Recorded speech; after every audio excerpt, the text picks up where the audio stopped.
How you doing? Hello everybody. We're going to do some more Road Rash. Because that's what we do at the moment. Apparently my brand this month is Road Rash, which isn't the worst brand to have. I've been at work today.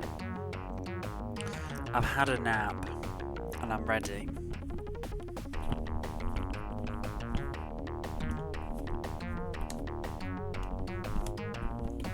Okay, now I'm ready, now that I've untangled my headset. Previously on Road Rash we did stuff, how much have we got? We've almost got the new bike. I'm hoping that's the goal for tonight's stream, is get this damn bike. We're not very far away now. Like 3-4 more races, and then it's just going for the win, isn't it? So there's that. Got my password, it's all loaded. Anybody that doesn't know how Road Rash works, you have to be between 1st and 4th place on every race in order to progress to the next level. There are 5 levels, we're on level 4. Sierra Nevada's done. I can't believe we did that one yesterday, actually. I'm pretty chuffed with that. Sierra Nevada's done, Grass Valley's done, Pacific Coast is done, just leaving Redwood and Palm Desert. And they're pretty nasty. Redwood has horrific turns, and Palm Desert has got all the horrible sand. Slip, sliding around. G'day, Bran. How are you? Dragon of the Black Bull. Jason, how's it going? Bam, bam, bam, bam, bam. Maybe a little shouty, actually. Jason, it's good channel to watch, whether it's retro or Moomins. Right, what am I doing today? I think I'm just going to go for the money. I think we were doing well with the Grass Valley, right? Watch out for the beef. And we are off.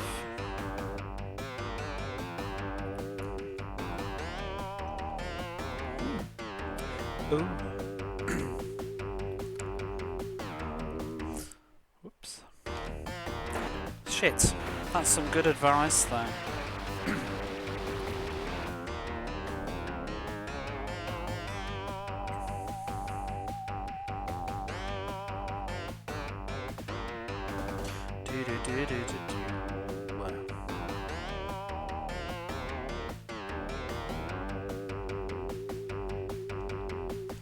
I'm now off work again for a few more days, so yeah, not sure what I'm going to be doing.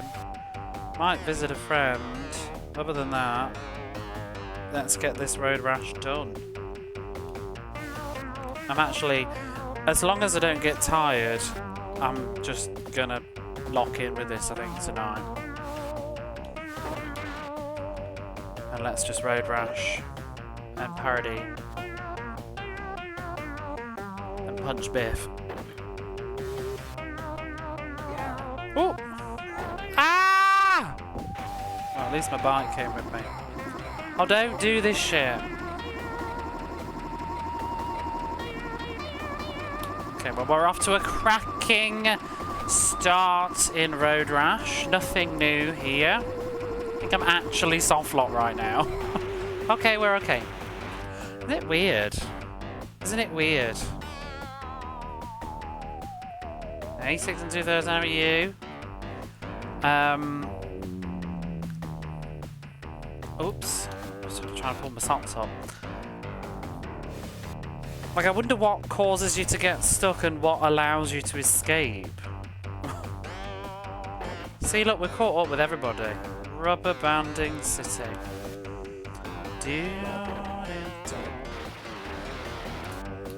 Never seen that before. Oh, I've seen it like 5 times now. You should, if you look at my clips, I think I've encountered every single bit of bollocks that could happen in this game. People have been clip happy.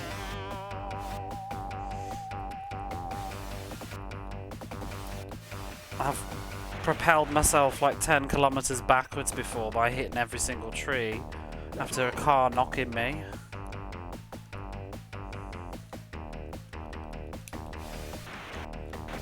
Oh, I actively, well not actively, what's the opposite of actively? Accidentally, passively seek out all forms of softlock and shenanigans in video games. It's just because they love me so much, they never want to end, so they like to pull out all the stops, like Alex Kidd.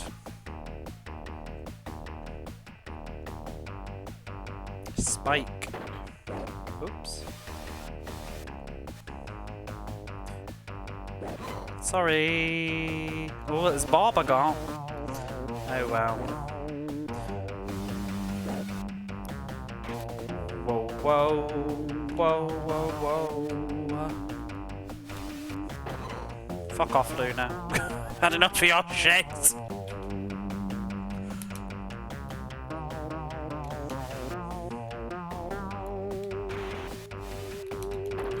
Oh, any more cars? Zippy. Ah, that would have been good. Whee!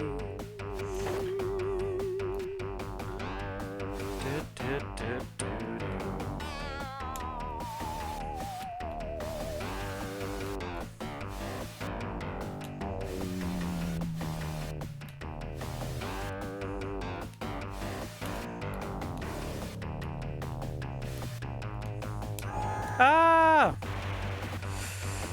Ay, ay, ay. Oh, there's Zippy. Bosh. Makes me feel better when it's not only me. Computer falls with me.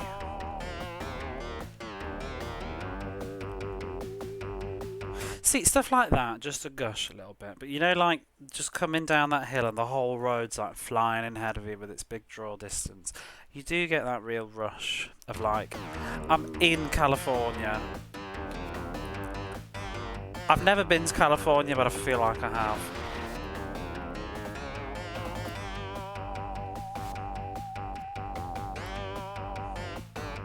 The best bit for this game, I wish they did it more, is like the roads going up and down and stuff and the bouncing. It's so satisfying. I think this is actually becoming my favourite track. Probably because it's one of the easiest, but... Hey Jamesy, how's your rashing going? I saw that you're catching up already, you bastard. Did you do the grind first? Whoops. I think if I'd have grinded a little bit earlier, I don't know, I think I wouldn't have got so stuck on round 3. But I do think round 3 gave me the skill set to do what I'm doing now though.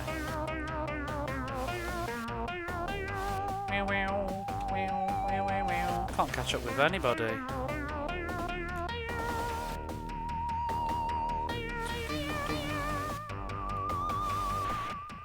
Whoa, we're going.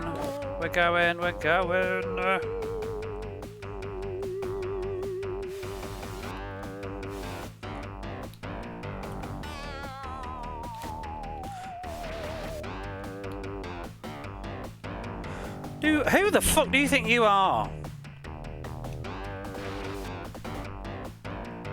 Wowzers.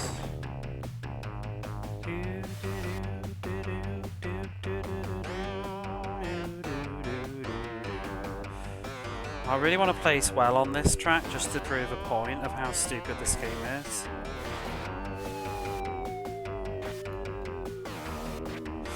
Going into the tree. Coming out of the tree.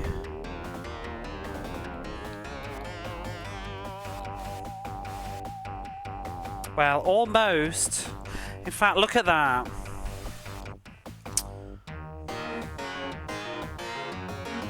What was my starting soon screen for this? Let me just check the Discord and the Blue Skies. In fact, Blue Sky. It's on Blue Sky.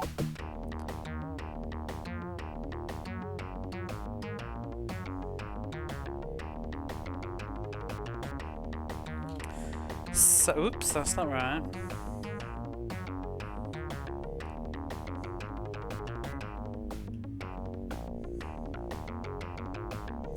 So, yesterday I finished this course at 6 minutes 58 and came in 7th actually, so that's not the best example. No, but yesterday came in 6th, yeah? Finished this course in 6 minutes and 5 seconds and came in 6th. And now I just finished it at 6 minutes 48 and came in 5th. But also, I just finished this race and had that whole rigmarole of being bouncing into that pole and getting stuck for like, I wasn't even riding for like 10 to 15 seconds of that race. And then crashed twice. Do you see what I mean? Like, this is really just confirming that even if you crash like in the first minute of the race, just keep going, because whatever, you can figure it all out. The computer will be just as shit as you. You know, I wonder in theory, you know, if you crashed at the start and just stood there for like 10 minutes and then got on your bike and rode, would you still catch up with everybody? I bet you would. How are you? Critical interrupt. Shenanigans. It is, it's shenanigans. Hashtag shenanigans. Anyway, I'm chuffed with that. First race of the night, except for the 2 resets that we had, or was it 1 reset? Ooh, we're nearly at that bike. It's just that Ikira flew over me at the last minute because he's a proper knob. Money in the bank it is. And a smile on my face. I might do it again because I do like that one. Your bike is dirty, I don't care. It's dirty with your blood. Thank you for the lurk, Mr. Not on Twitch. Getting your streak. I was thinking about you actually earlier, which is really kind of sad. Because I was just, well, not that thinking about you is sad, but I was literally just thinking like, what will happen to your streak? And will you care? I don't really care about streaks until they get like, the longer they get. I have 1 streak at the moment with somebody, and I'm finding it, no, I've got 2. And I'm finding it harder to let it go. Even if it's not appropriate and I'm busy. Ah! Whereas if it was only a 2 stream streak, I'm like, oh, whatever. But when I'm sitting, my longest streak now is like 14 streaks, I think 15. I have a 15 streak in Abby Jams' channel. So every time she goes live, I'm like, I've gotta get my streak. Even if I'm at work.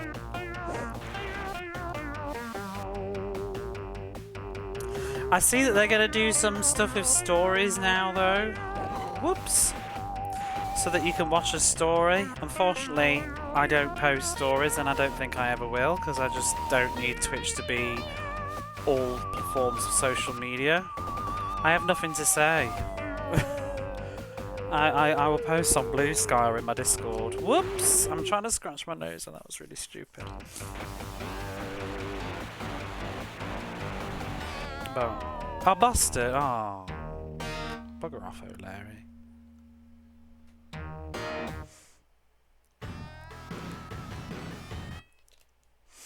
Oh, this lurking. I see how it is. I'll take it, I'll take it. Anybody wants to lurk me?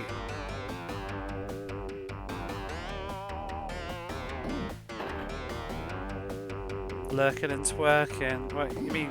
I don't need the twerking, but the lurking will do.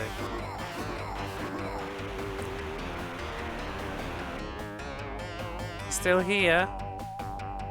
Stalking. No, I don't need no twerking. If you want to twerk, that's your business, but you don't need to let me know about it. Although, it's very twerkable, this soundtrack, isn't it? I've got images now of some... yeah. Some large lady getting down to some road rash. Bow, bow, bow, bow, bow, bow, bow, bow, bow, bow. You've never done it before. There's a first time for everything. The sentence reads as if you are doing it now, though. I've never done it before. Jason Retrology. It's working around Twitch. Are you going to change your name again? Jason Twerks.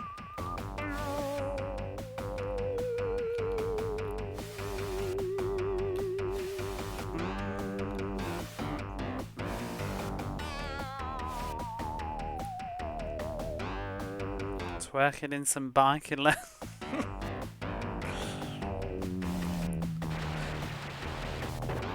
Zippy.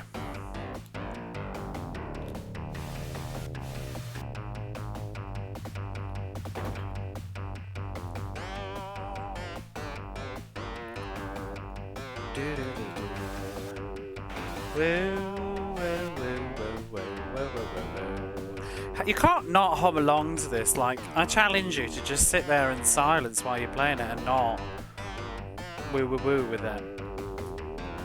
It'd be harder than beating the game.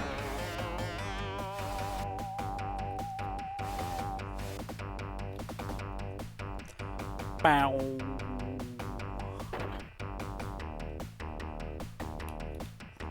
There's that Ikura again being a madam. Bob.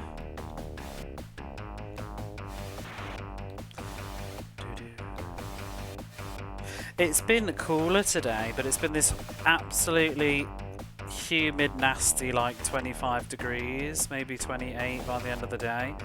And so that's sort of made like all the air conditioning not work as hard, so it's sort of been in some ways more annoying. And walking around in it, it's sweaty heat. I was very glad to get back home. We had a typhoon go through the country apparently, but it was very quiet. Ah!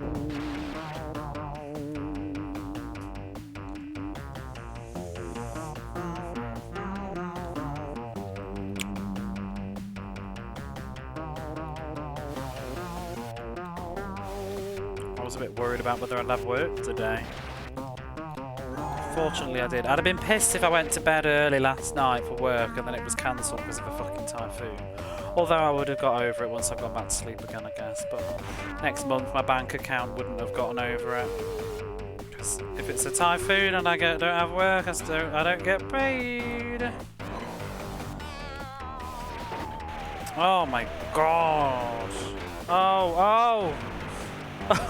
He's dead, leave him alone.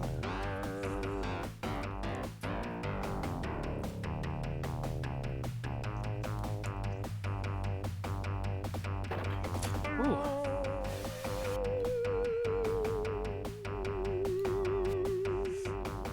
Exactly. Oh my god! Oh, wow.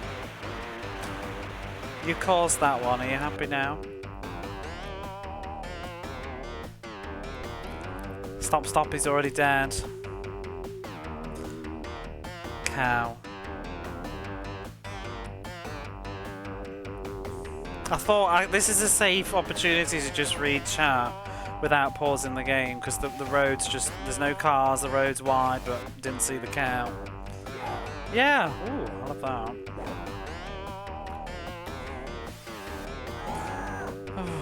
What is this car doing? Like bloody Snoop Dogg.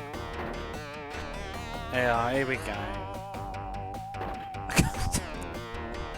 Hey, Smudgy.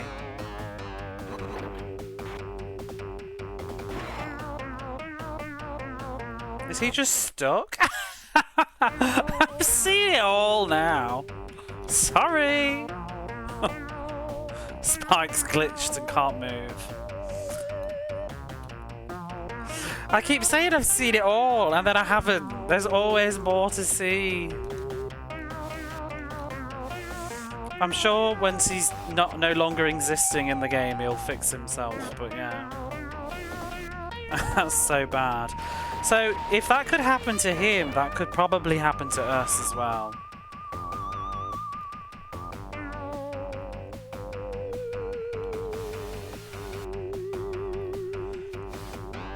Because he was stuck in a riding position but can't accelerate because there's no floor. Dude, you work quick. Bow. I am not going to keep every single one of these clips, I hope you know. Because I feel like like my channel is 90% Road Rash clips now. I have not been bothered to go through them all yet, but I will probably be keeping quite a few of them because they're pretty entertaining. I need to add them to the Be Right Back screen at some point. Maybe tomorrow? Do. You said that, not me. Thank you for the streak. Streamer's playing up, can't repeat what I said. Sometimes I just repeat myself. It may well have been fun.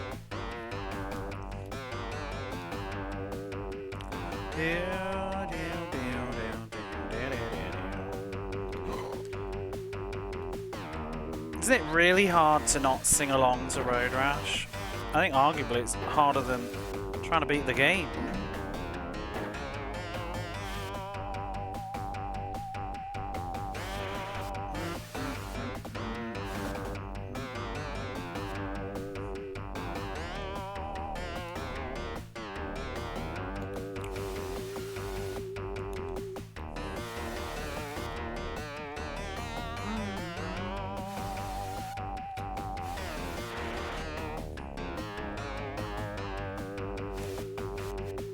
Shit me, I didn't start the timer. How long ago did we start Road Rash?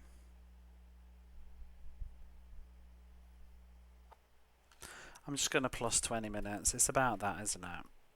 What are we on? Wait, 36. Can't do the math. I was a little bit late as well. I'm just going to do 25 minutes on the timer. I'll do 20. Because it'll fix itself on a Be Right Back screen anyway.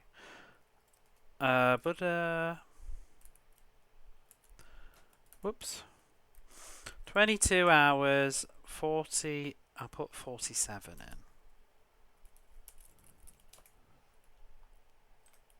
There we go.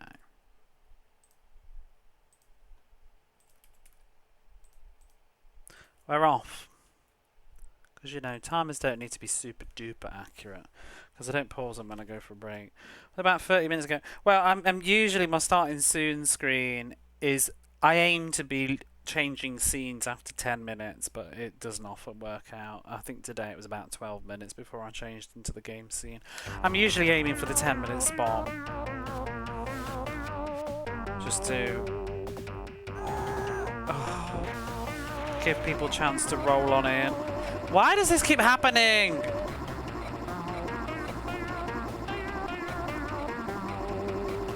It's twice in 35 minutes.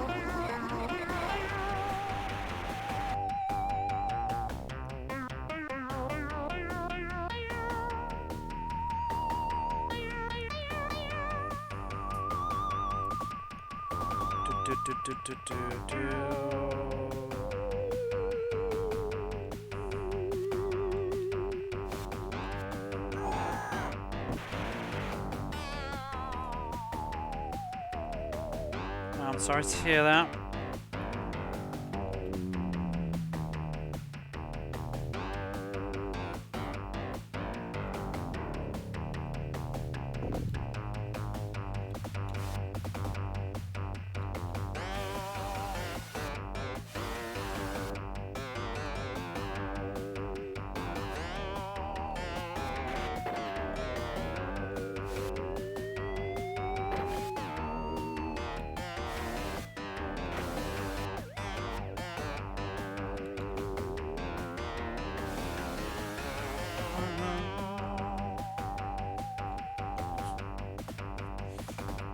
But yeah, I usually aim to try and change my starting soon screen or last minute faffing screen after about 10 minutes. But usually I hit go live and then sometimes I brush my teeth, make a coffee, I also have to like remember to get the aircon remote, sort the pillows out on my sofa. Usually walking around my phone in my hand to see who's popping in and is an early bird. But tonight I was actually oops. Oh, for God's sake.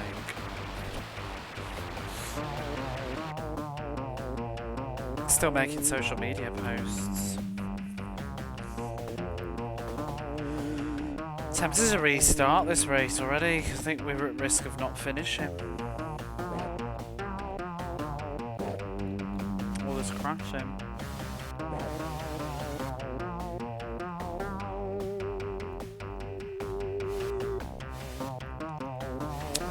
I read another chapter of Breathe In, Bleed Out. I'm restarting. This is just stupid.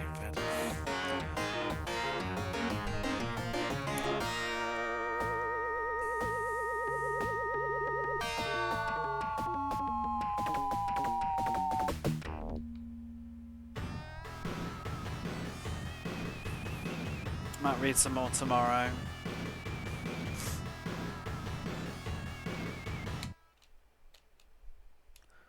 And I was reading a little bit more of my supposedly Lord of the Rings inspired, even though it doesn't feel like it's at all, a gay romance book that I'm trying for, and I don't know why I'm still reading it. I know why I'm still reading it, but I don't. That one, do you remember I mentioned ages ago that's got the blurb? That's the main reason I picked it up though. It's got the blurb from Sean Austin on the front cover that says, "Such a treasure." Which is totally, must be, I'm still want to get down to the bottom of the mystery of it, but it seems like it's totally taken out of context. There's also a quote inside the first page from the actor that played Gimli as well. Like, but his quote doesn't actually read necessarily positive. It's just, if you choose to read it that way, I think it's something, oh, I should find it. I'll read you the quote. What was it that it said? So I think it's on me, is it on my phone? The book's called Our Rogue Fates, and it's, yeah, it's not great, but I'm just sort of reading it anyway. I was fascinated as to how these people, she got these blurbs for it. Dedication, is that it? No, there we go.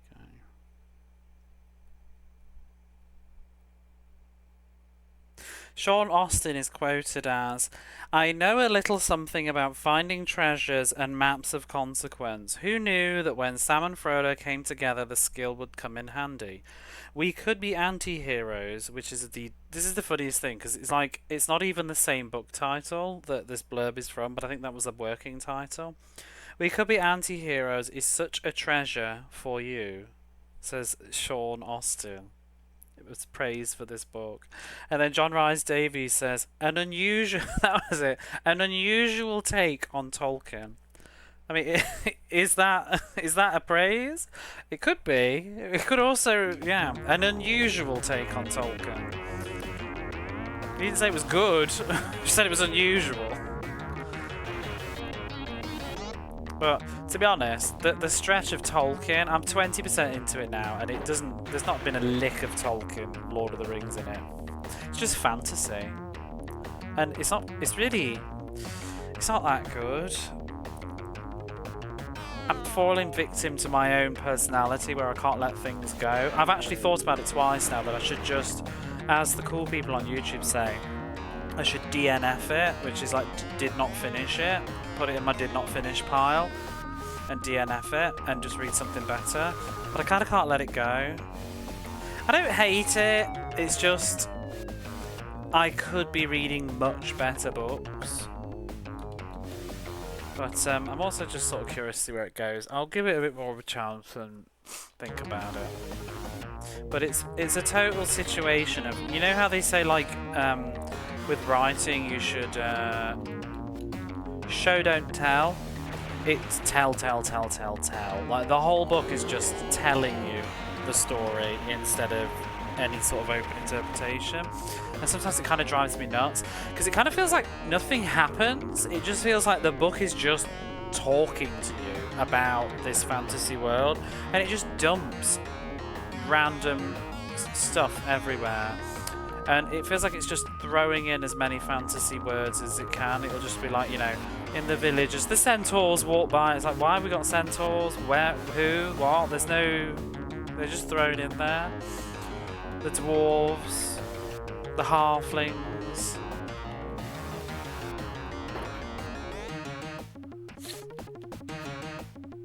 I actually wish it was just aiming to be a bit simpler, to be honest.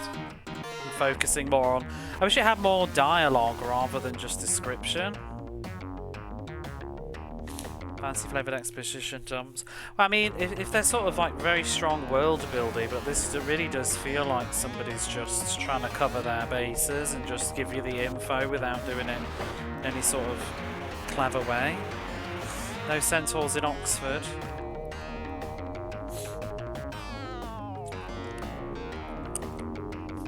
I've also been... It's really interesting, this whole show don't tell thing, when you start to think about it a lot, because I've been watching more of my Hunting Adeline hate video, which is like a dark romance book that's controversial. Haunting Adeline, I think it's called, and there's a sequel called Hunting Adeline. It's like a dark romantasy with like a stalker slash just... he assaults her pretty much. I think it's not a good story, but it's trying to like make him out to be a good guy at the same time. Dark fantasy is very weird. But I'm watching a YouTuber called Weirdo Book Club, and she always reads all these bonkers books and sort of hate reads them, and it's hilarious. Like she read the woman that had the romance with the door that became sentient. That was hilarious. But I'm watching her hate read this because apparently it's getting a movie adaptation. But like she says, she reads the book, so we don't have to. And so she can just condense it into 2 hours and read all the hilarious bits. It's like someone hate reading 50 Shades of Grey. But she pointed out this really great... There was this great paragraph in it. It was like this stalker guy. He left a rose on a doorstep or something, and he'd removed all the thorns. And she said that this is a great a door. When is a door not a door? When it's an ancient Greek god turned into a door.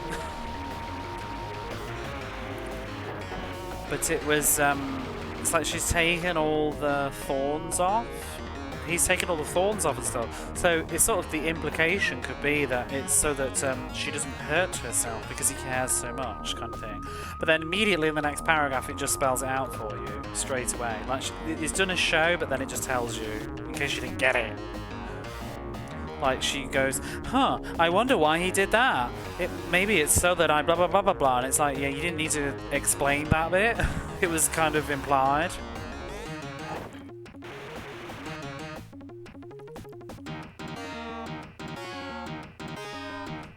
From Alice Madness Returns. I've never finished that one. I wonder if I got far enough for that. I should do that. Maybe this Halloween. I have played Brian McGee's Alice twice now, but I've never finished Madness Returns. I remember I got up to some Ice World. It was okay. It was like, it looked kind of good, but the gameplay wasn't really rocking my world.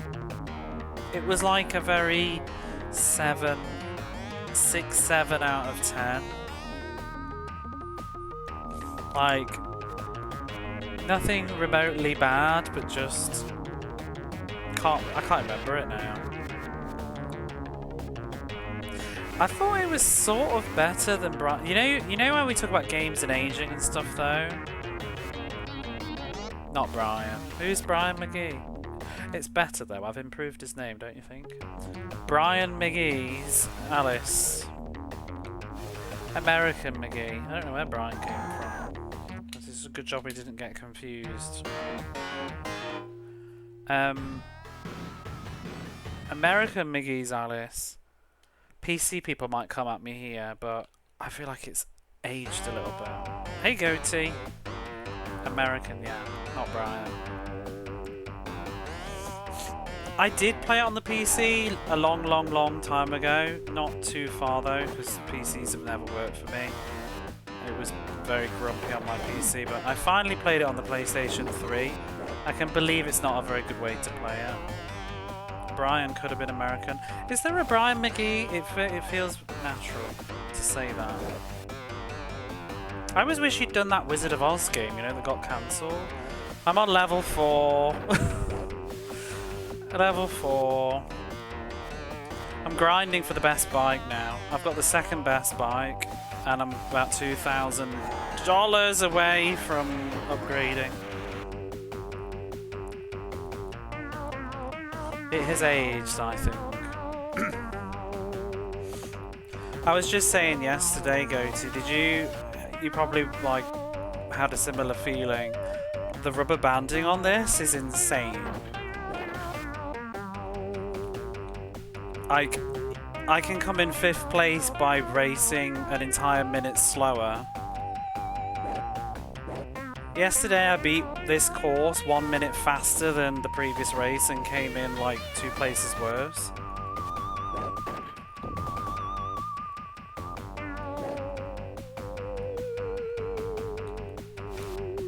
It's really ridiculous. And yeah, I really still love this game. I think other games would annoy me, but I'm so nostalgic for this, and it's also one of those that just, I think style and vibe just wins overall. Like the soundtrack's great, it controls fine, it looks good. It's just very cheap.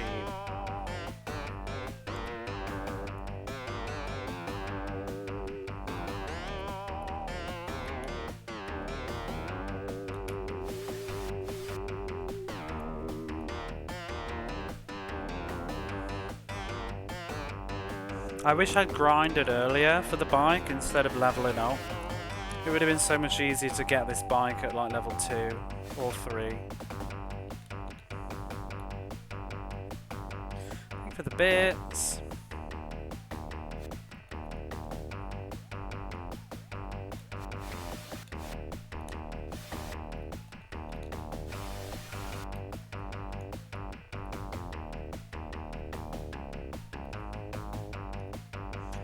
I've got 2 races left to do at level 4. Ah! Shit. I've still got to do Redwood and the desert. I hate the desert.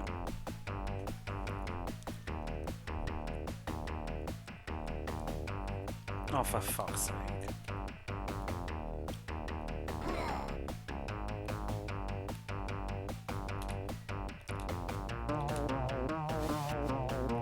Stage 3 was nice. Oh god, that was a right brick wall for me.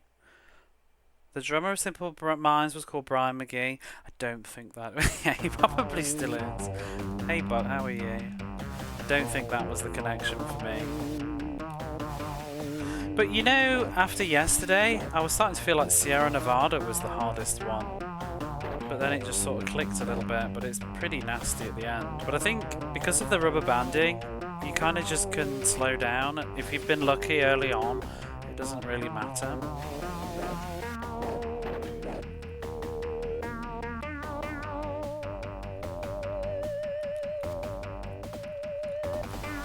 I think the same with the desert as well, it's just harder not to slide off.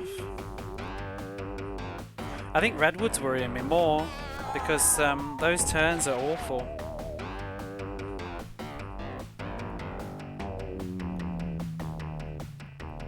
Oh, for God's sake, I didn't even see that. So I'm just going to start over, because we're going to wreck the bike and I'm going to get pissed. Maybe I should do a different course.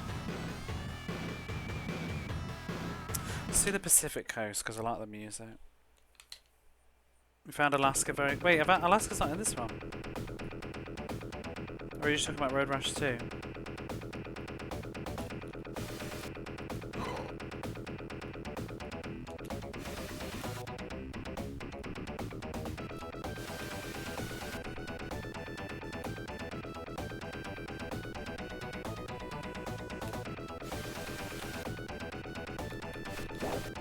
Icy Mountain one?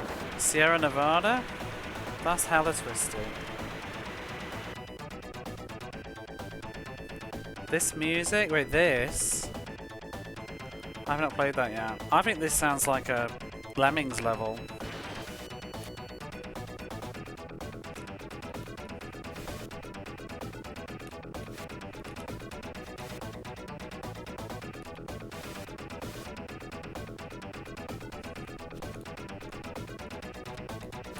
Like, it doesn't sound like any level in particular. I just think you could put this on the Lemmings soundtrack and it wouldn't go out of place.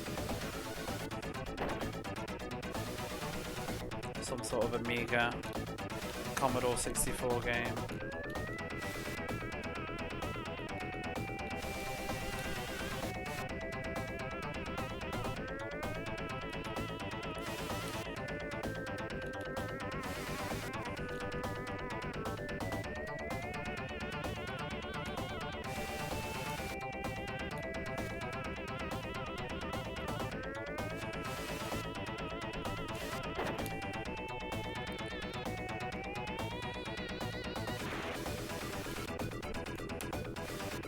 Oh, you cunt.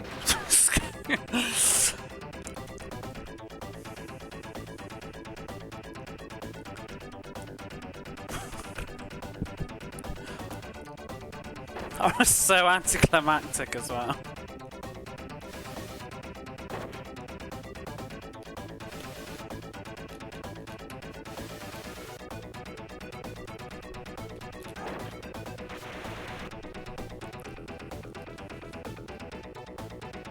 Yeah, nothing.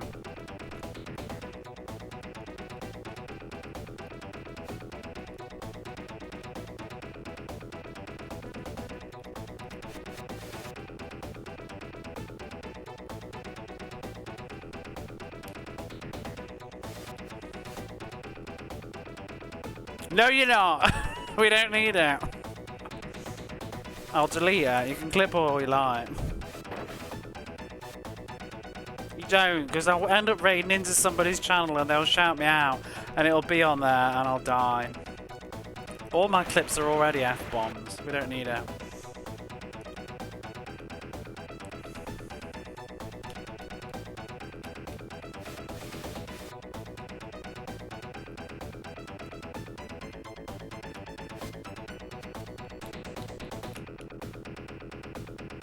It's a homely channel.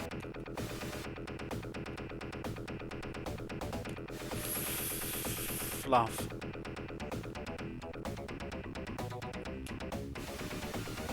Oh!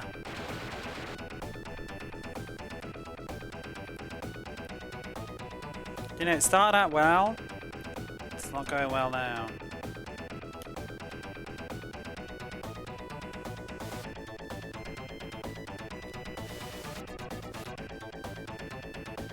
Oh my god.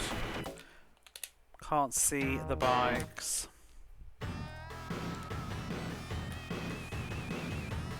Go back to this one.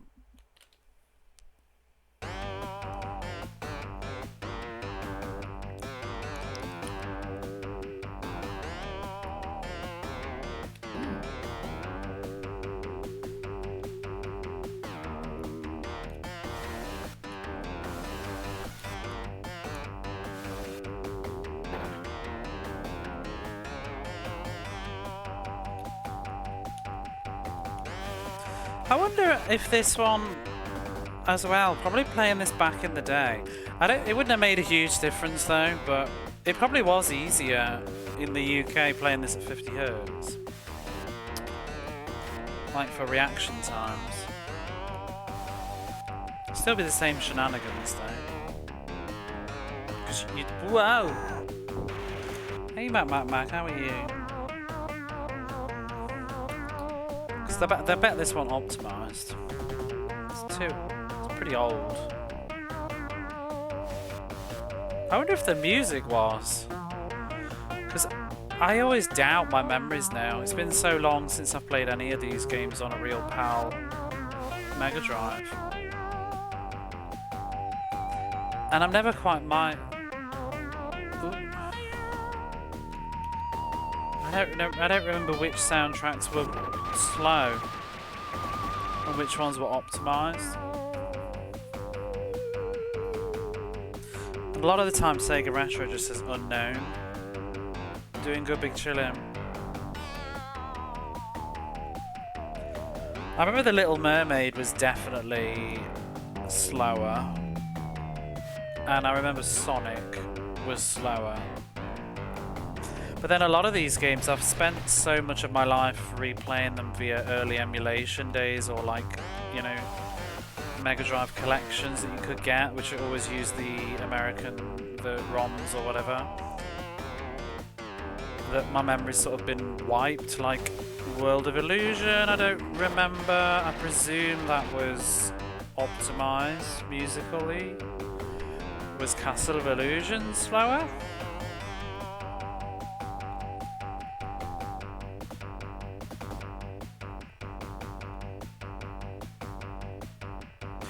Was Canada 60 Hz? Right.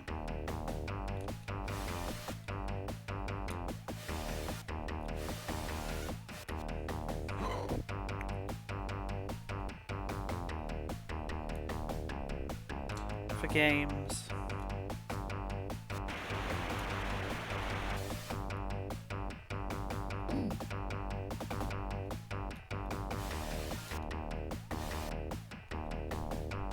It's really weird how it is in the UK as well, because I remember once I was watching Gattaca on TV in the UK, and then I was also watching it on my laptop, streamed, because I wanted to make some food, so I took it into the kitchen on my laptop to continue watching it, but I'd been watching it on the TV first, recorded off the TV, and I left it playing at the same thing, so that I was just being weird, and I had them playing in sync, and by the time I finished cooking I went back in, they'd totally fallen out of sync with each other, because the UK one was playing like slightly slower, and then I realised that when I was listening to it, everybody's voices are like a pitch lower in the UK because it's running slower.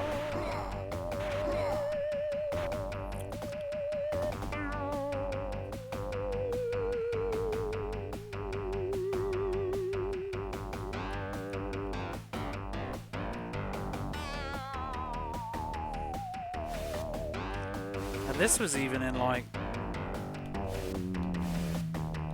the late 2000s.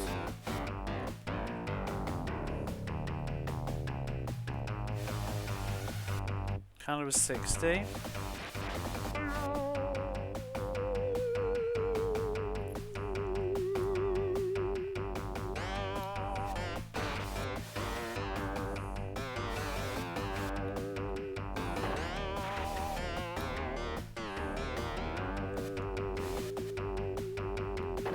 Shit.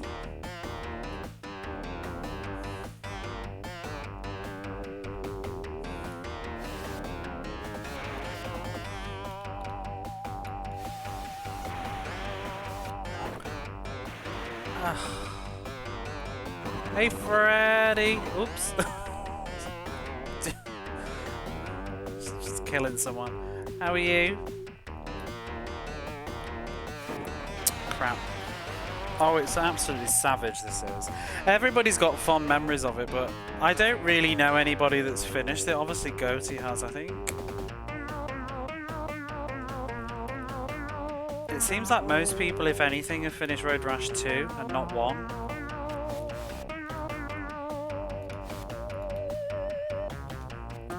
I didn't finish either of them when I was a kid, but I never owned them either. I don't think I would have finished this as a kid though. I don't think I'd have ever had the patience. Who knows? My brother would have finished this. Oh, Techie Rob's finished this actually, so that's 2 people. Ooh. Hopefully soon to be 3 people.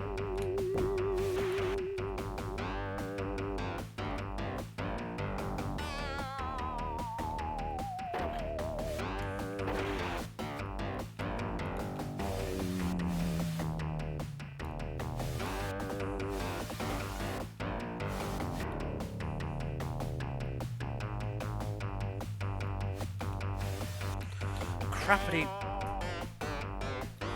Whoa! Is that Natasha's bike? Or Natasha? get any better than 6th now.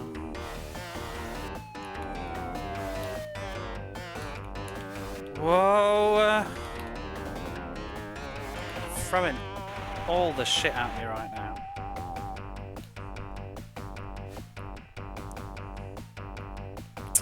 Fucking bastard. Ah! Hiding in the bathroom? Oh no. Quiet, Daddy's watching his road rash.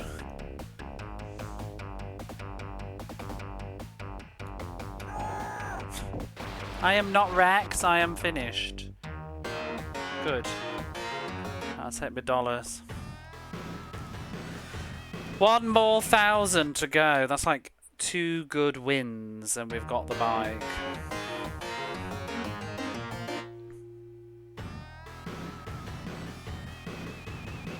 I'm almost tempted to do a bit of Sierra Nevada for variety.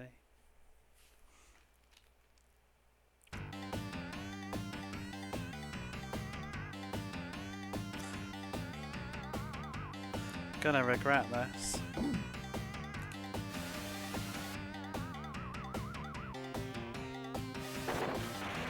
Oh my god. Gone already.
Oh god. I was like, shit, was that Natasha? It was Butch.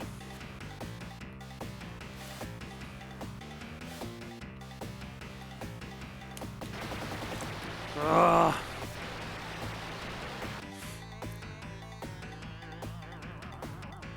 Oh, those cows. It's like, look at the weird effect that they do. Everything's kind of double when it's close. Oops.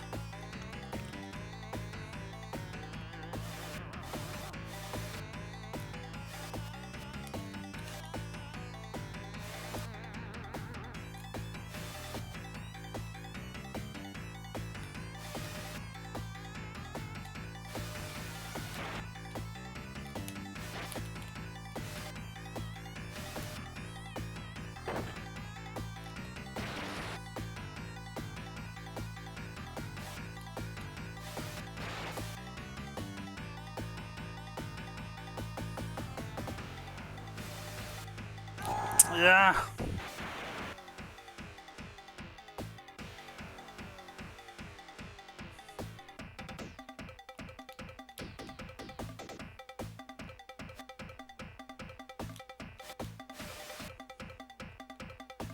I do love this bit of the track.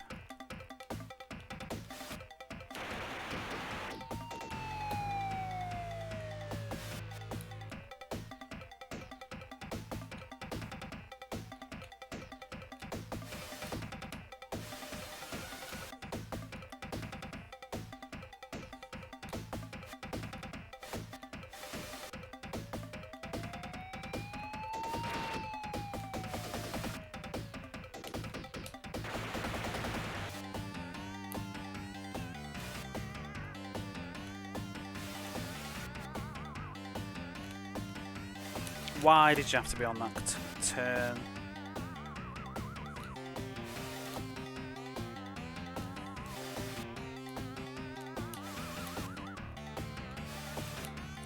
Ugh.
Good grief, indeed. This is an awful course, but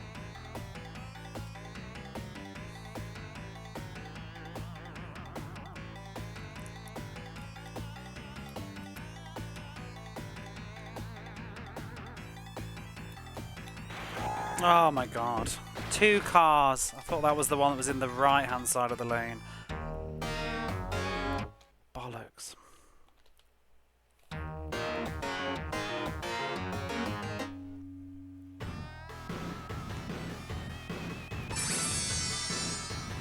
Follow. I'm just bored of doing the same 2 races, but it's like the most sensible way to just get this last bit of money.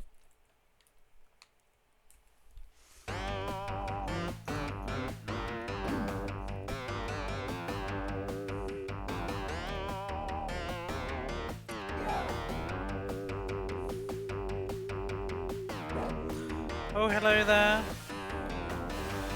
Welcome back. Hope you're feeling better. It's a horrible little turn around 2 miles with the stones in the barrier. Well, that one. It's just at the end, it's got really horrible sharp turns and zigzag.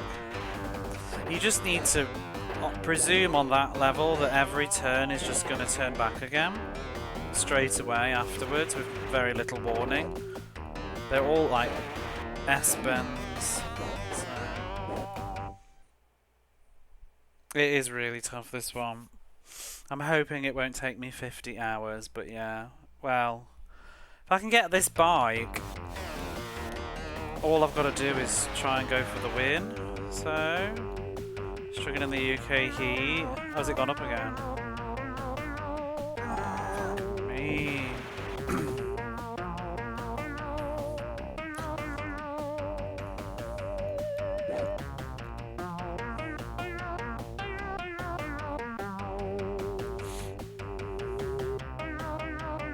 I think even no matter how difficult it is, as long as I'm doing okay, I think eventually it will just happen. It may not be pretty,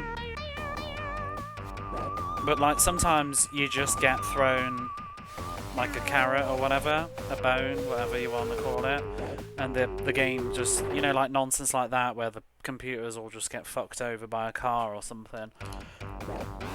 And then everything just lines up in your favour, but I may have to smash my face into this game.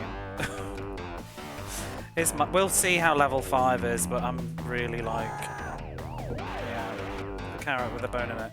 Oh.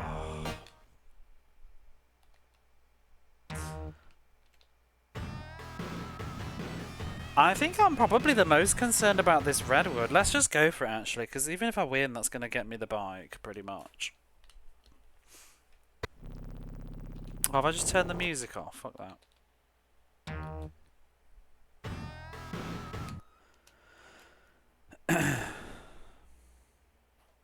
32, 36 tomorrow. Ugh. It's hot here, but we've got air conditioning.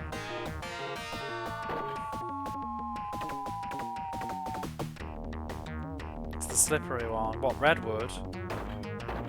The desert's slippery. This is the one that's got like awful turns. They're just really long and sharp, and I find myself, I'm always going flying into the wood cabins. I actually, it's weird, I just feel like the courses just keep changing to which one pisses me off the most. Because I think it's because they introduce new things for each level on different courses, and like Sierra Nevada was always my favourite as a kid, but the level 4, it's the end with all the bends and stuff, is just awful.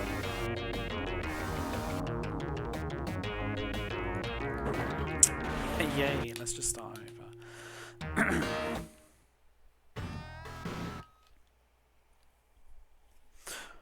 Lunar's loco, she is.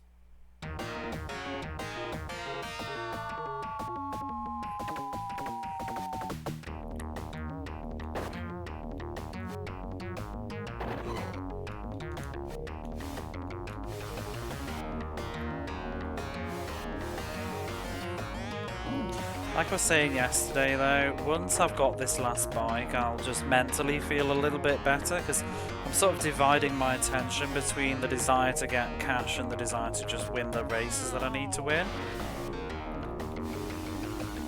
And once I've got the last bike, I know that everything is just up to me now. At the moment I'm still like, well, if I just had the better bike, maybe it would make a difference, but I think it will for this round, but I think level 5, I think it's going to be back to this difficulty, and there'll be no more bike upgrade. I mean, who knows? It could even backfire. What if the best bike handles like shit? Because I'm getting pretty used to this one now. Because I've probably spent the longest with this bike. This is like 3 days of using this bike now.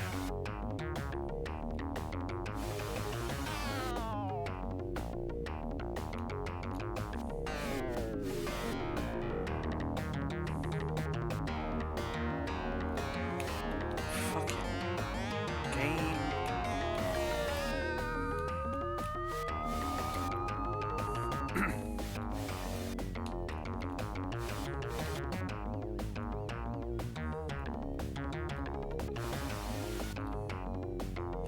Although, once you've got the bike, oops, it kind of makes the money pointless. Why is my bike's health so low already? How many times have I crashed?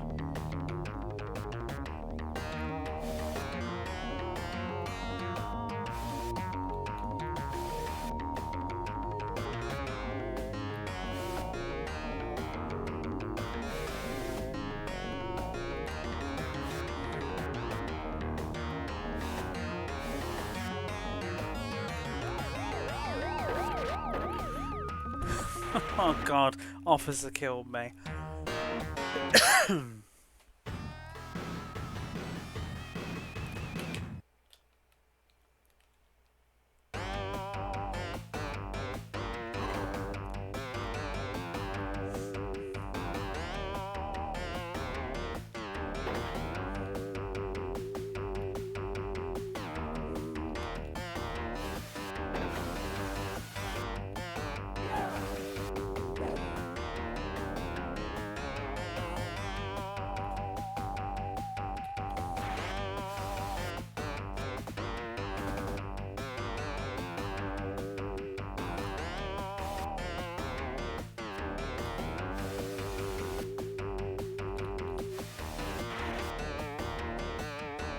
Hey Veterans Ross, how are you doing?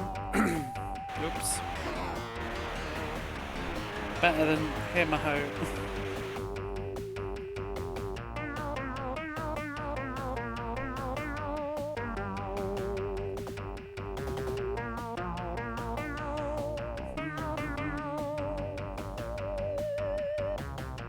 Doing well.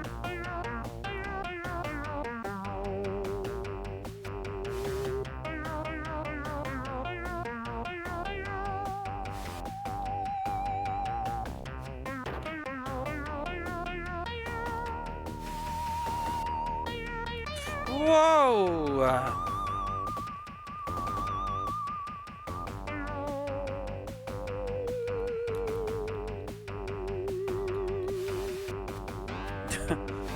It worked out in the end.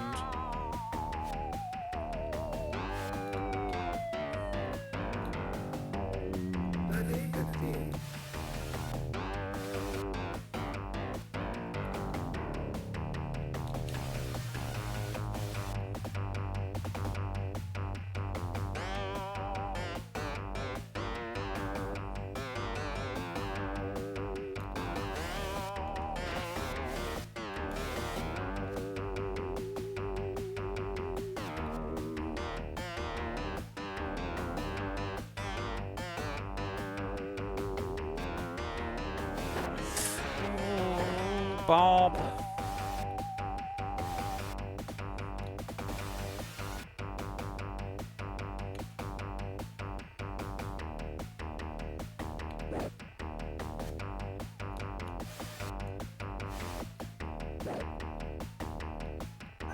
Ah, oh, son of a bitch.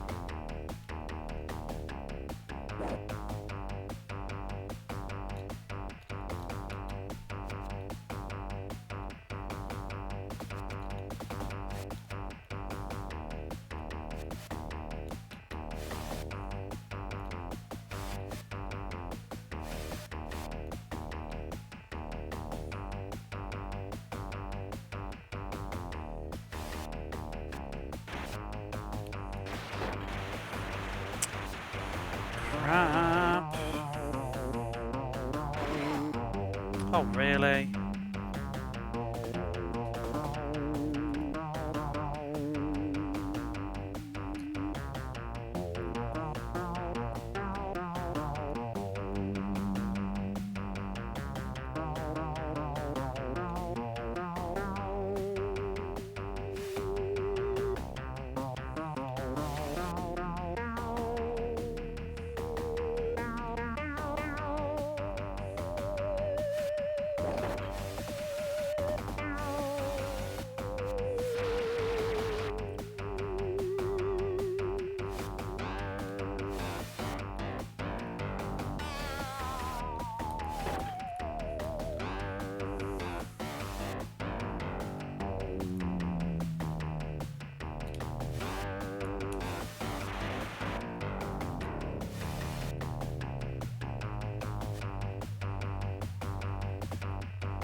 Whoa.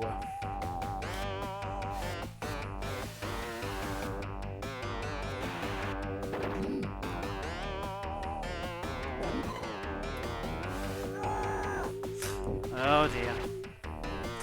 We're all falling all over the place. This race ain't going well. Like, just not getting any ground.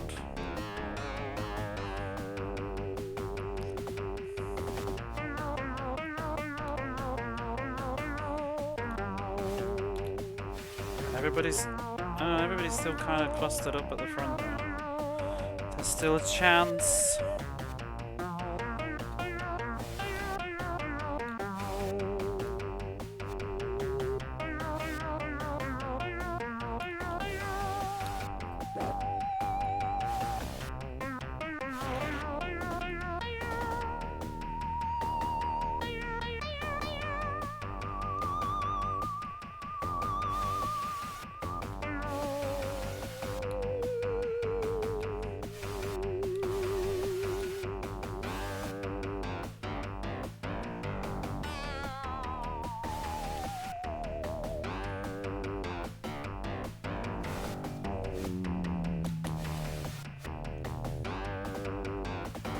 Ah!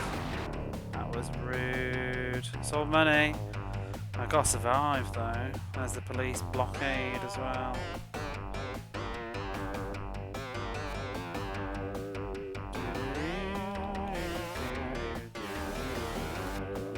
I'll take 7th, to be honest, and just stay alive.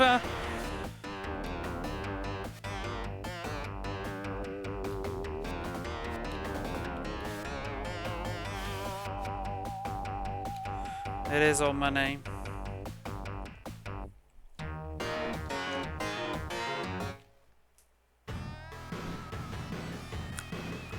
Hopefully one more race. One more race. One more race. Watch me like do just under.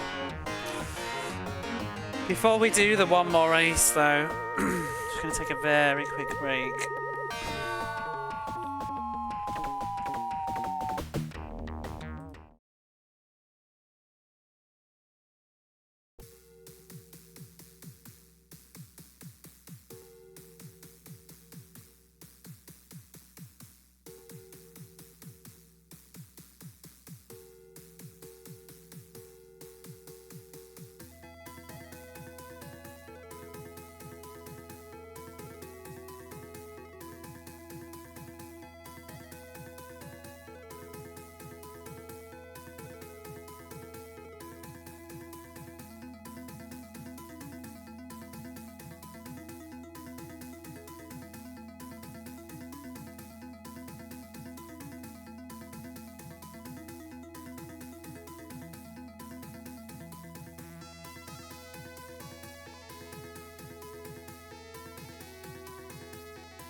we doing?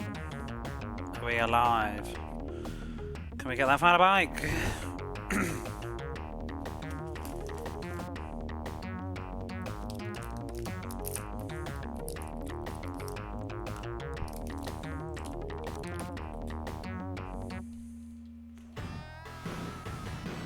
And then it's done, done, done. Dun, dun, dun, dun, dun.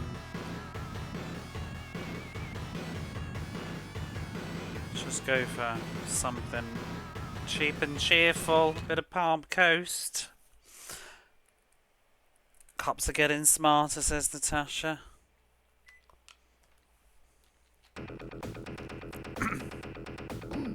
Otis isn't though. He insists on starting next to me. Punch him every race. See you, Viper.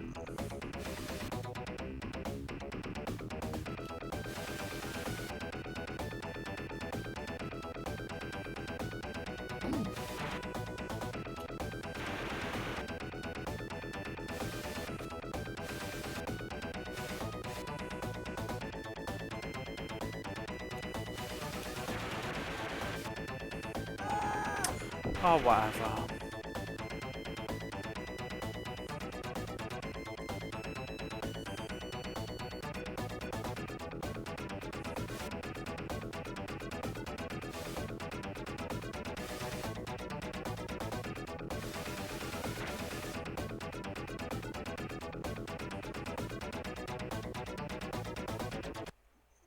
Natasha will influence. Oh yeah, no, it does. I think it influences with quite a few of the characters. Because I think, is it Hoghide or something? I've punched him around a lot. He says, like, keep away from me or whatever. I don't think he would have otherwise. But Natasha, this is why I actually reset. Was it yesterday's stream? I think before you came in. Or the one before. I rolled back a password because I wanted Natasha to stop being aggressive. Just because I want to see what she's got to say on the next thing. But yeah, if you punch her, she'll stop. She gives you tips about the races, but if you hit her, then she will just say, like, you know, if you touch me again, I'll kill you, or something like that. She won't give you any hints anymore. And all the bikers, like, I think, I don't know if it's all of them, but a lot of the key character ones, like Biff and whatever, if you hit them, then they will get a vendetta against you and try and, they will be deliberately extra aggressive and try and knock you off. To knock you back, but oh well.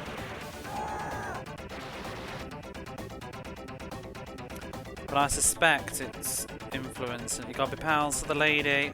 Well, in between the races, when we level up, we've been smooching her, so I'm wondering, like, will we get no more kisses if we punched her in the face? I mean, at what point would you stop giving the kisses? If someone punched you in the face and kicked you under a car, would you still be smooching in between level 4 and level 5? So Road Rash is treating me better. We are 400 and something dollars away from the best bike in the game, so it's peachy.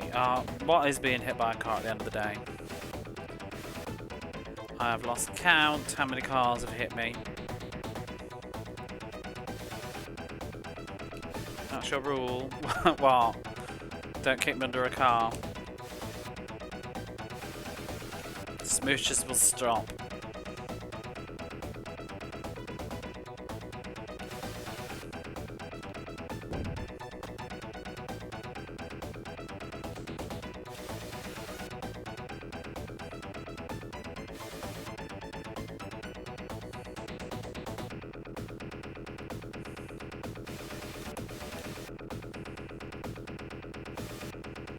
You get almost like a spider sense with this game, where you can just sense when the cars are going to be a dickhead. Like, I was coming up to that corner and getting some air and like, woo, am I going to go around this corner? And then my brain is just going, there's going to be a car in the left-hand lane that's going to come flying around that. I can feel it.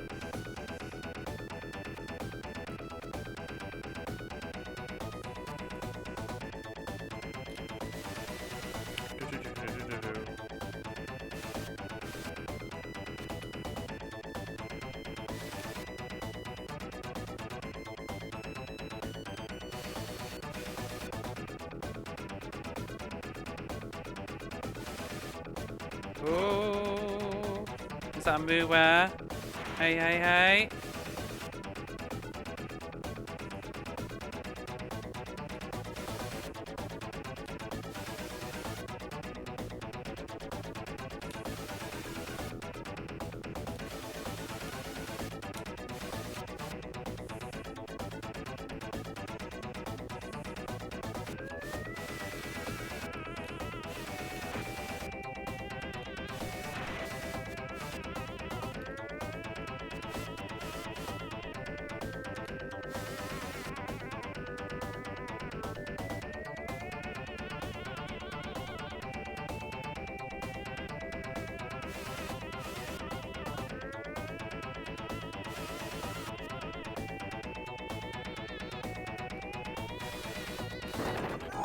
crap! Road Rash sensors tingling.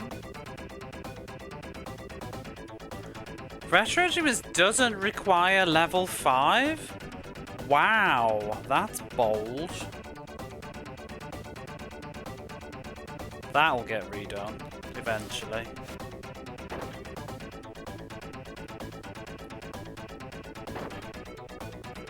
I didn't know that. I need to have words with Chrono Gear. I know that he badged this one, I think, and he said it was tough, but I didn't know you didn't have to do level 5. That changes things. That's so weird.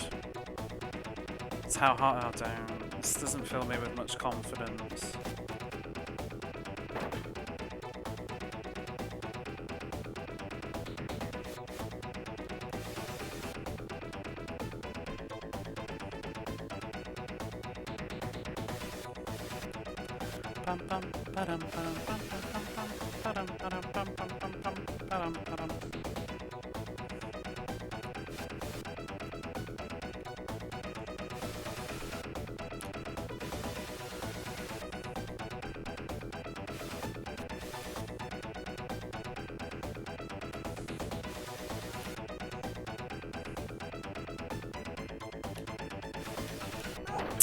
You... Oh, fucking rude piece of shit.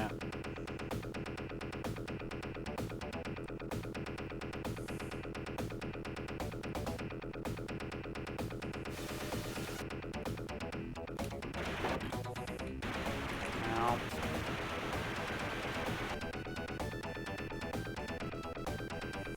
I am making progress. I've almost got the best bike, but I'm gonna have to do another race now because I'm not gonna place high enough. I'm gonna be like $100 short fucking this game. If I even survive.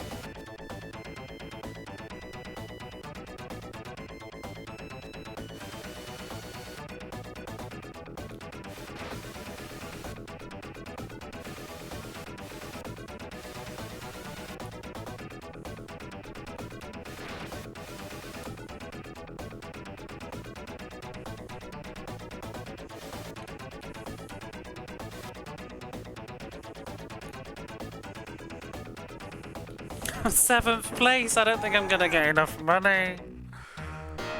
Oh, that's not bad. Okay. You don't. Yeah, some of the races you do just get it, don't you? Oh, I'm just gonna save the game first. We got the bike. We got the bike. El Diablo. The awesome Italian handling is finally mine.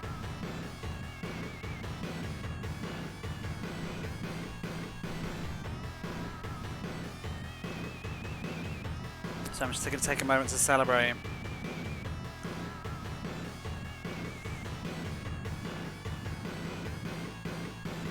Will it be a curse or a blessing? Well, let's go. Let's find out. Press C to buy a new Diablo. No. The Shuriken. I suppose they didn't have a lot of health originally.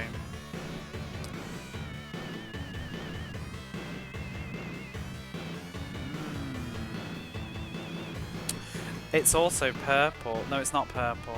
It is a new colour though.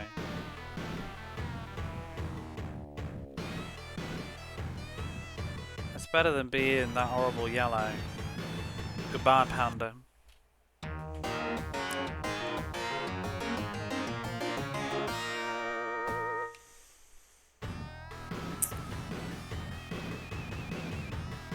Should we just... Let's just test her out, or just go for it? Let's just go for it. Don't need any money now. Keep your distance from Helldog. That guy's an animal. Ah! Look at me. Hey, Barface. We've just got the best bike. We're going. Boof! Are we going fast enough, though?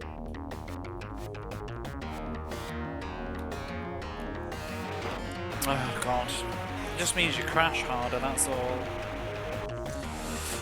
The sad part about this bike, though, is now it's all up to me. There's no more optimism, it's just me now. the rest of this game.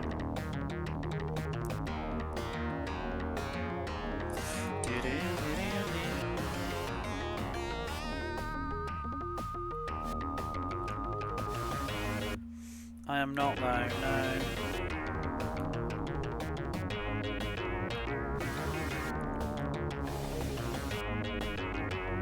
Not yet.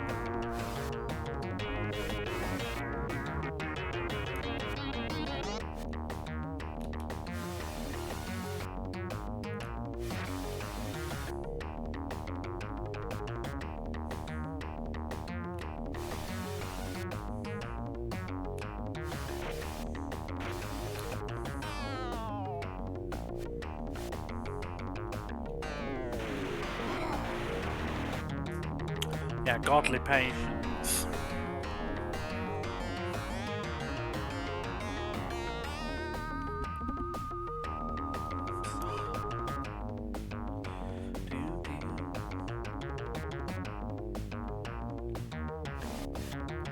Bike's not really making much difference. The course is still horrible.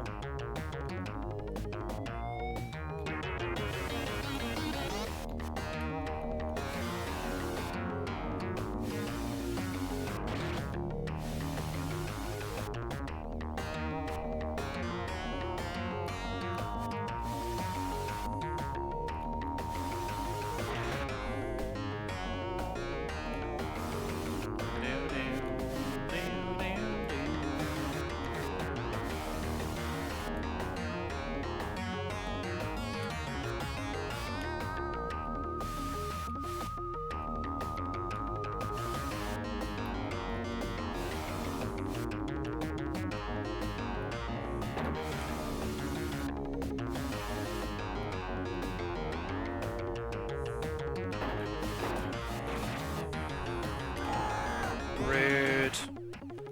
Rude.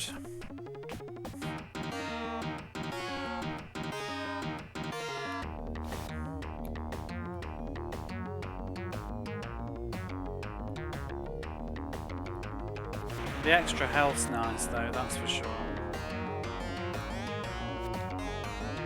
But then the next round is just going to be longer races. Eep.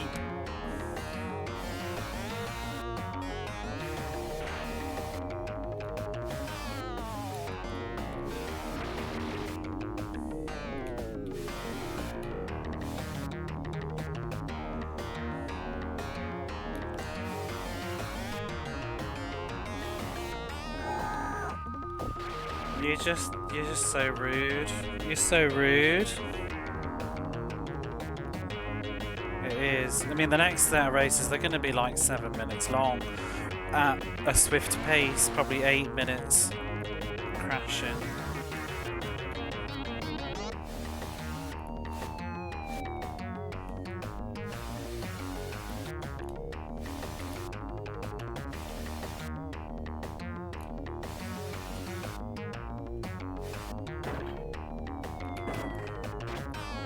Wow!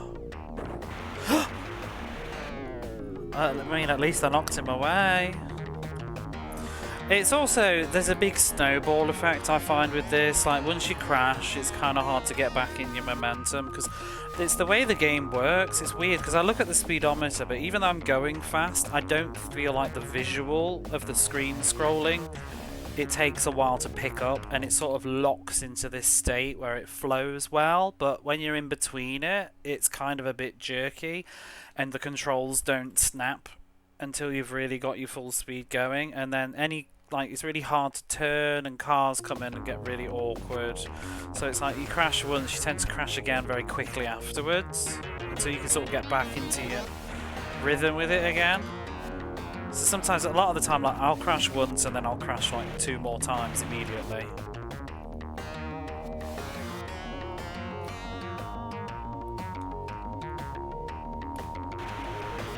Because crashing on a corner and trying to start on a corner, it's just rough.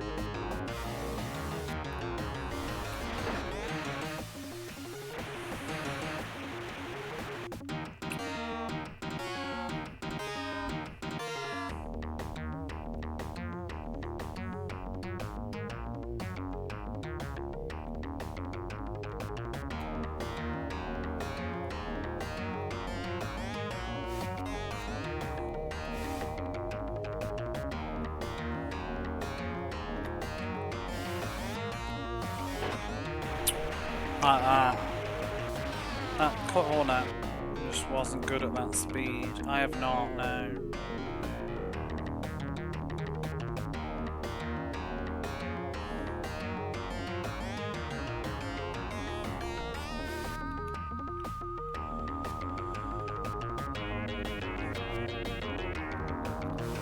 I don't even care about money now.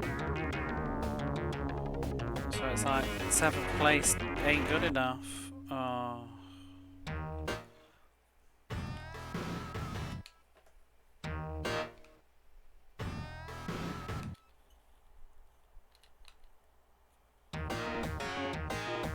It's just an impressive game. I think even this version, I think for like 1991, this is very impressive. Yeah. The fact that's even on the Master System is pretty mad. Okay then. Knocked me out the sky. I didn't buy the bike, did I? I'm gonna just get this bike and see. I think we clearly need it.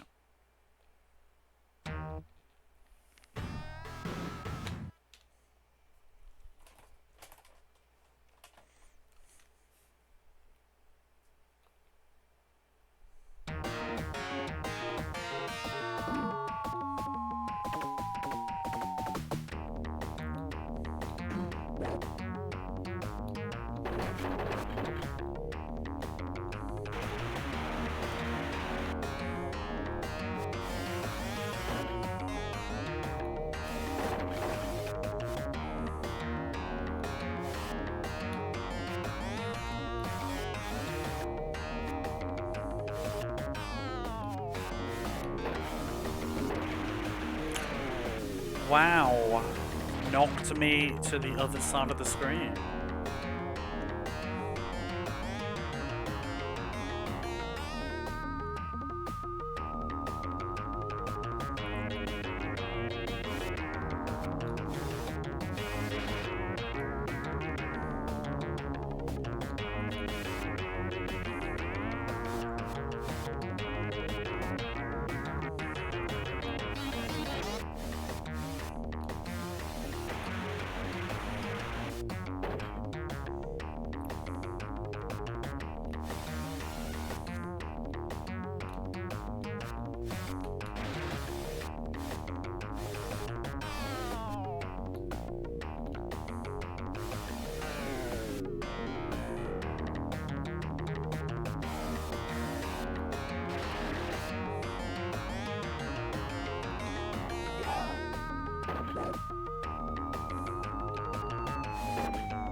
Oh, what? He's fucking parked on my bike!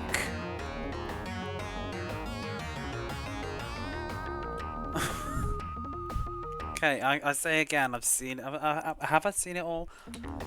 I feel like I have, and yet, never. Never enough.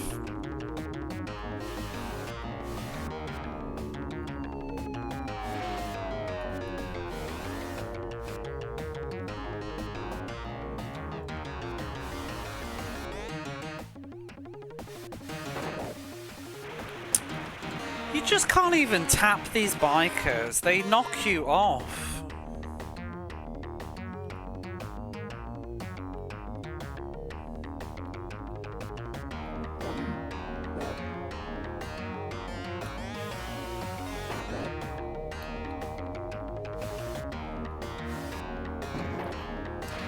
Wow. The snowball. Hey ladies. Hey fellas. Fuck you.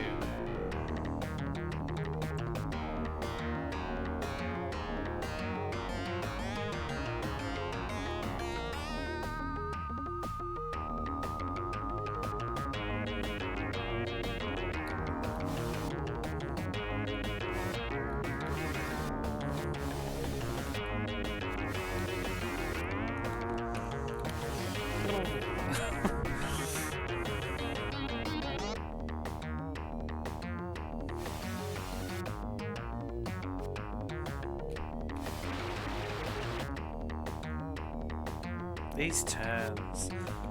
So sharp.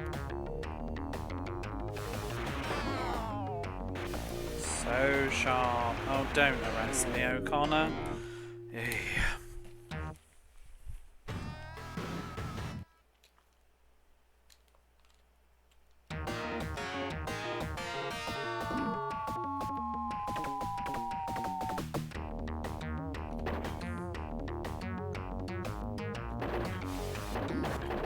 I hate that crap. Usually results in me falling off my bike.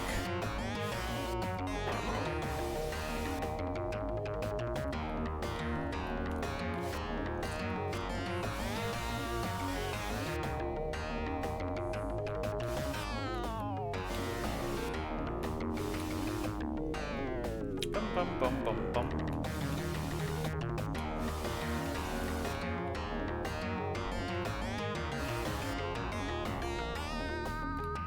They do. At the start.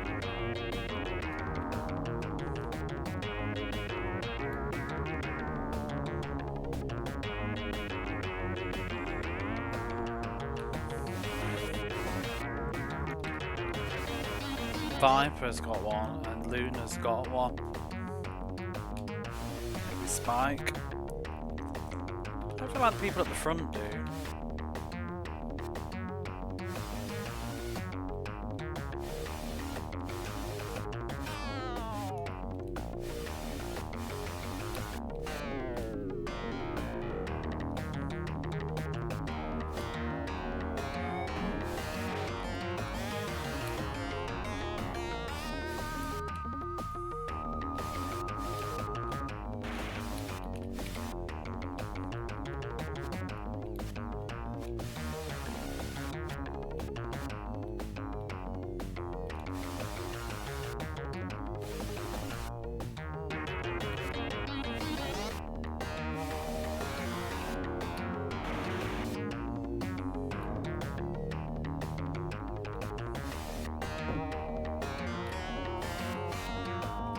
Oh.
Damn it. It's always nice when it feels like they're nowhere near you behind.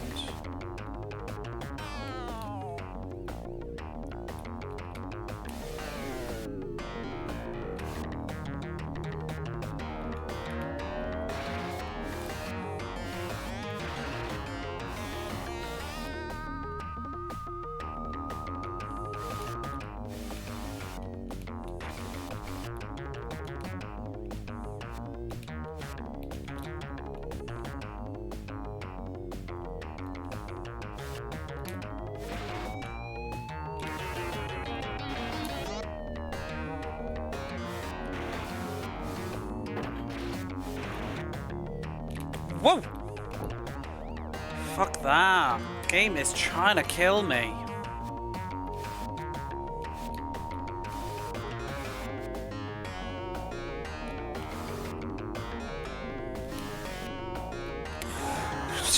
Relentless bullshit.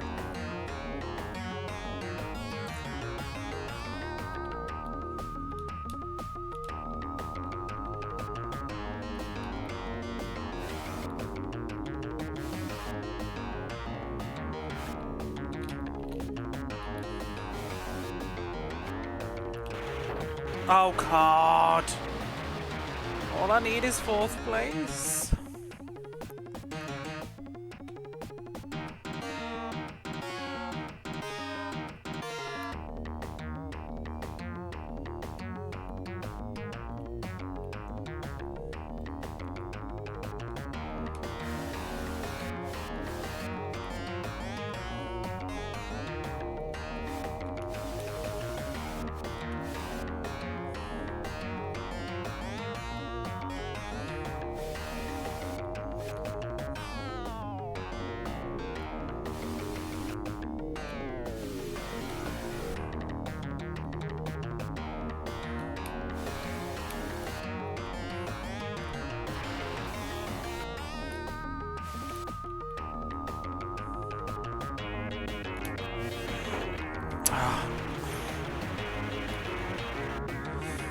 Yeah.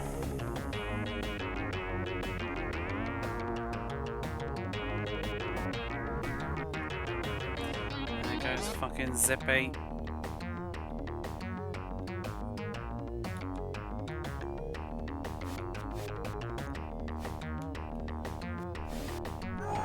Oh, Christ. That's it. Fucked.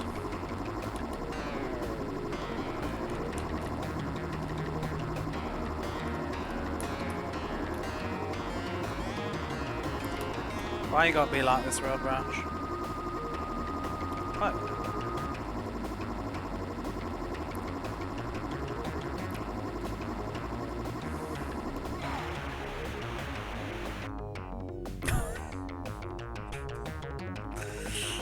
It's a very bad sign.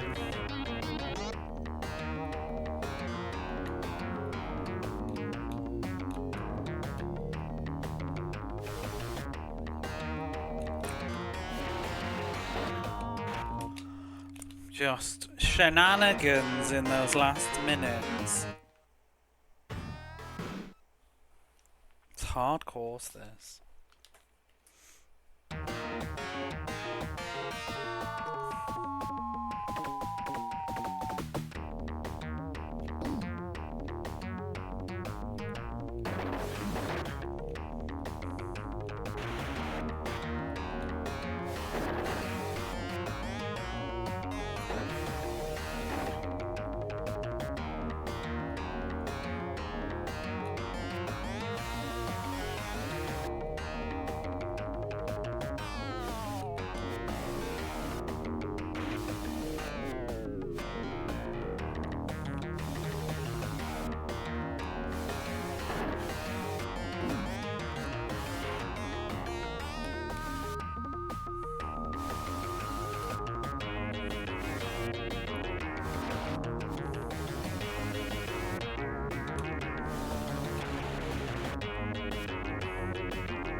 Sort of, but it's also I'm feeling very concerned for level 5 now because this isn't the boost I was hoping it was going to be.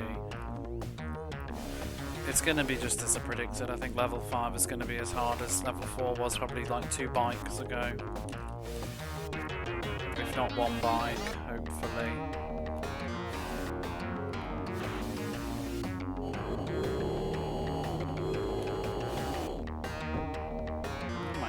What the fuck? What did the cows do? Like, the cows just went crazy and killed everybody. It was like 5, 6 bikers all laid on the floor. Moo! That's the kind of stuff, though, is probably how this game is going to get finished.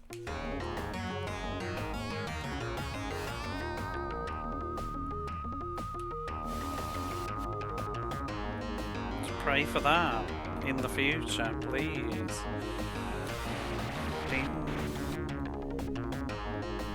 Hopefully their AI will be so fucked up now they won't catch up.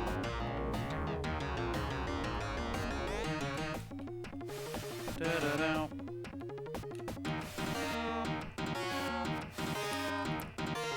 Yeah. These bloody bands.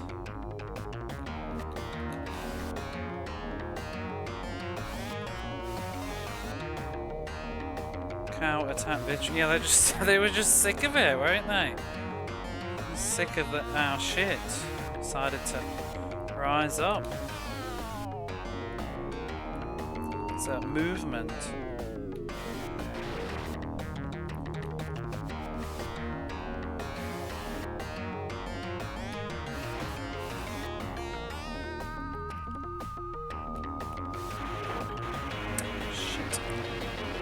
Where were you when the cow wars began exactly?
I really hate this level. I think it's my least favourite music as well.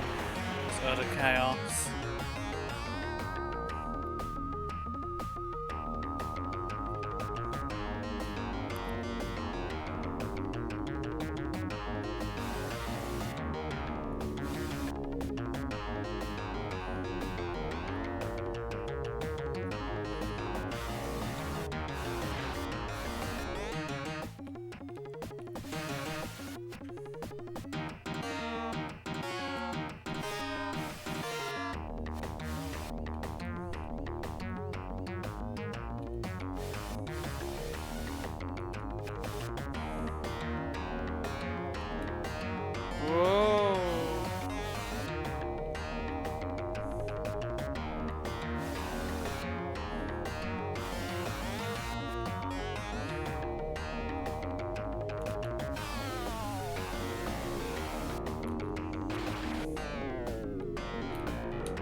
God!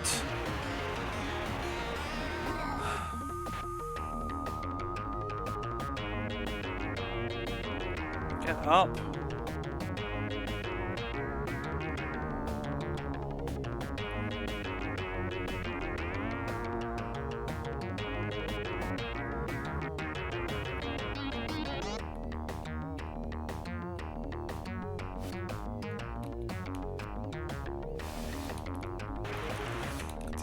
Fucking turns.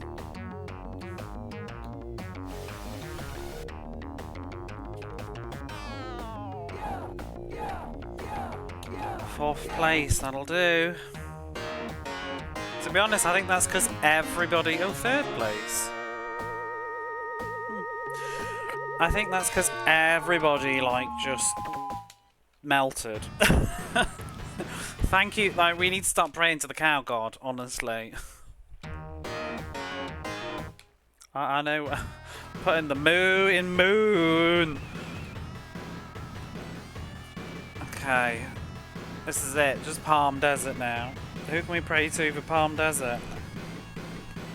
Pray to the cactus gods. Mood. Do yourself some good and ride home while you're still walking. I wouldn't need to walk if I'm gonna ride.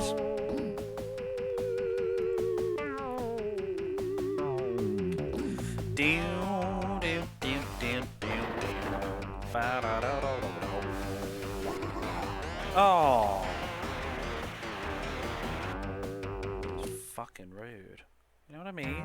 Just fucking rude. Do yourself some good and ride home while you're still walking.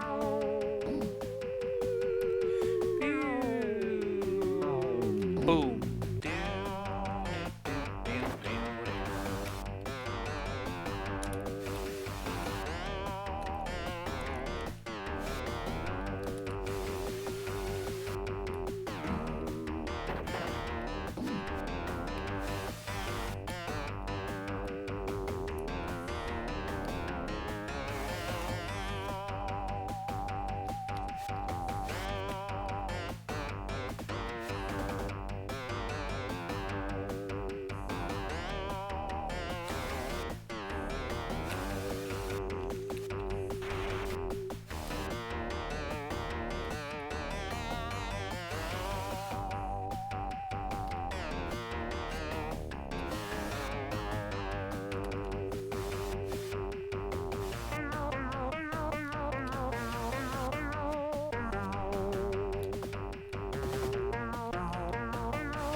Damn it.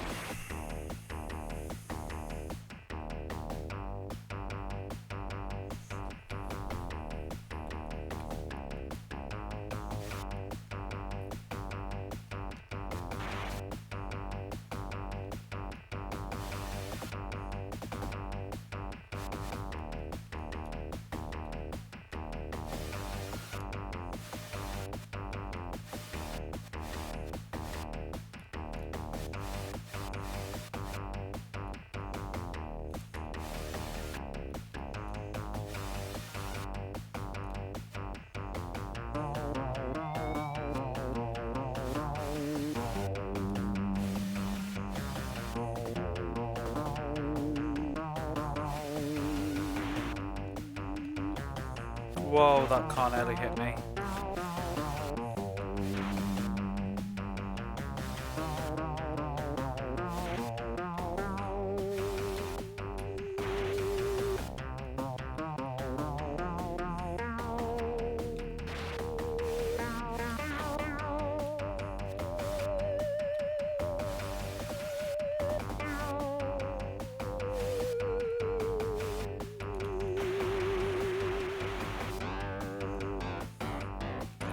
I am not catching up at all.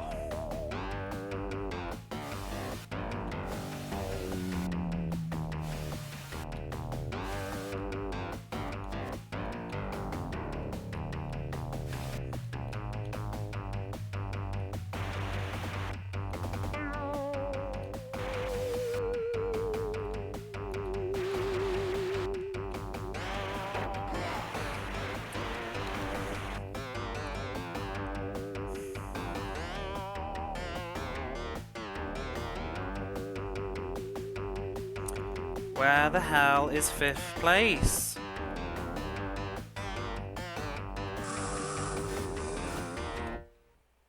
How goes it? We're on the best bike on the last track of level 4. How are you? Whoa.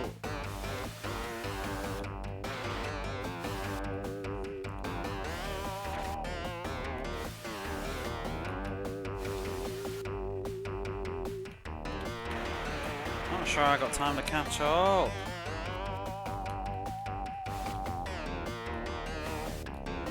We need the cow gods. Wretched level. Oh, fuck.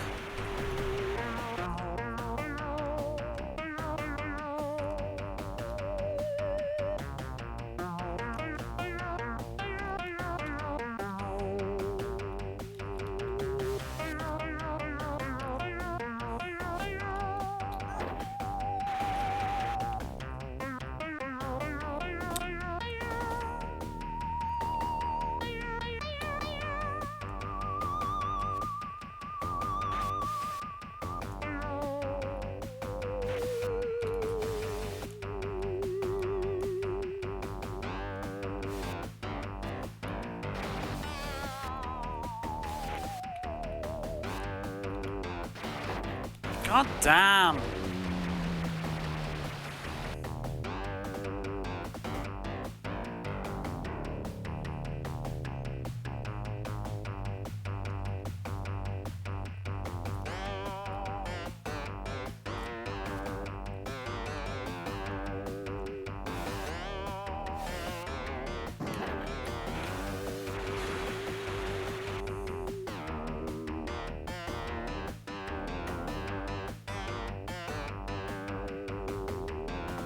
Yeah, this level sucks as well.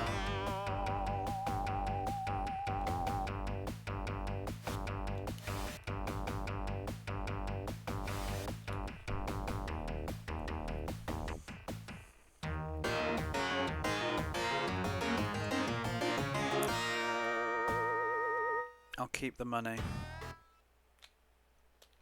Just, I don't know, reasons. What a horrible level though. If we can finish this track, Rock Saws, then we go on to level 5. And I have the best bike now.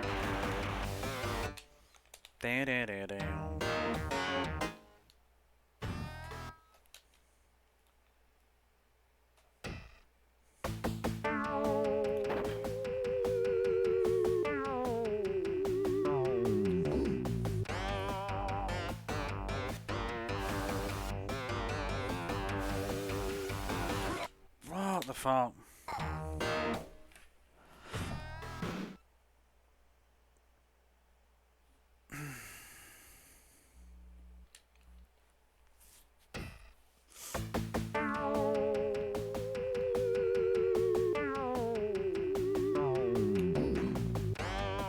Yep. But now it's just the winning. I can't wait. I'm tempted to do this one first on level 5 or the other one because I don't like this and I don't like Redwood. I'd rather do the other 3 courses because they've got better music for a start and the visuals are nice.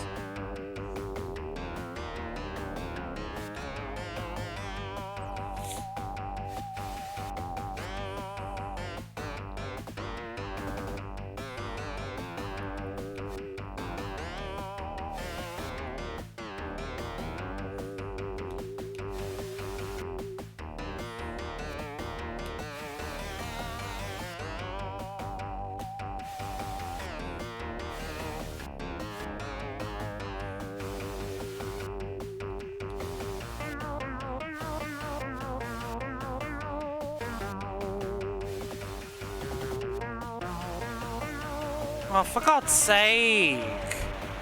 Honestly, if you turn just a little bit too much, you just fall off your bike at this speed.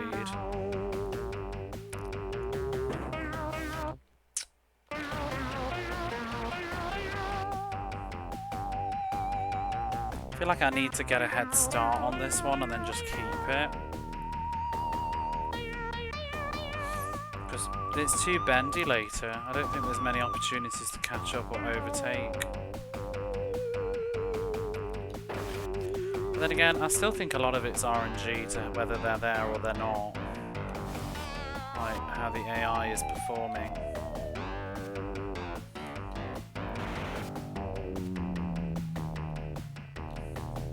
Sometimes there's a huge gap between 4th and 5th, and sometimes they're all just sat there together.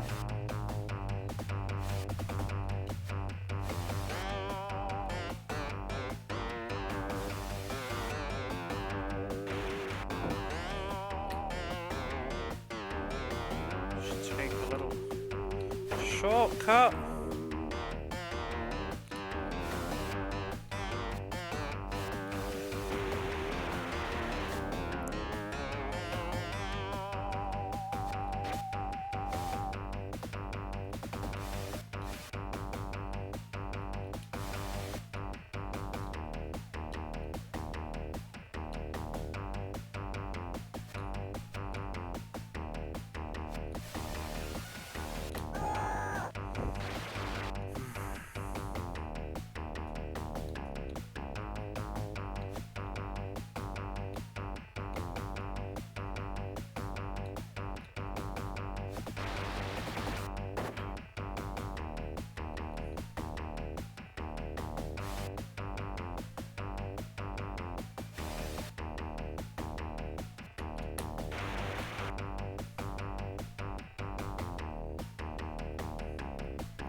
Hey.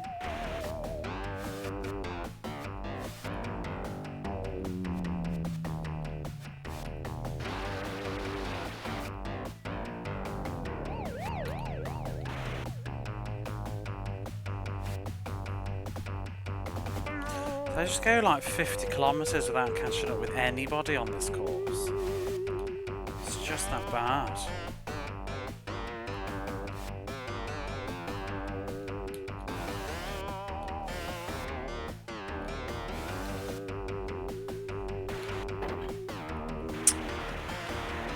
Oh, hey Ikura.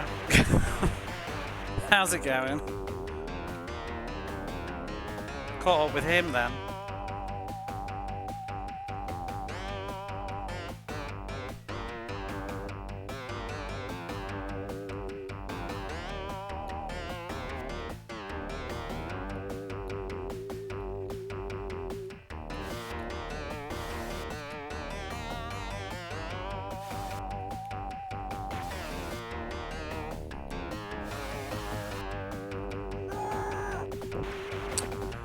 Fucking rip, isn't it, that?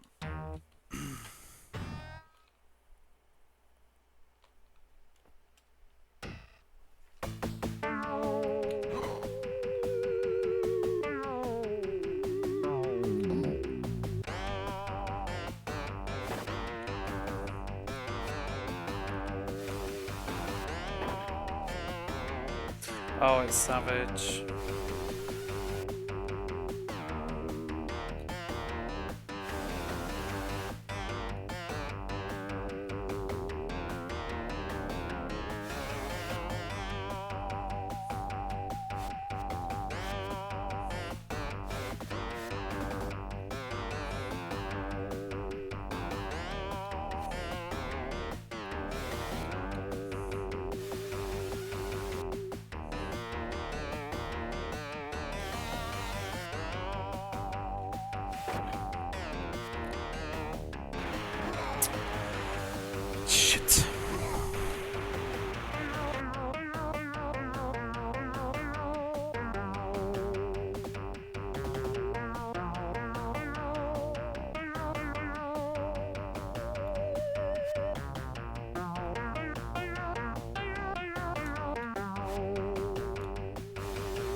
don't know how that car didn't get me.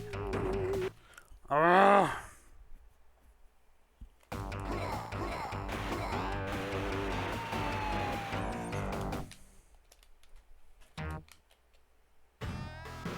The second I've turned the music off.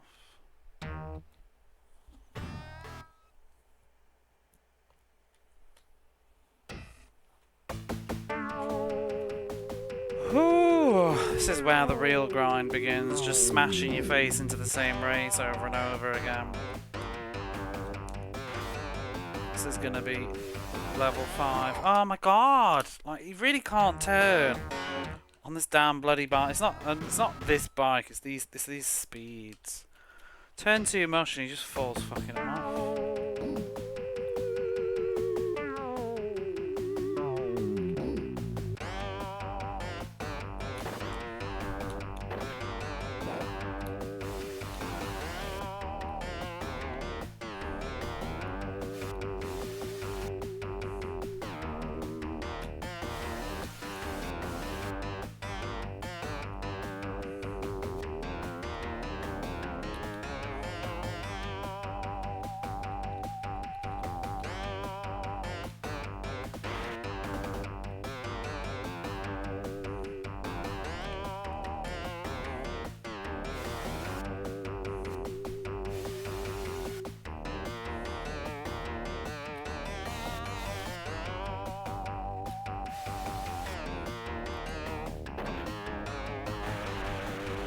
Every bloody time.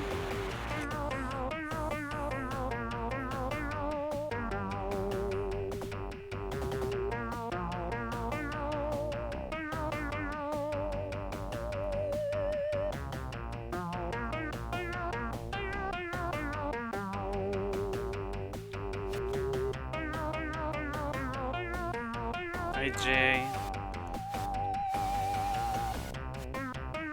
It's just in the impossible realms now.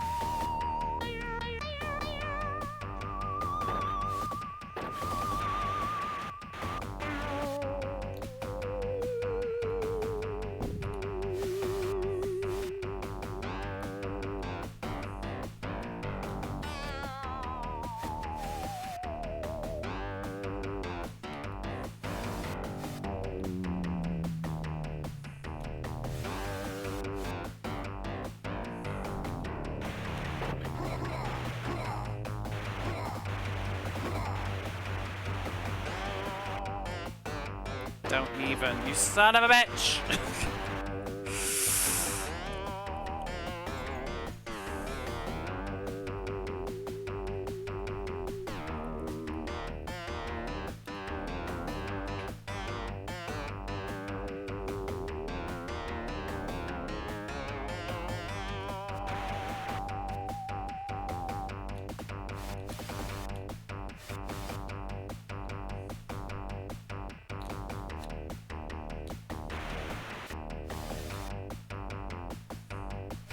Son of a beach.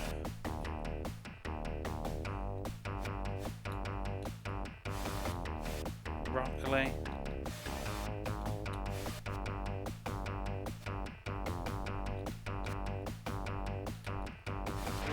Whoa, whoa, whoa, whoa, whoa, whoa, whoa, whoa, whoa. Almost, well, I've got one more difficulty level to go, but yeah. We got the best bike now.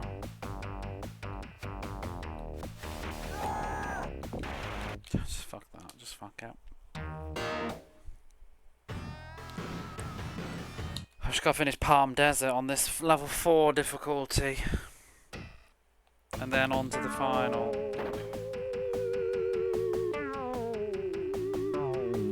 Not looking forward to that.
Can we get away with it?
Fuck off, Bob.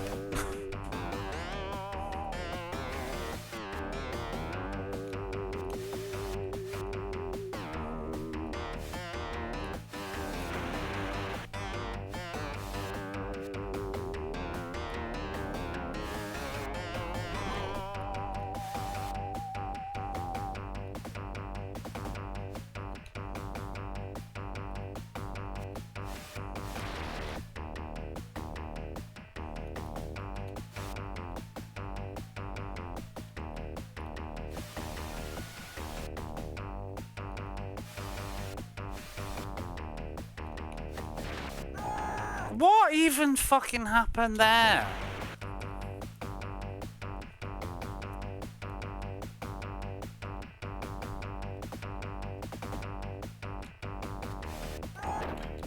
Great. Ah, I need to pee.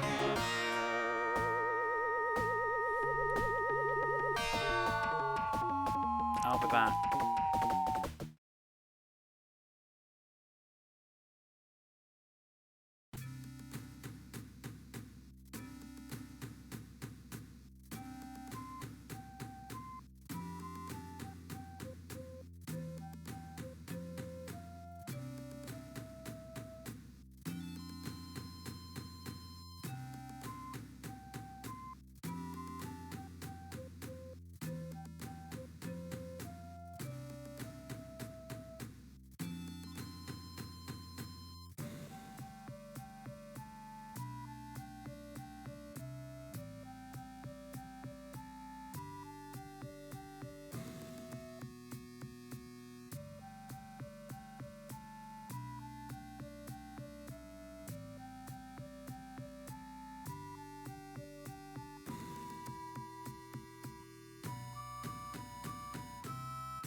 Here comes Yogi.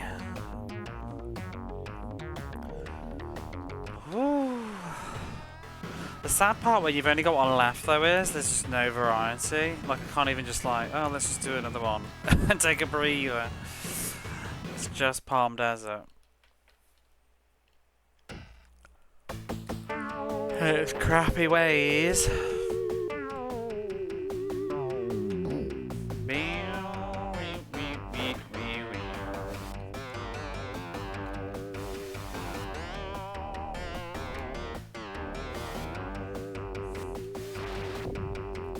The course is sort of okay now, to be honest. The problem is, it's just like I said, there's no good opportunities for overtaking. It feels like after about 50 miles, you just drive and never take anybody over.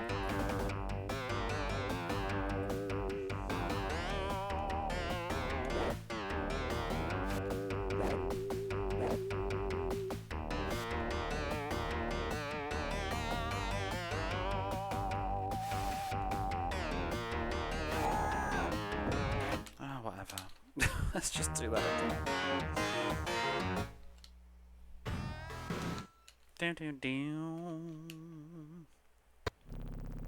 I've turned the music off because I'm too busy holding accelerate.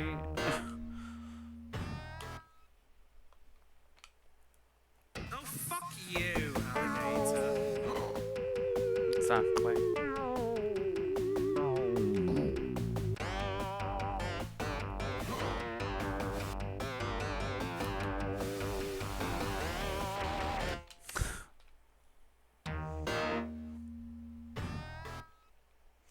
Yeehaw.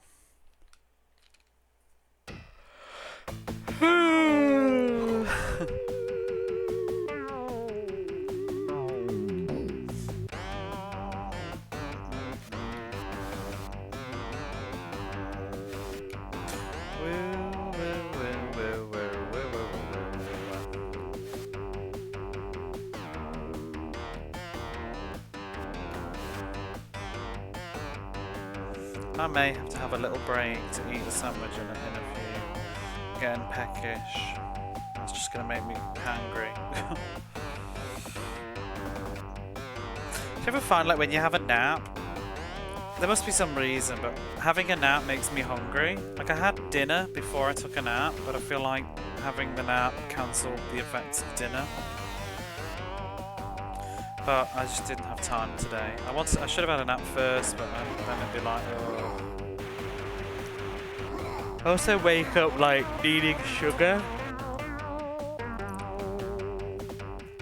I ended up having a Greek yogurt with like a fruit sauce just to get a sugar kick. Because I'm not buying snacks. I don't have any chocolate or anything in the house.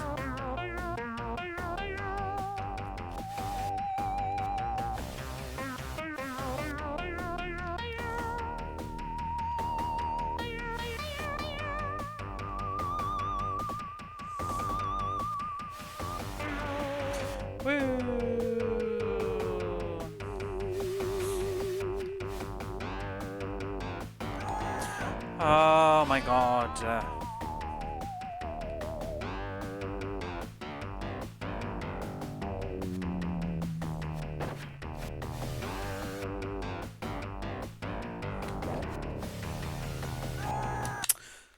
fucking level.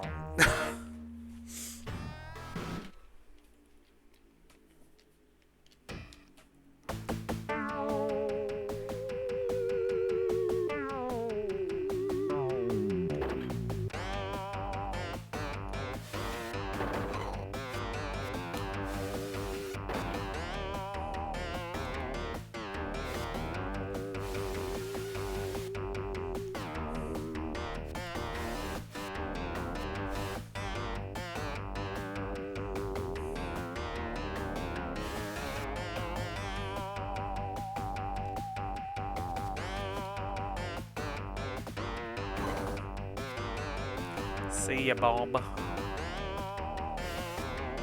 Whoa.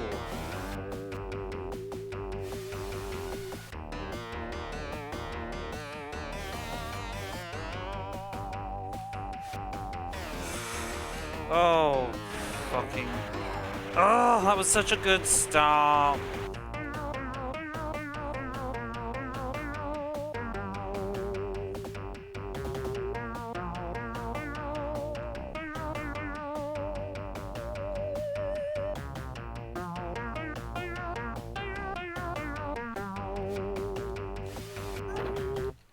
God, I hate when you do like this.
God!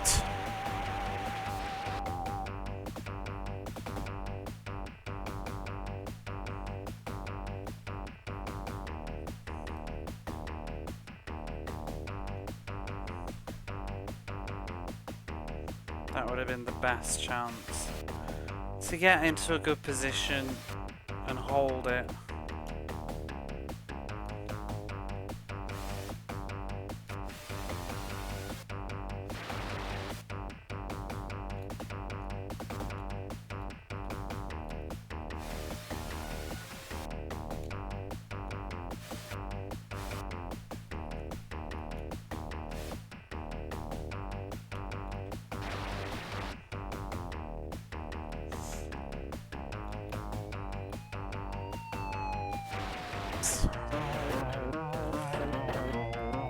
Whoa!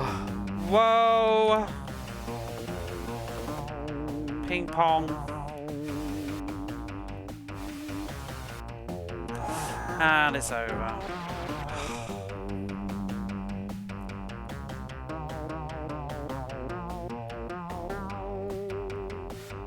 Still in sixth.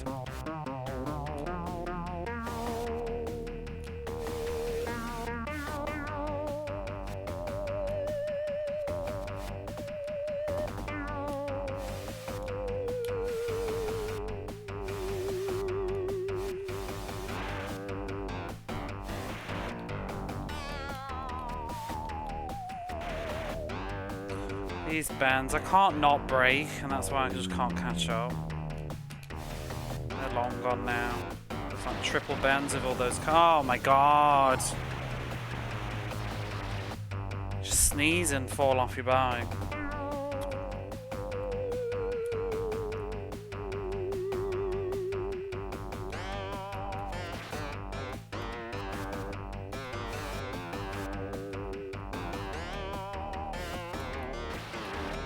That's a shit back bend. All the signs turning left and then it immediately swings back to the right with no foreshadowing.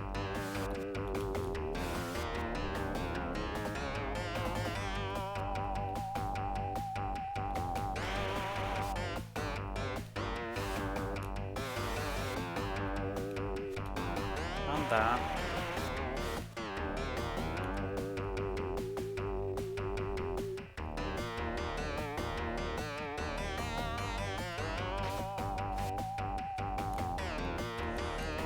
Oh my god, I need the computer to just crash.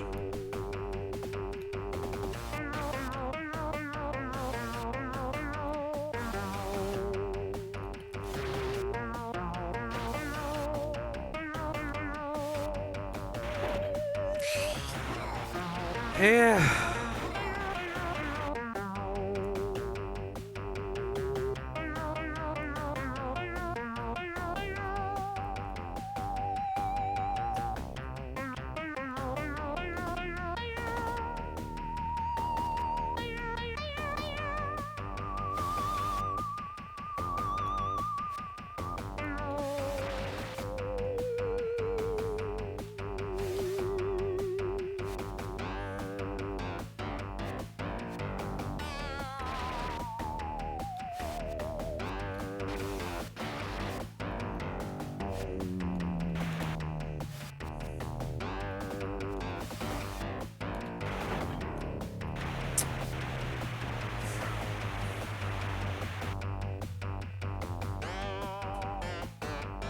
Oh, there's no point. There's literally like 3 miles left.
That bend.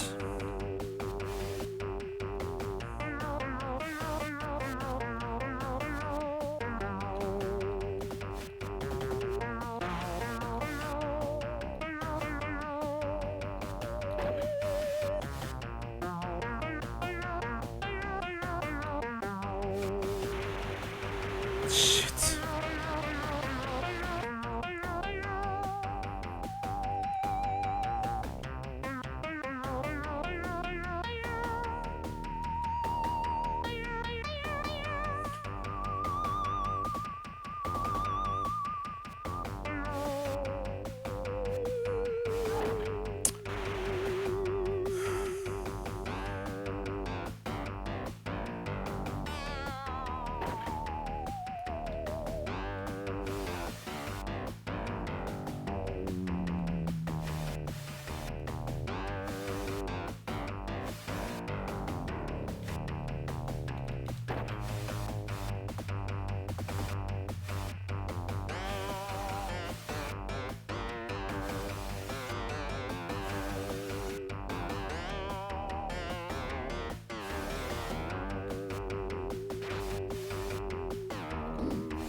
Fuck bastard.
I hate that fucking band.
Oh, balls.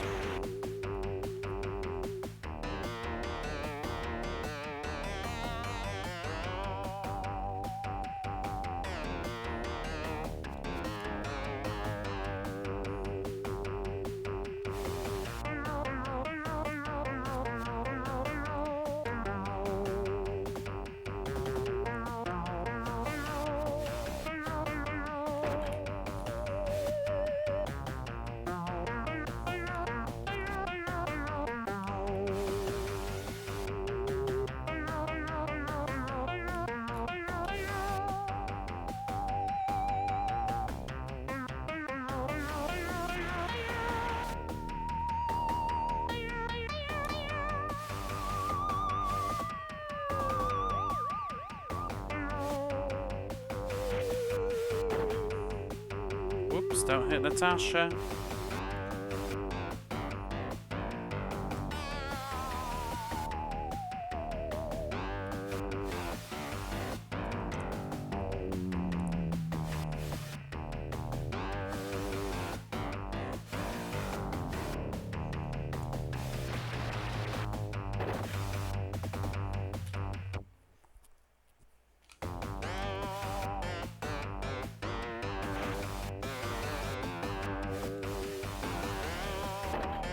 Whoa!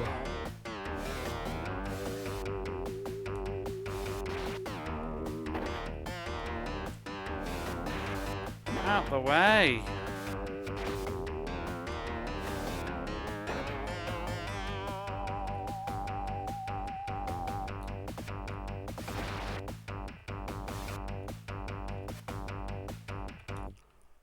Oh my god, why is it people like shoot 'em ups or something stressful like this? Your face just constantly itches in different places. Like trying to ride. Sabotage.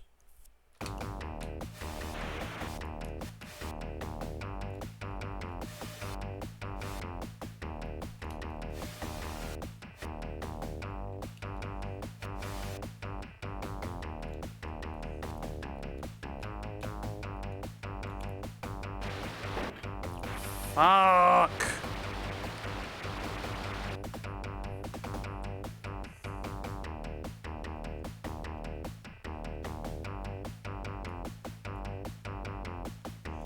Third to seventh.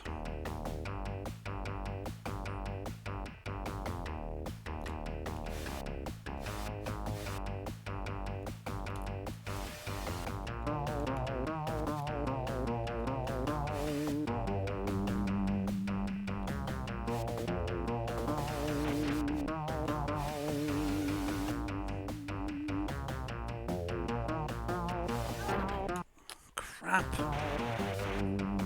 Shafted.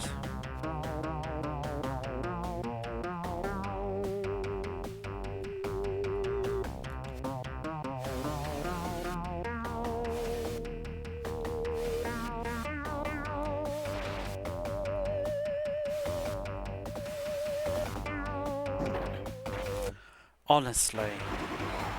Fuck off.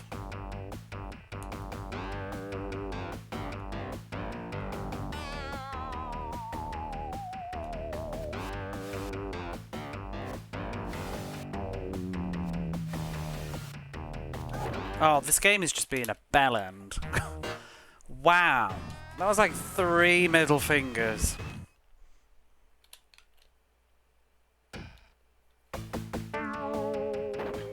That was a good run until then.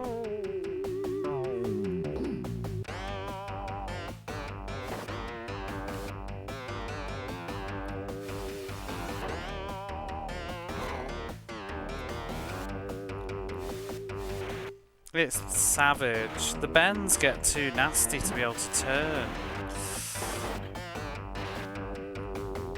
I mean, to be able to catch up with anybody. I really need to do like my positioning at the start. There's that horrible bend though that always gets me and I can never remember where it is. Oops. It's coming up. Is it this? No. Just after the copper. This. So try that shortcut. I think it works out well.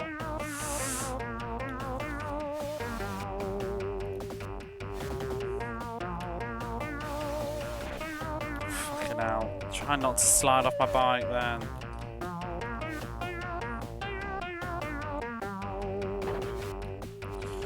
Wow, Natasha, you bitch.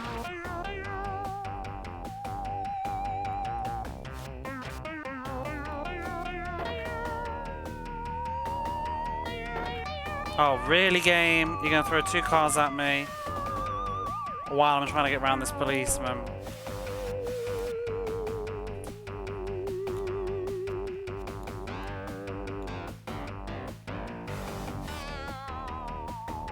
I'm riding really well this time, but I'm in 7th for some reason.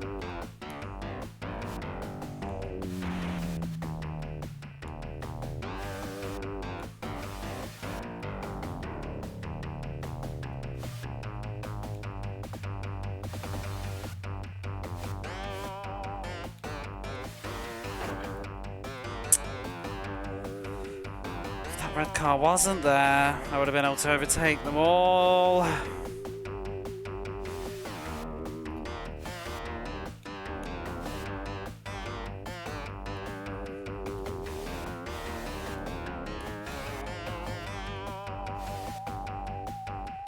Oh, for fuck's sake.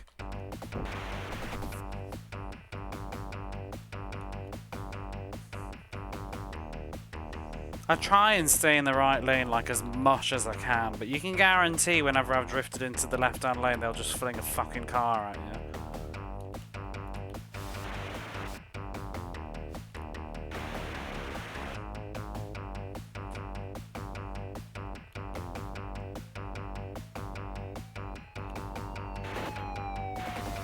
Busted.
Oh, you fuck. Did not need that bump. Whoa, needed that one.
Whoa, car. Nearly ended my run.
No! Oh, fucking hell! Oh my my god, that would have been it.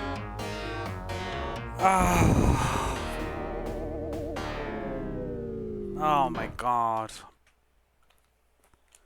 Oh, that would have been a fucking win.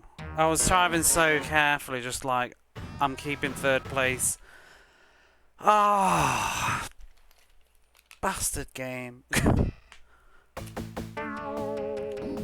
So close to the end. That was a wombo combo. It sucks the most when it's at the end as well. Just stings.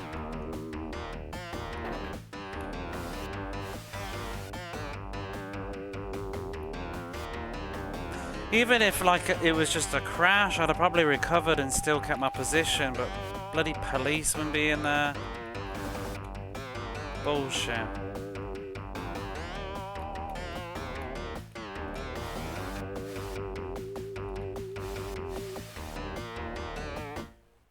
You enjoy this? Well, I'm glad you do. That's why I do them. It's a good time. I like to hear that. Thank you for being here. Ooh! That was that didn't work. It worked last time. Oh, I'm still gutted. That hurt. Oh, that hurt. Because I tasted it. It was on my lips. I was tasting it. Fucking hate this.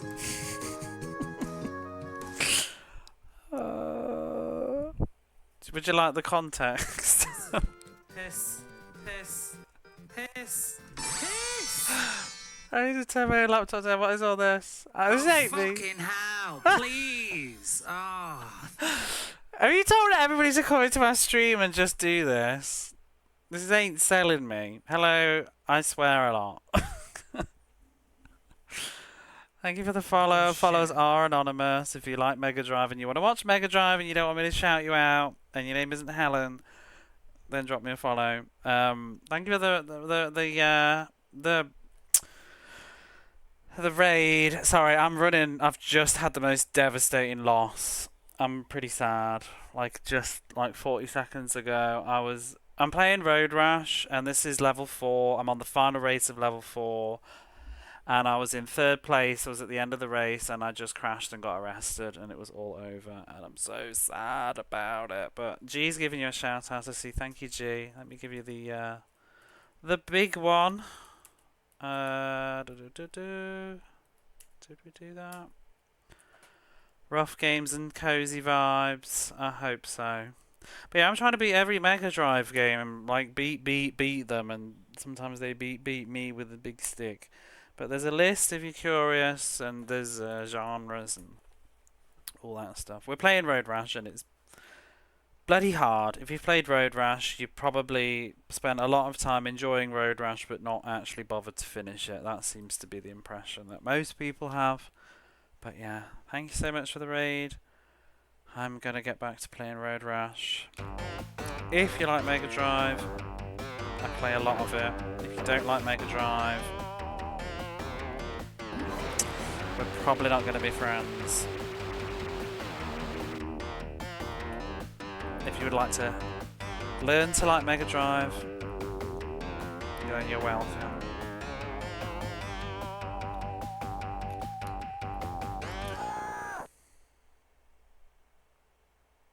Stay out of my face! I promise I'm calm. I tasted the victory. That's what I was saying actually when you raided in. I tasted that victory.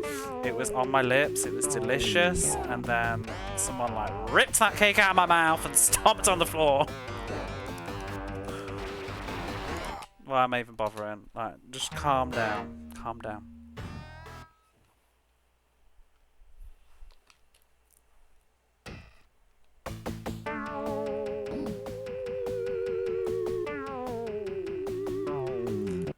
Couldn't get fast enough.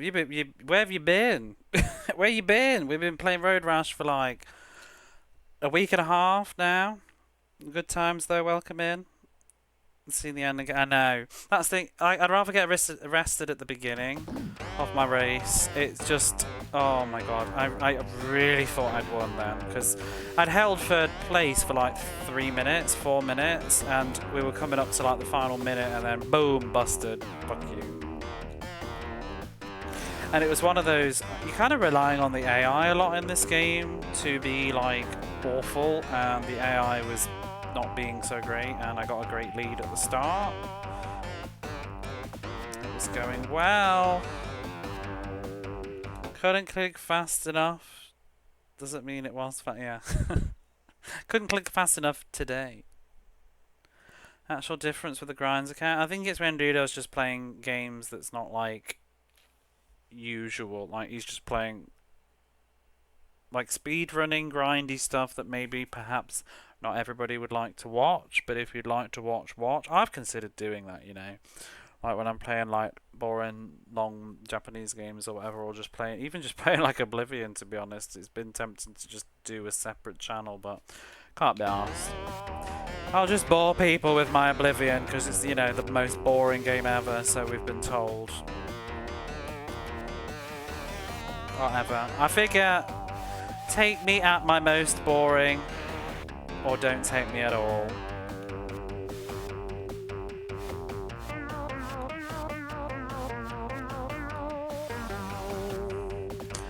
Come for me, not the games.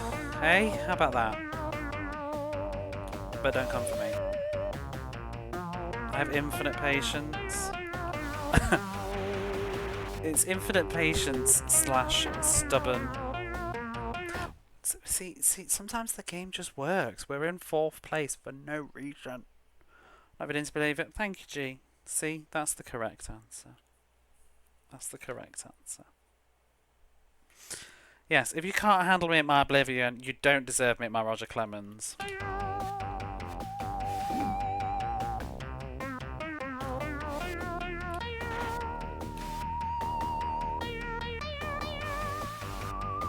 Shall we pin that? That's a good one. I like that. I know, Kingdom Come. Nobody wants to watch me play Kingdom Come except you, Dudo, and maybe Smudgy Bear. Like, nobody wants to watch.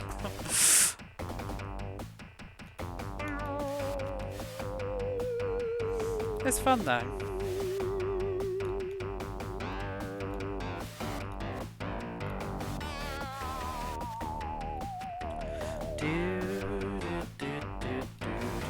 Woo!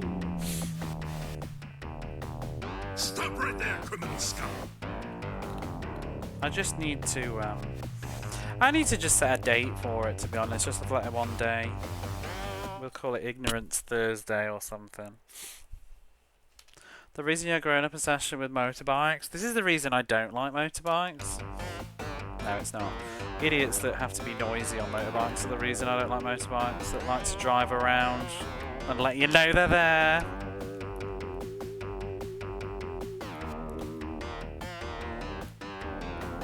Can you imagine motorbikes are like nice on the open road in the country and stuff, but like noisy bikes in places like where you live, I just think like, oh, go away. It's like just about half an hour ago there was some knobhead outside my apartment like, it's like, really? Do you need to?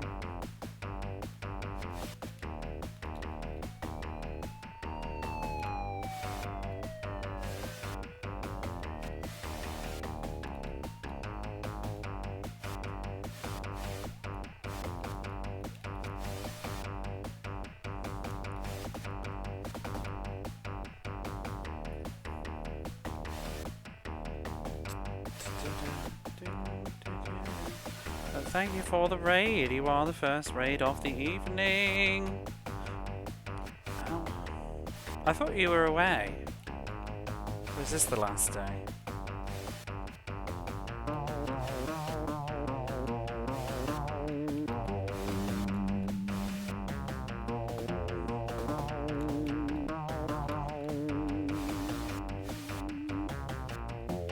Ooh, see ya.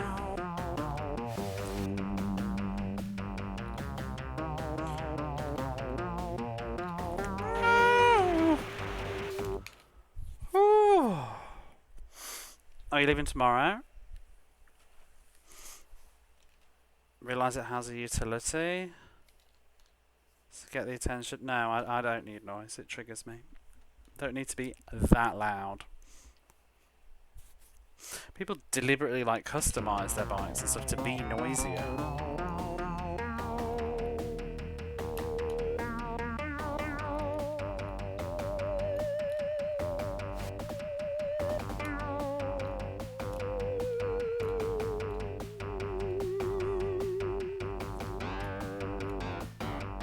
Fuck you! Fuck you! Fuck you, fuck you, fuck you!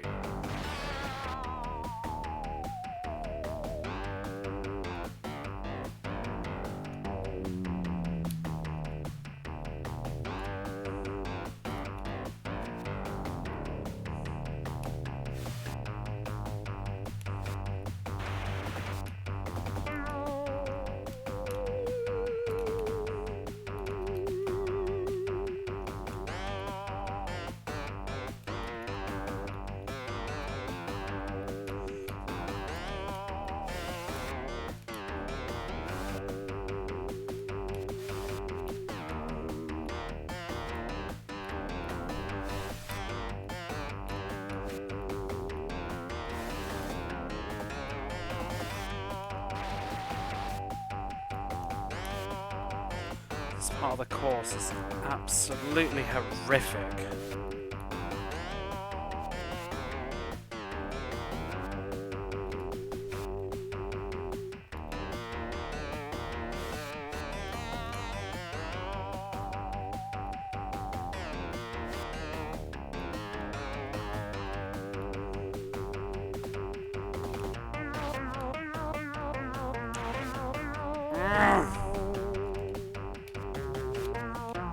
Oh my god, it's just so awful.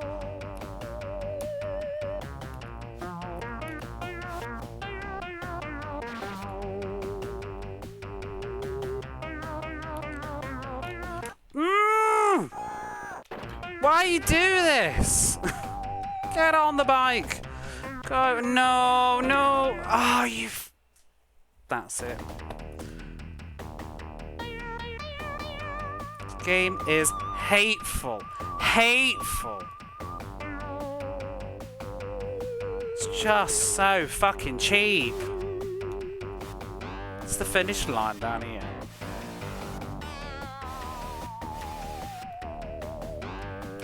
Unbelievable.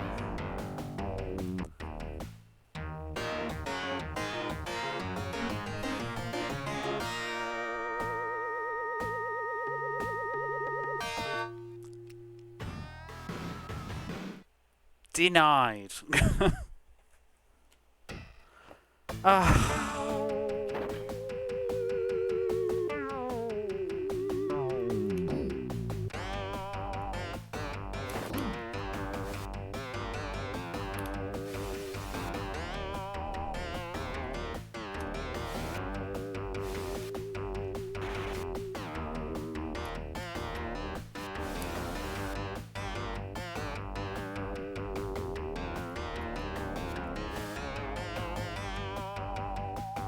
Do you know apparently the retro retrievements for this don't even include the next difficulty? It's just level 4 and they didn't make them for level 5. That's like... what's the word? An omen?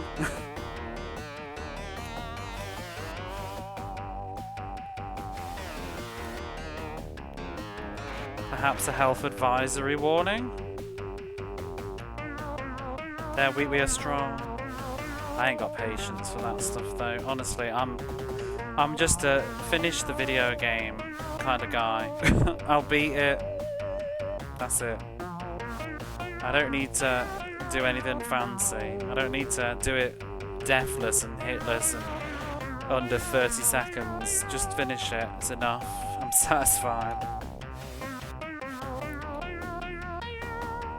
If I could do it easily though, I'd have a go at the retro achievements. I have tinkered with it, but the fact that I need to be online, I need to basically play on a computer. I don't want to play on a computer. So, I can't participate. But it's a shame because the amount of absolute nonsense that I've finished already could be some good retro achievements. It's like this, if everyone wants to do retro achievements, I don't want to do all this shit again, but it just doesn't connect. I have dabbled though, I have an account, I've badged like... I badge columns. There you go, I'm proud of myself, I'm a columns badger. I badged Valis until they changed it and added more things, it was easy though. I've almost badged Thunder Force 3, I just need to do Mania mode, but I just can't be asked. Some of the achievements are just annoying. So.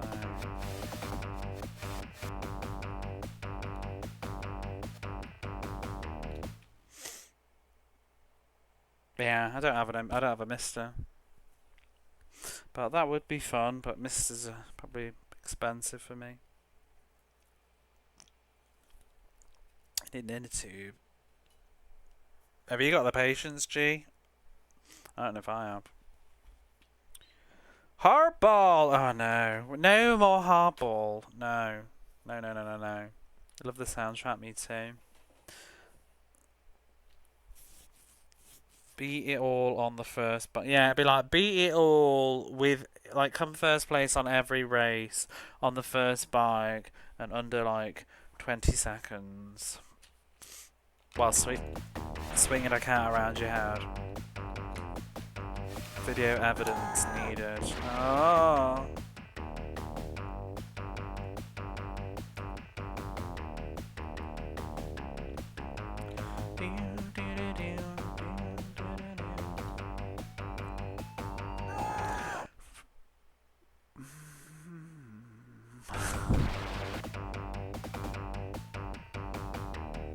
Do you know what's Larry? This fucking game. Do you know what's Bob? This fucking game.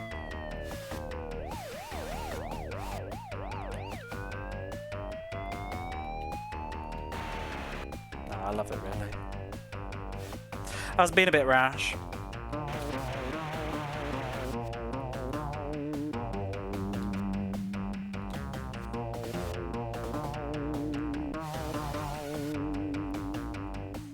That was the joke.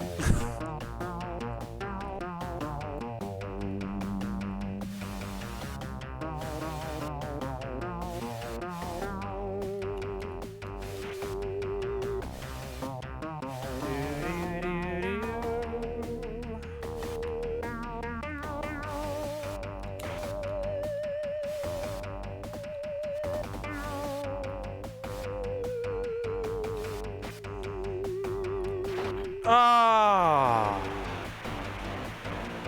you're a real rogue. Some people say, oh. Some people say, oh. Some people seem to say that 2 and 3 are easier. Especially 2. I get the impression that 1's the hardest. Fucking hope so.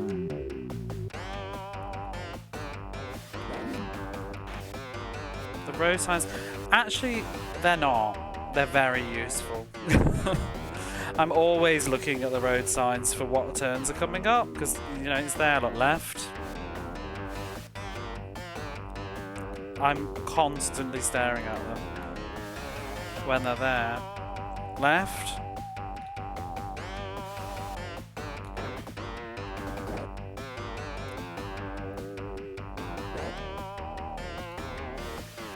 Wiggly Bend.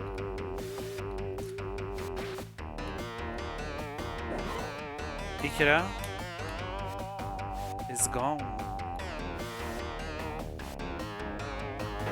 No! I was hoping to get away with that.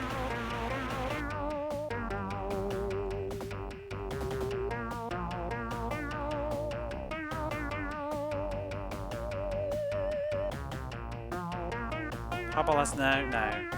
Nobody will play it. Do you know what's also funny about a lot of these games? Not this one, but other games. Like, there's like not really any guides either. Nobody plays them. Nobody's got the substance.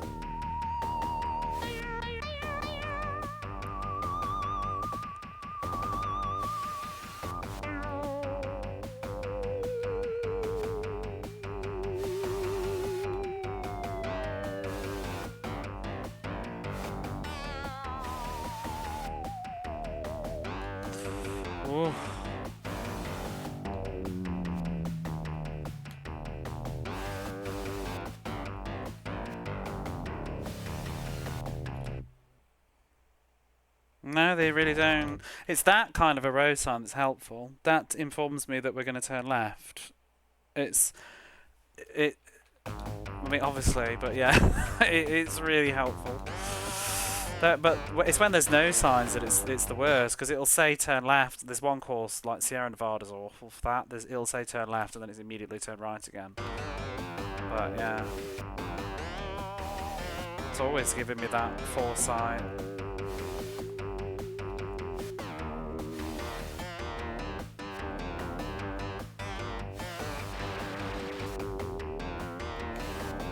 I don't memorise this, I'm just looking at signs as I go. There's certain nasty bits that I start to memorise though. Not very well. Courses are too long.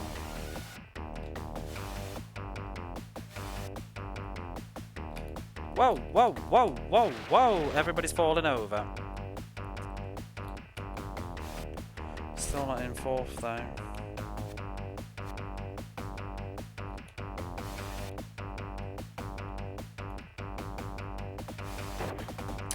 Shit. Natasha, girl, you don't need this win. You'll be in the next round anyway. Let me have it. Ah! Like that, no fucking sign.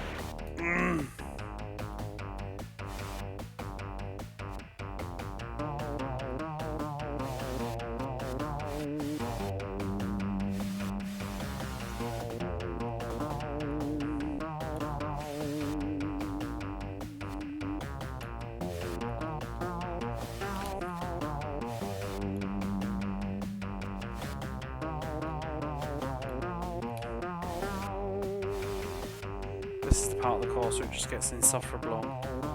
Though with all the turns, I need Natasha to crash because she's going to overtake me on all this crap.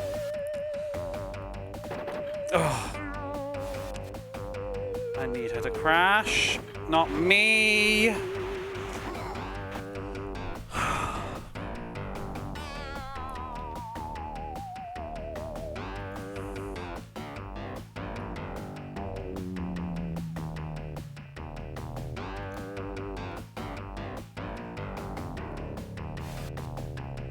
I don't even brake that often, to be honest, only when I'm desperate. You can't brake, you'll never get any speed. Coasting is the best way to do this, just let go of the accelerator and coast around the corner. You keep tons of speed even when you're not accelerating. Ooh, that's a brake. I'm not going to catch her up because this bit's awful. Needs to crash.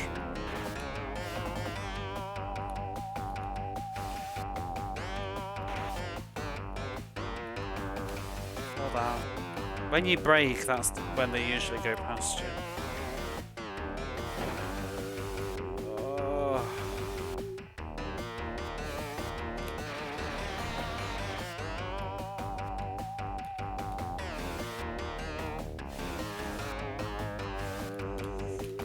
I really need this game to not throw me a car in the left-hand lane at a crucial moment.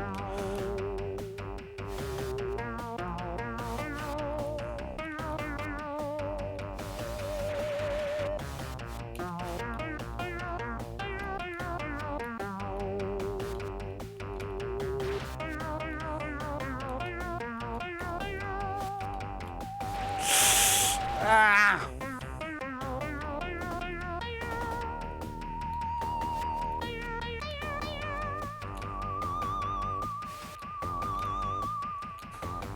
Don't do it, don't do it, bitch! Bastard, bugger, balls, bum.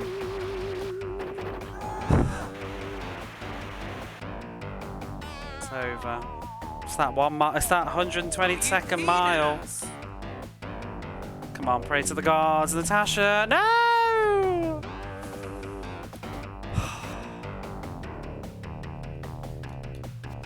And it's over. My heart can't take this misery this much. That is so unbelievable. That's 3 times in a row.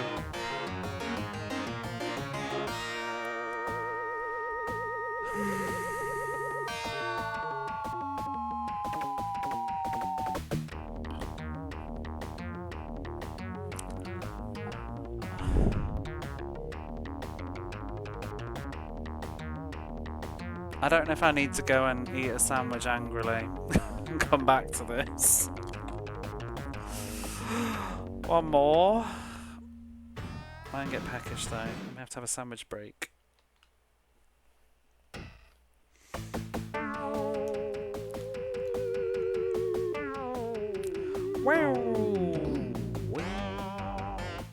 I just want to do a different.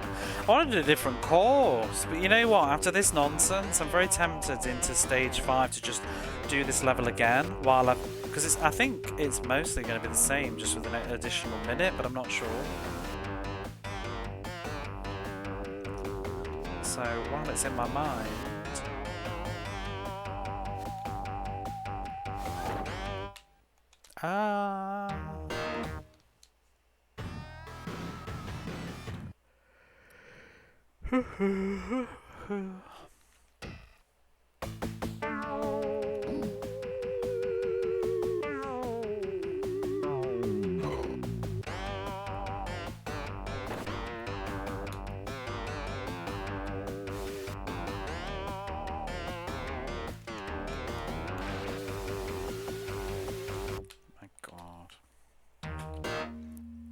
It's like at the end of it though, like once I've got my position locked in, because of the rubber banding, you can afford to just chill and take it and try and be really careful. You won't lose too much speed, you'll not catch up, but you won't necessarily always lose your position.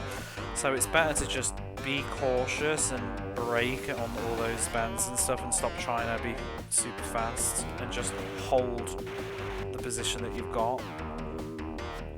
Because I only need 4th place to qualify. So that's that. Too fast, clipping the tops of the trees. See, I wish I had upgraded my bike earlier. We've got the best bike in the game now, this is it. Everything is just me now, I can't do anything else. The rubber banding in this is batshit. In some ways it's kind of nice, I suppose. Because it does keep the element of excitement in that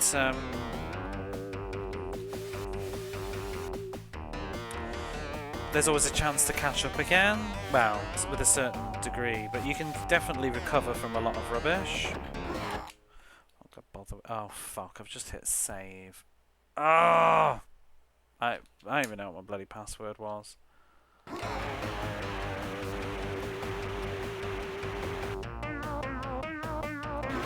Damn it.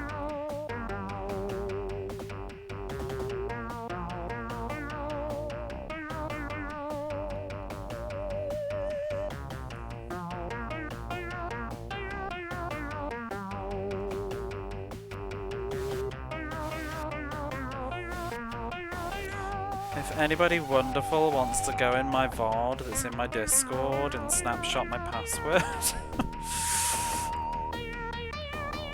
it should be like, what, a minute ago in the VOD? Ah! Oh my god. We're arrested now. I'll do it myself now. Well, can I just afford the fine? Maybe I can afford the fine. And we'll just go from there. Yeah, whatever. We'll just take the fine. It's fine.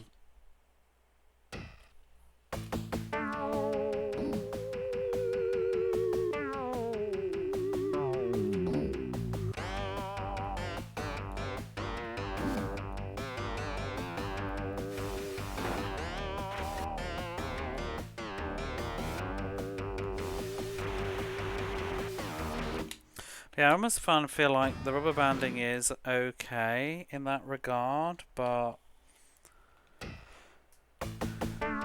it doesn't work against you like Mario Kart does, you know, where you feel like they're always up your ass and then they can just like shaft you with a blue shield, but a blue shell.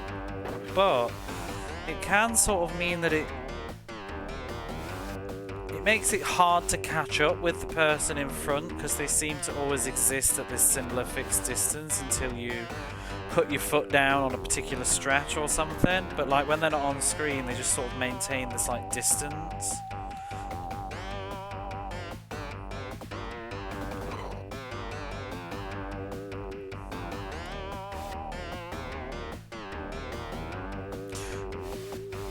Because you can get like a really good distance with the rubber banding, and then they almost like just don't seem to be able to catch you up.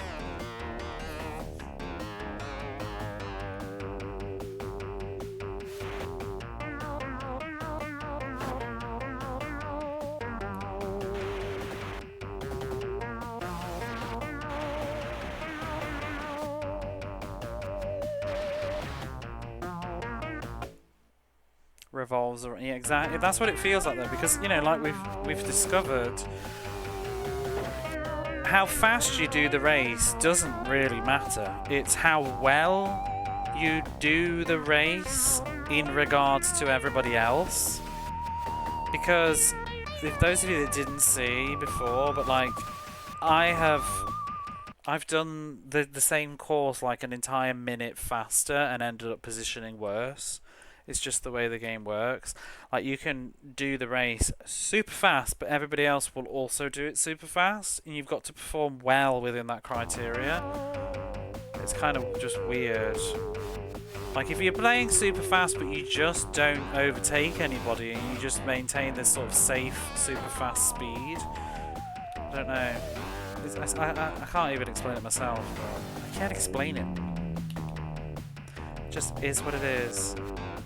Like, I was finishing Grass Valley in like 7 minutes and positioning 5th, and then I finished it in 6 minutes and positioned 7th. So, go figure. It's like when you do shit, everybody else kind of does shit as well. The parallax.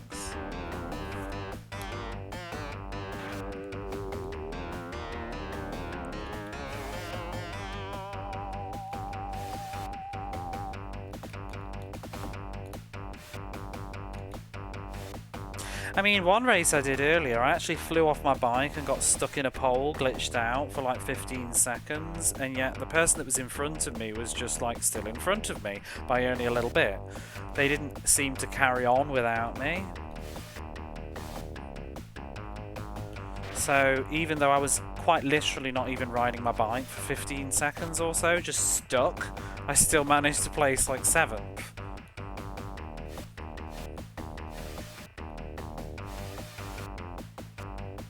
But then you'll have a race where you barely crash at all, but you just don't do very well in general, and end up 7th.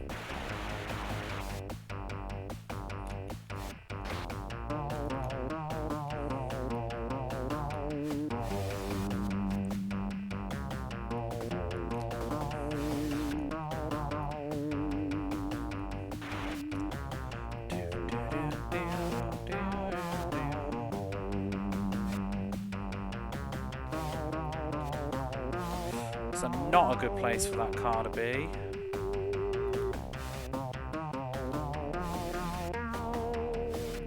Where are the other races? What even knocked me off my bike? Shit banding, yeah.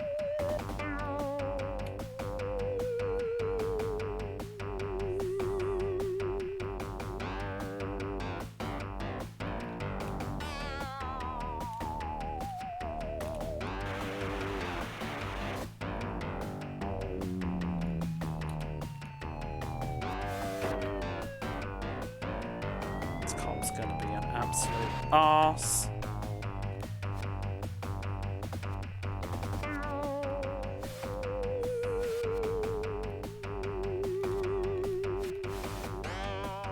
Just can't catch up though. There they are. Whoa! That turn is a doozy, and it got me. There's no warnings for that, it just snakes very quickly.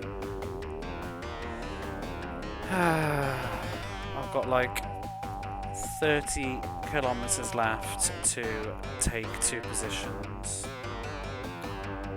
I think we're fucked. Unless they all crash. Which you never know in the worlds of Road Rash. We just beat Redwood because one of the cows totaled 6 races back to back or something, so it was very cursed. It's a lot of cows screaming.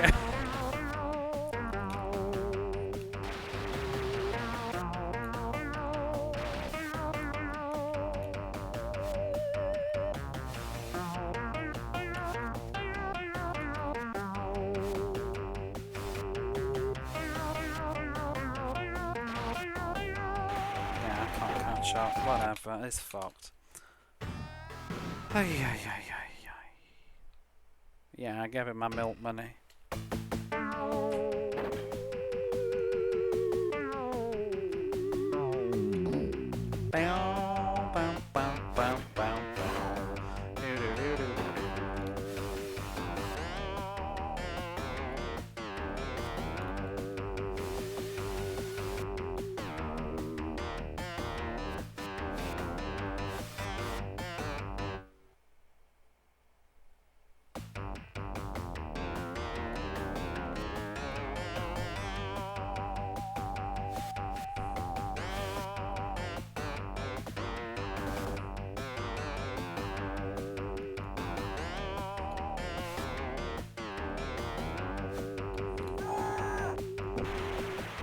Thanks, car.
I did not hit her. I did not.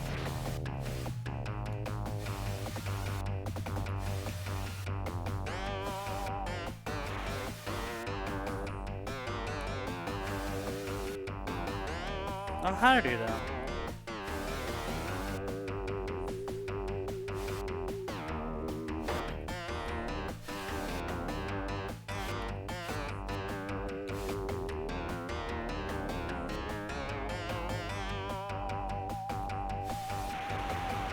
Ah, fucking hell. This game is tearing me apart.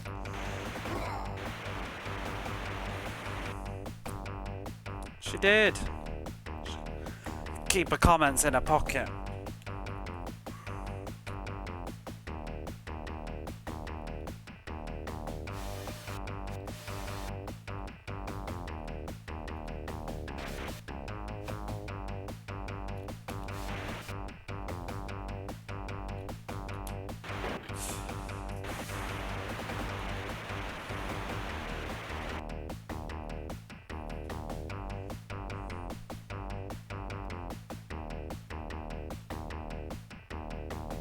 I'm above her.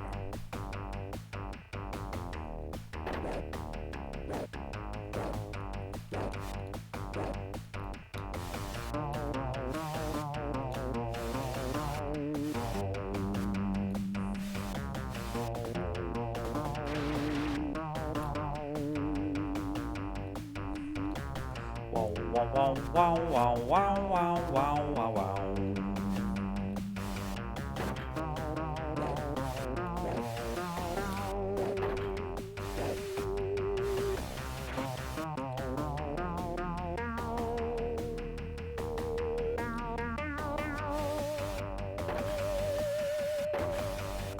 God.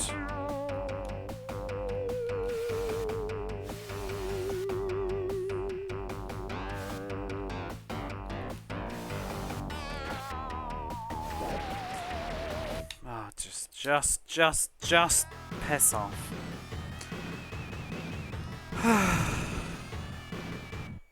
They're all over the place. They sort of cluster, but it... I think they try to cluster, but whatever happens, happens. You've usually got your top 4 people that are together.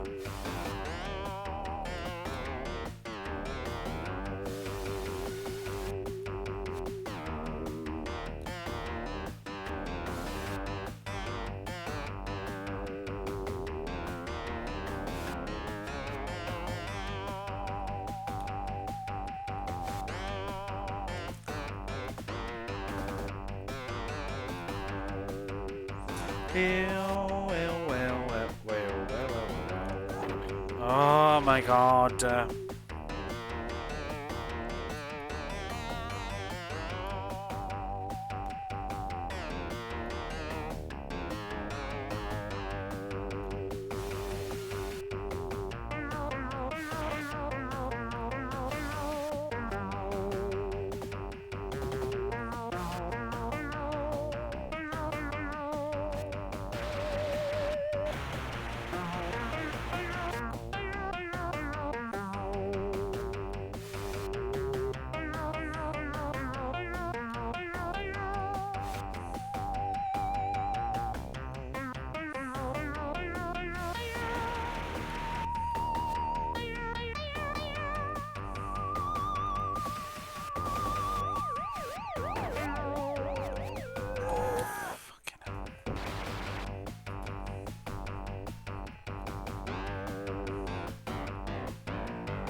Fucking game is gonna game.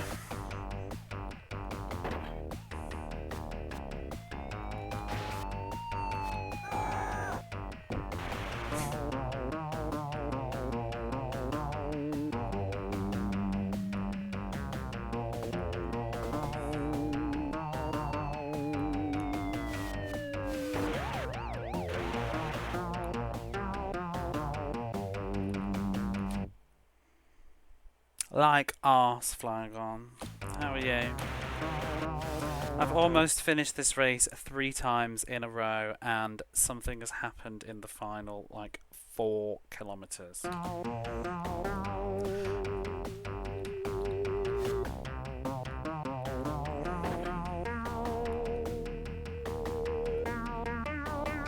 Right in front of the finishing line. I've been arrested, I've hit a car. Hit a sign, all on like mile 122.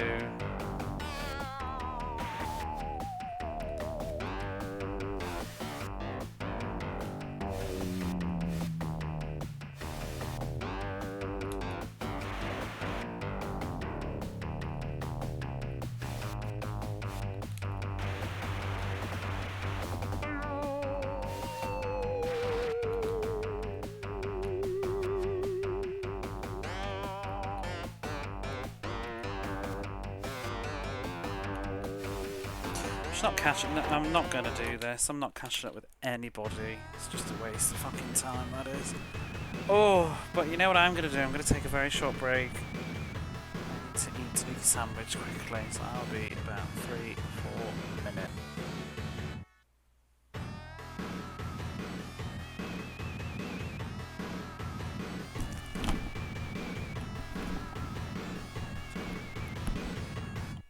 Look how rich I am, though. Do I need to win? I would just be taking my $51,000 and being done. Thank you.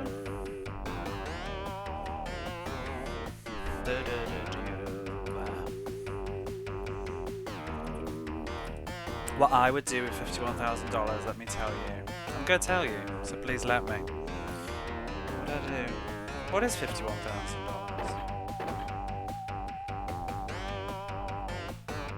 It's like 5 million yen. Am I right?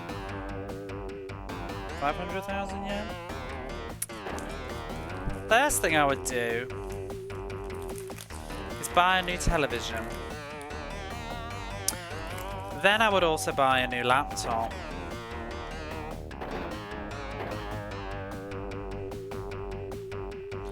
I'd also try and move. There we go. How was the sarnie? It was good. It was filled with bittersweet tears. Like I cried a little bit while I was taking the salad out of the bag, but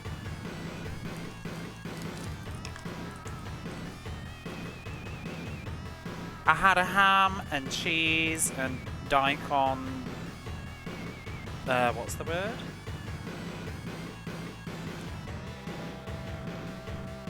Not Brussels. Sprout? Wait, are they Brussels sprouts? No, they're not. What are these new things that are like cress? Broccoli sprouts. Daikon, broccoli sprout, and other stuff, salad on it. Would you consider spending buying a new bike and immediately crashing it or getting arrested? No! No! How are you, Jiggy?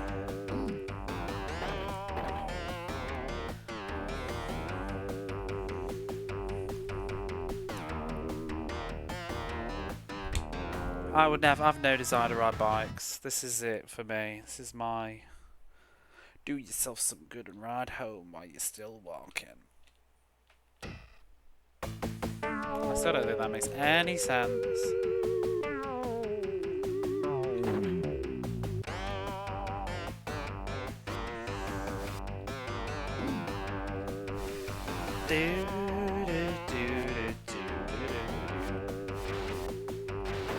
Fuck.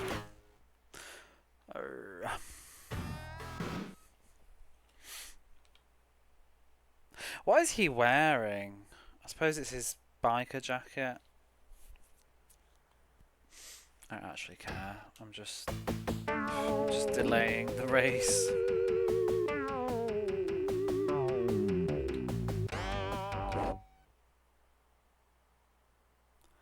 Reacher? I don't know that. Have you mentioned that? I feel like you've mentioned that before. I don't even watch TV anymore. Particularly. Fucking hell. I'm just well into my books these days.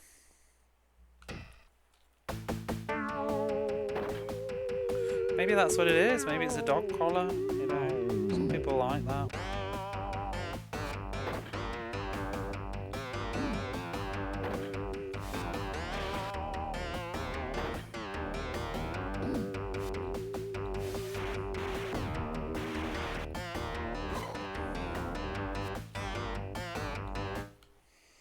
Ever trashed novel? Airport?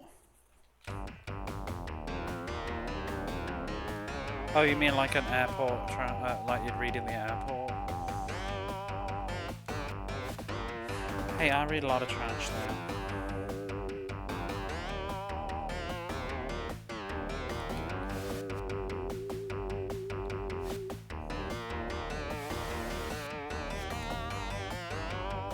I think the older I get, the less I care about like whether something is so-called highbrow. If it's fun, it's fun. I used to be a right snob about what I read. and then ended up just not reading because I was too busy being a snob. And you know what? Snobby books are often dry and hard. They're good, but they're not easy to like just read back to back and stuff. But you know what it is? It's just juicy. I mean, so-called trashy. I actually don't think they're all trash. I enjoy them, but good time stories. Oh, this is ringing a bell now. Wait, 30 plus novels? That's a lot. Wait. Reacher books. Who is this? Jack Reacher. Oh, wait, I know this name. Did I try it? Oh my god, there's loads of them. What's the first one? Tripwire. British author Jim Grant. Maybe I'm just getting deja vu because I think we've had this conversation before. Killing Floor. I mean, I'm into my books these days, so maybe I'll check. I'll leave that tab open and check it out. Depends how it is, though. If it's if it's terrorism-y and government-y, that might not do it for me. I think I'd rather just watch it than read it. I don't know though, because I've never tried a book like that really, so maybe I would like it. I want to try the oops. I can't remember who it is, but like Along Came a Spider and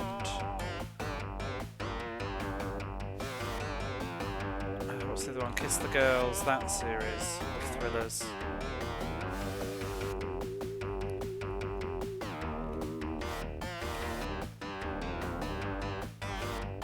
And there's also a legal thriller series I want to write.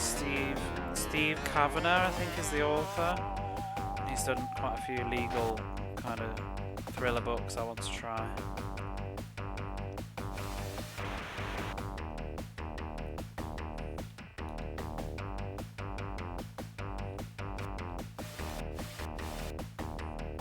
They come out yearly. But the first one was dated 97, so it's about right. Is it 30 odd books?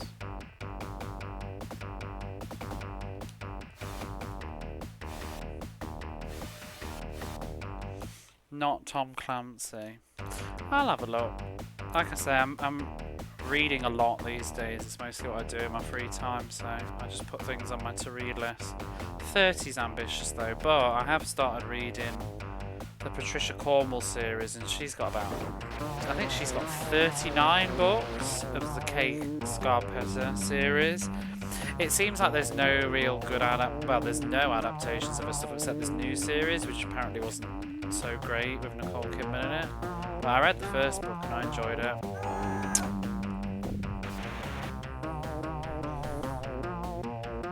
Yeah.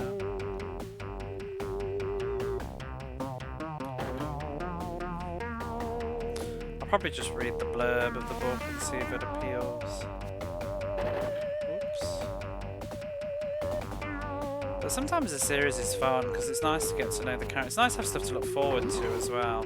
Although I prefer like finding a series a bit earlier in its run for that. But I have just started one or two new sort of crime thriller ones, and there's one I've read the first book of that she's only written 5 books, and she pretty much writes one almost every year. So that would be nice to catch up with. –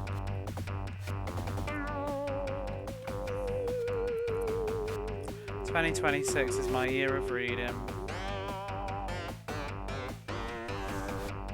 Yeah, I don't watch TV. It's mostly because I'm not very comfortable to sit in front of my own television. Like I stream in front of it, but like my sofa and my setup, it's not very comfortable. I'm not relaxing. And you know, playing a game is a bit different from watching TV. So if I watch anything, I tend to watch it on my phone in bed.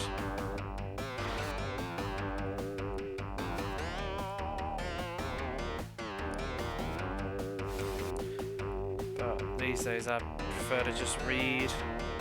I'm enjoying reading a bit more at the moment because I just find that the story is a bit more I don't know, it's presented differently. Fuck this game, I'm so tired.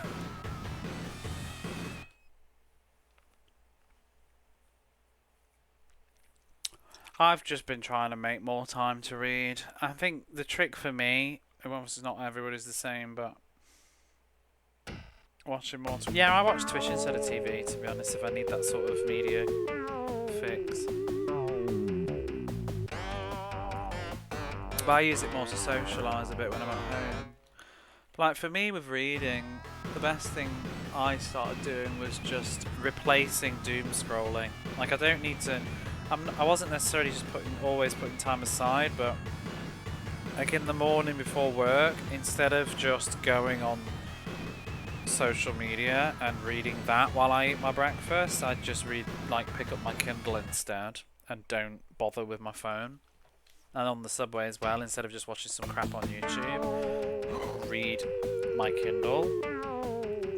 And the time adds up, you know, like my 15-minute subway time, 20-minute subway time, plus my like 15-20 minutes of eating my breakfast, that's like 40 minutes of reading I've just done. But because I'm starting to enjoy it so much, I'm now actually like making time for it on top of that. Like today I was watching Jiggy's stream earlier, and then I took a nap, and then I woke up from my nap, and then I read my book for like 15-20 minutes before I went live myself. Mostly because I wanted to just finish where I was.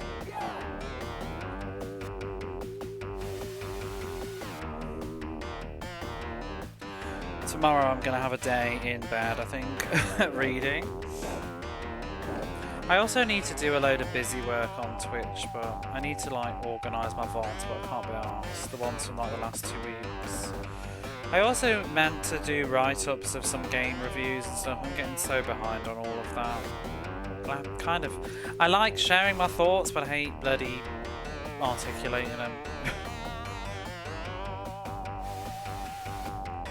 But I like having the record afterwards, because when I play so many games like this, especially if they're not like as significant as a game like Road Rash, I just forget what I even thought about it. So when you rode the trains, yeah, I almost wish my commute wasn't like changing transport as well, because then I could really get comfortable, but I don't even sit down.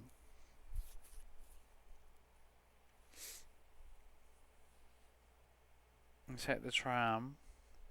Yeah, that's one thing I'm not doing though now as much. I'm not really gaming other than on Twitch now. This is my gaming now.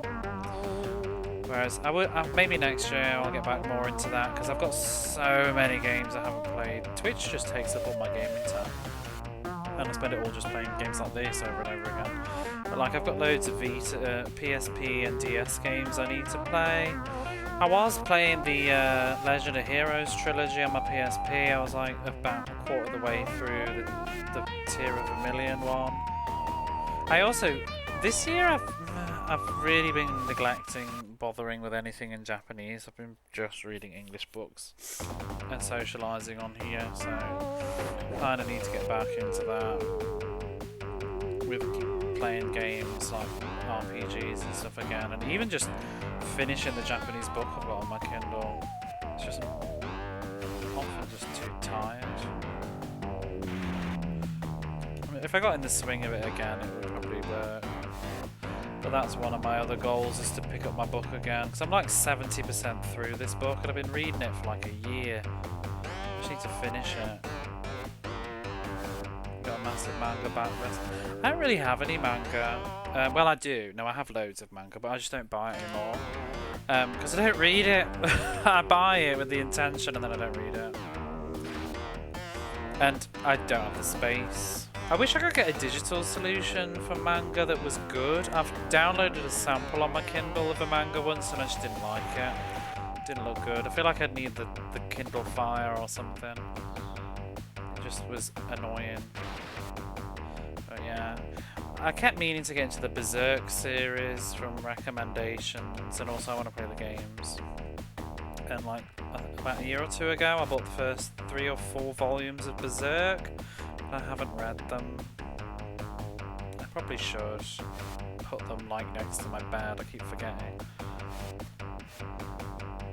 I never finished Shingeki no Kyojin either. I read up to like volume 14 of that though. That was probably the most manga I've ever read of a series. I also was buying MPD Psycho, which I was meant to finish. I read a ton of that in English, like many years ago when it was like fan scanulated. I actually bought the proper mangas of it now.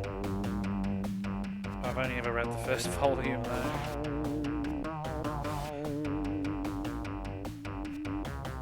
I should give them another go because they're pretty fun. I don't know if anybody else has ever read those. MPD Psycho, yeah. Try going out with some cold drinks. Yeah, it sounds like you've been having a bit of a rough year, Jiggy. Come to a place reading. I struggle to find get comfy too. I find my Kindle is a lot easier to read, but that's like, especially with like Japanese as well, because I want a dictionary. Like my Kindle, I can just touch the screen, but if I want to like look up a word and stuff, it's like trying to be comfortable and doing all of that. It's kind of annoying. I don't want the laptop in bed with me, and like my hands get achy looking at like typing on my phone all the time. And honestly, anything that pulls me away from reading, I'm terrible. Like if I'm pulling up my phone to look up a word, next thing you know, I'm like on Twitch for like half an hour, or like reading Wikipedia about something unrelated. I really struggle to focus. It's why, like, you know, people say like, oh, do you need a Kindle? Because you could just read the books on your phone and stuff. I mean, one is the screen is different, but two, my attention span. I can't read on my phone. I mean, I can when I'm on the move. I find it easy to when I'm like on a walk or something, but in bed, no.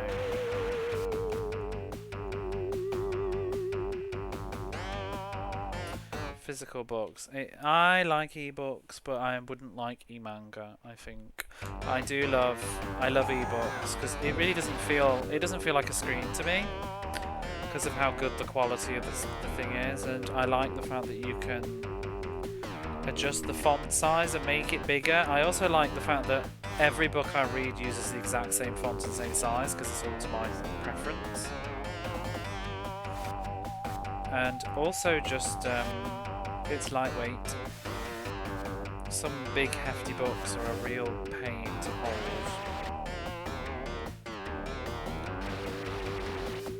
But it's totally not the same as reading on the phone. The screen is much more gentle on your eyes. I mean, you don't even need the back. I have a backlight on mine, but you don't even need to use it. You don't want to, but I don't have very good lighting at home.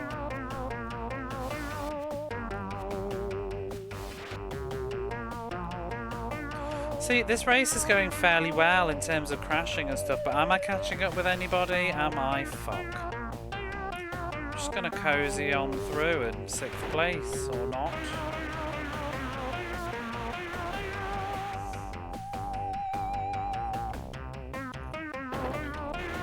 It's true, but I did find I started reading more once I bought one. They got more expensive though, I feel like they did, because when I bought my Kindle, I swear they weren't as much as they are these days. I mean, I've had 2 Kindles. I got one for a present originally, a really old one, and then I replaced it with a Japanese model like 4 years ago, 5 years ago. I got the paper white finally, and I wanted the Japanese one so that I could have like the Japanese dictionaries and stuff on it. But I don't remember how much I paid, but I felt like it was only, I don't know. I think I'm misremembering. I feel like it was half the price that they are now.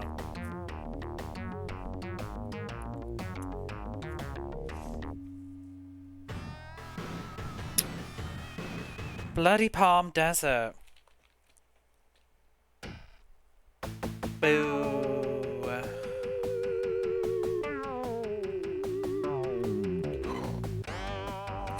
I'm finding as well for me, like one thing, I think it's just the way my brain works. I don't know. I've never had a diagnosis. I don't know if there's anything like ADHD or whatever, but I find as well I struggle to stick to one particular thing. So what I also quite like about my e-reader is that I can have like several books on it all at the same, like, because I read like multiple books at once, so it's nice to just be able to take them all with me and bounce between them depending on what mood I'm at. This is the final race for level 4. There's 5 levels, and I just need to beat this one. I've come close 3 times. I've crashed like at the very end or been arrested at the very end, like right before the finishing line 3 times now. And I'm slowly starting to burn out, I think, tonight on this. But yeah, if I do this race, we'll level up. Oh, for fuck's sake! But it's just pissing me off.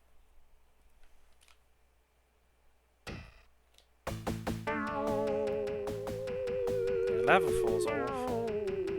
I'm looking forward to level 5.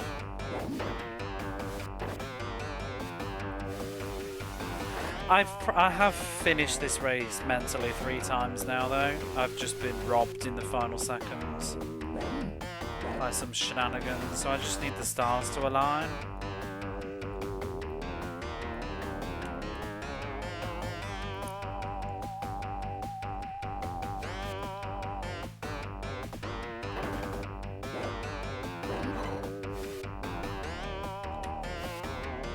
Quite a few other stages kind of got their own bullshit though. Exactly, may the moon and the stars align.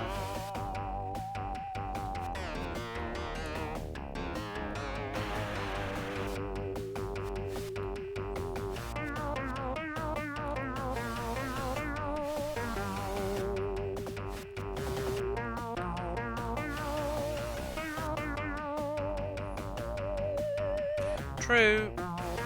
It's probably my second least, like probably 4th place for me.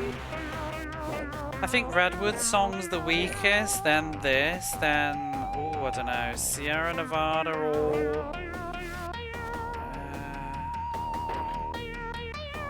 maybe Grass Valley, then Sierra Nevada, then Palm Springs, I think, are my favourites.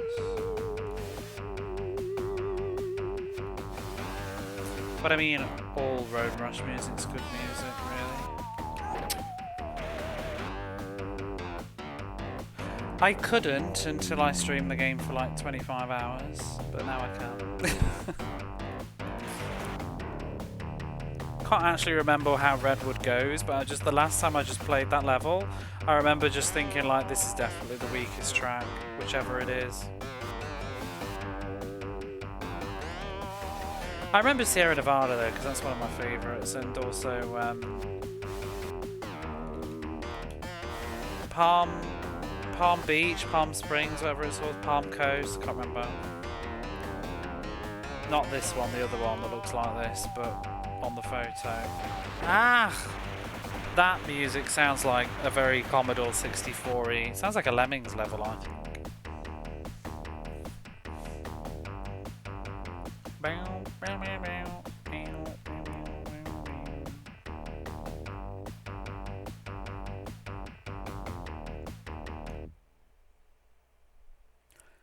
How does that? I won't be asked, to be honest. So I'm just going to play on this.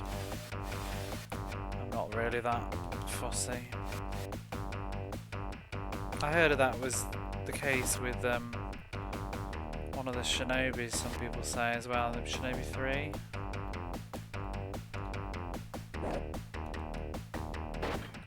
Oh my god!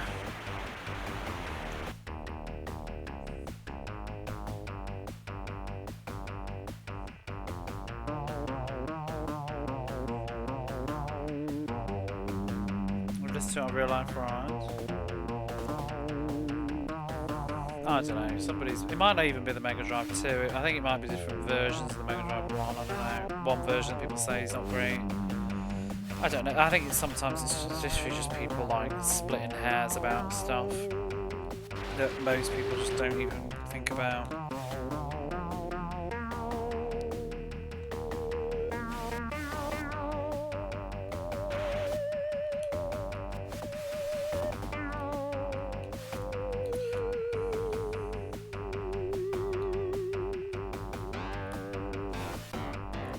I love games, but it's not always that serious. It's not always so serious for me. It's like people said about this, about the jail bars and stuff, because my Mega Drive's not modded. I really don't notice it or care that I've got jail bars on this Mega Drive. Sometimes now and then I'll notice and be like, oh yeah, and then I just move on. I think I do have a revision that's a little bit gentler on them though, but yeah. I can't get it modded, so I'm pretty okay with this.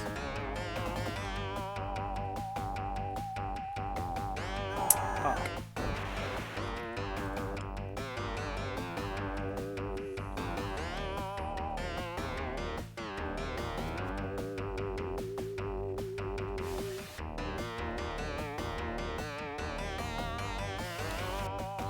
I am not rich and I don't know people who can do things like that, so I do what I can.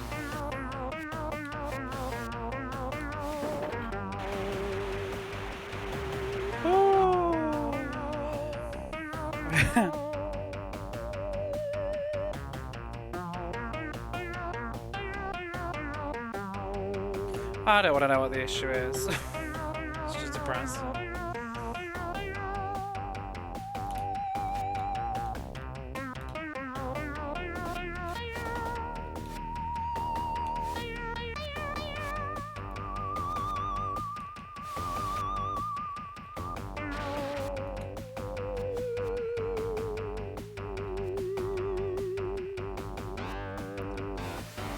It's not.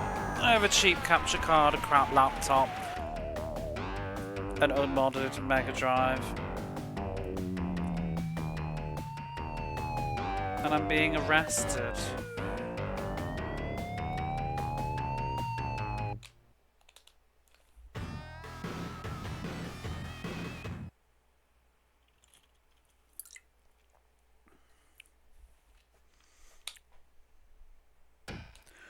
Wow, it's running at 720 and 30 frames per second with a cheap ass microphone.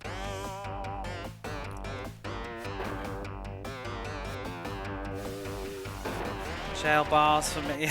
Oh, there's my jail bars.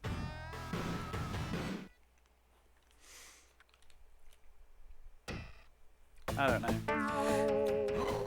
If I somehow made it big and came into some money, maybe I would try and upgrade things, but I don't see the point. I would need to should improve my quality of life first. I don't have a room. Like I don't have a room to stream in. So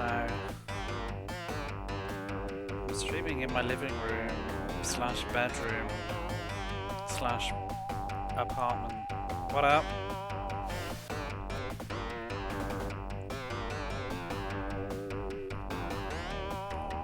It's only this year I started doing the real hardware. For the last like 4 or 5 years it was all emulation.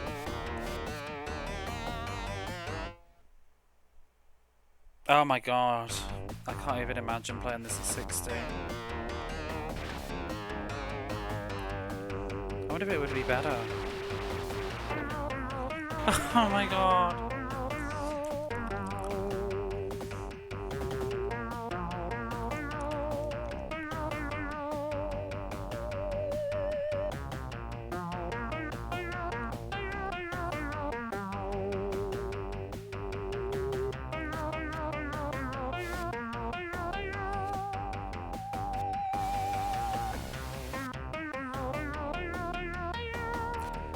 I see.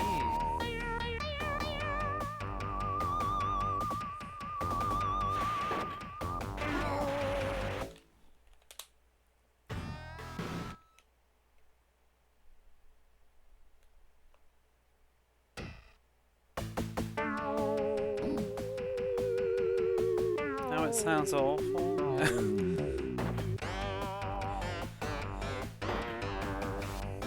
I don't know. Maybe it's awful and whatever, but People are here, it's okay.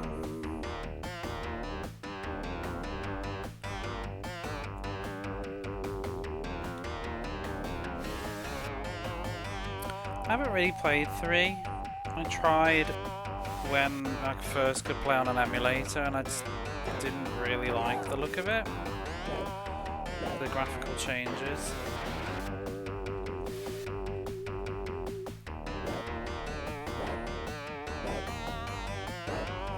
I don't really vibe with the game at all. But I'll give it another go, obviously. Yeah, I didn't really like this shift to try and look like realistic. I like this sort of pixely arty.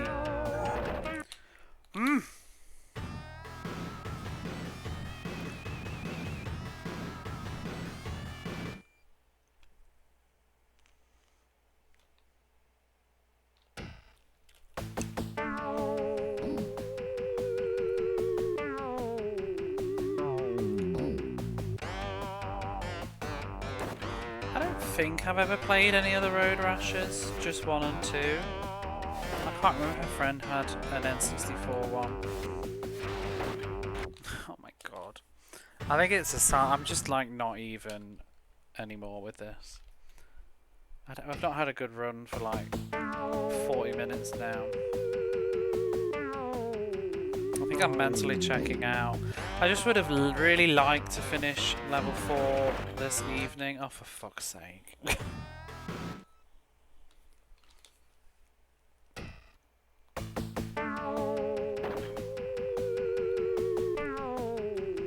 I'm just getting bored of the same course as well, but it's the only one left to do. I'd like to like just do a different course and come back to this, but there's nothing else to do except beat this level.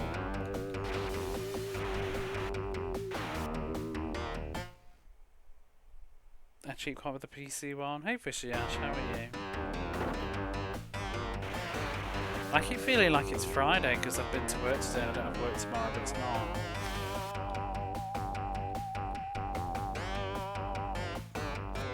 Oh, we're not in Lowe's territory yet.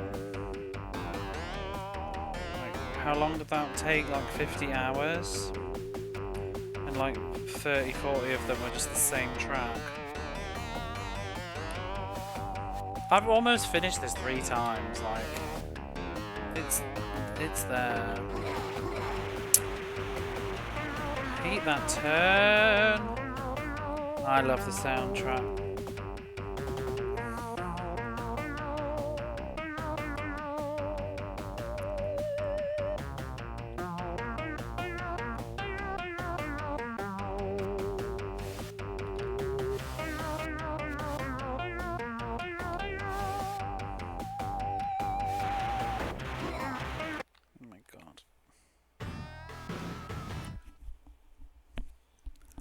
Okay, let me sit up.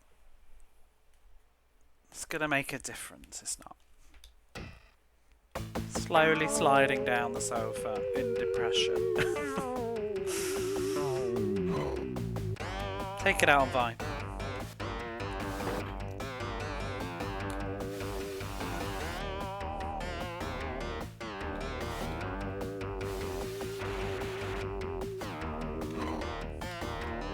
Zipper.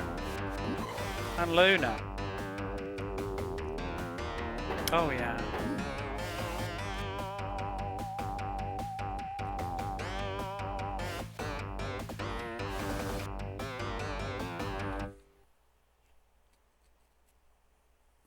It's eating into your reading time. It's eating mine. I could be reading a book, playing this.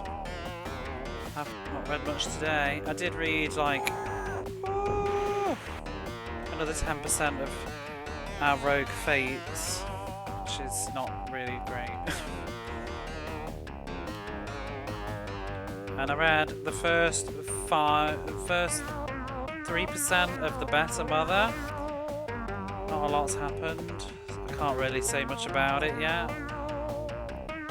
We're gonna read some more of that tomorrow. I'm actually just trying to work through the Housemaid's Housemaid's Secret, which is the second book in the Housemaid trilogy.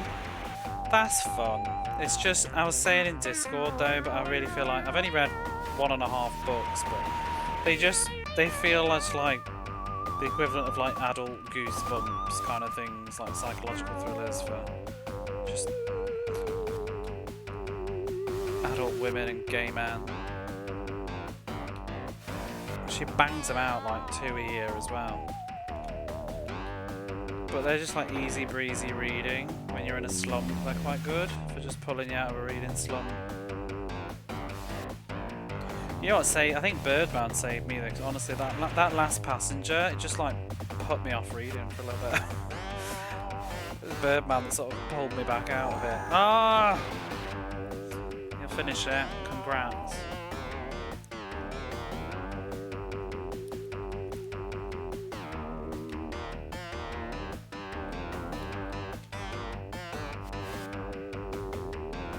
I might join you on the Narnia, but I'm not sure. I've got too many books on the go. I would like to get those read.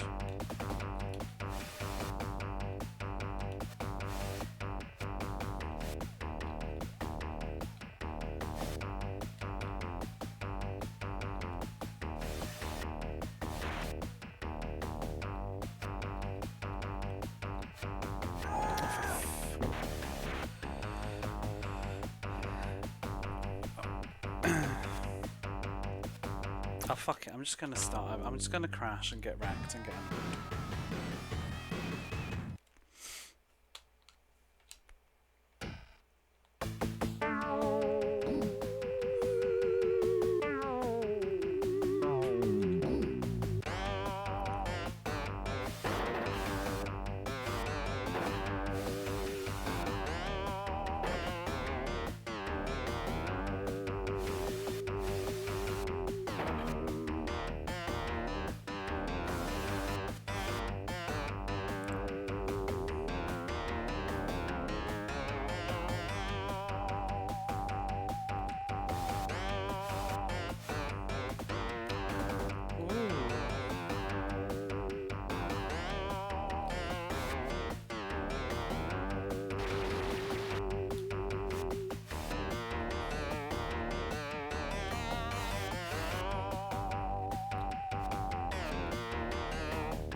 Hey Sadie.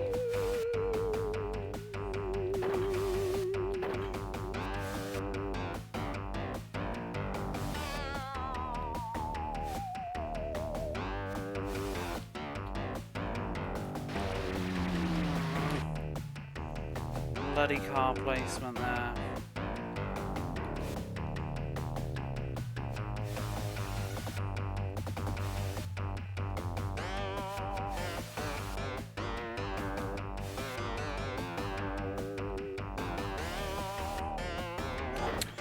Crap!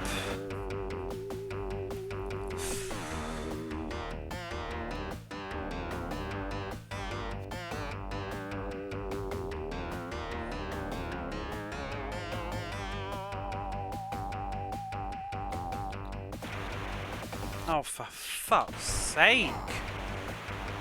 Achoo! Fall off the bike.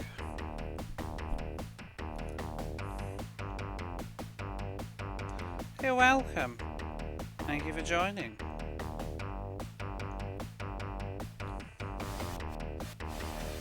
It's fun. It's motivating. Like, you look forward to other people like reading what everybody else is saying. It's addictive. Like, it makes me want to push on like 2 more chapters to see what the comments are on the next thing. Or write one myself.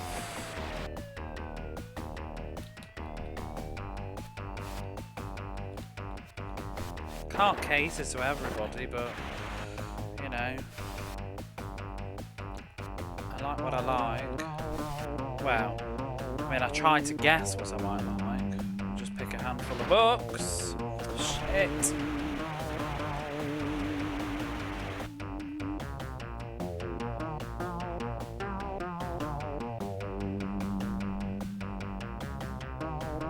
Like Critical said, you know, even with The Last Passage, even if it wasn't the biggest hit, it got us talking. I think maybe Sadie said that. Don't know. Somebody did. Or is it like, I think it got us talking more than Intercepts, which was arguably the better book. Ooh, ooh, ooh.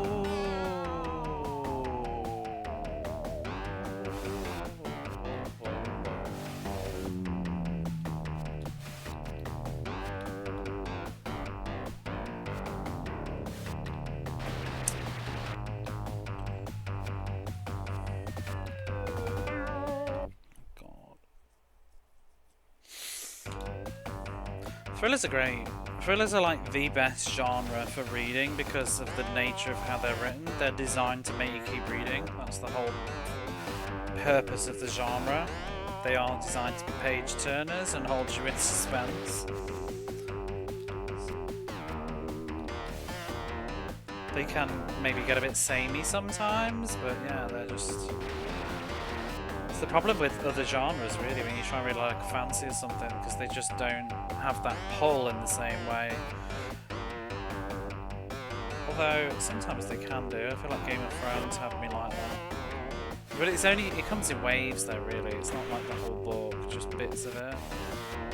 But thrillers are usually pretty full in.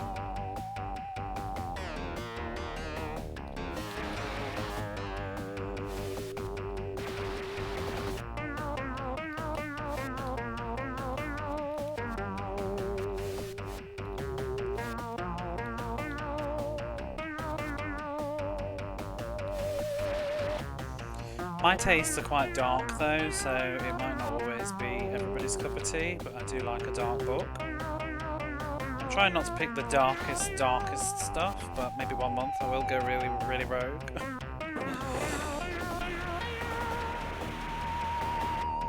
Yeah, speculative. Speculative fiction's a weird one though, isn't it? Because like, what exactly is it? I always hear everybody online uses speculative fiction to mean like, you know, like Black Mirror-esque kind of stuff. But if you actually look it up, it kind of is just anything that's like not realistic almost. Sci-fi, fantasy, whatever. But I think I kind of prefer it to mean Black Mirror-esque, you know, like a sort of a what-if future kind of thing, like it's almost real but just like an imagination of, because the way that it's called speculative, like it's like speculation of something that could possibly be almost. I think it sounds quite good. Anything not real, yeah, but that's like just practically fiction, isn't it? Yeah, what if this? I like that sort of a vibe from it. Could you imagine if kind of thing.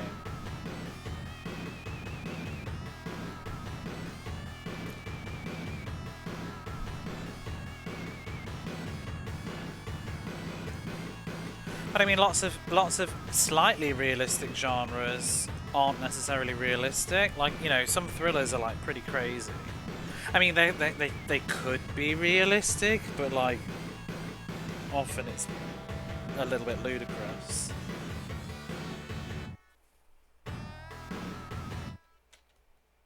I think it's a very broad term.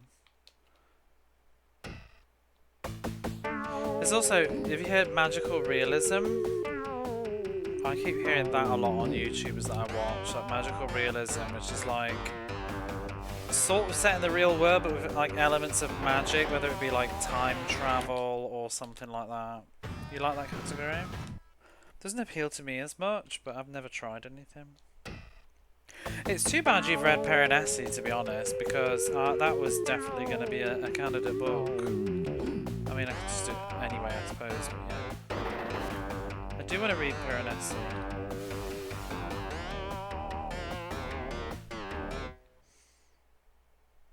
Mighty Boosh. I don't know, never really watched it.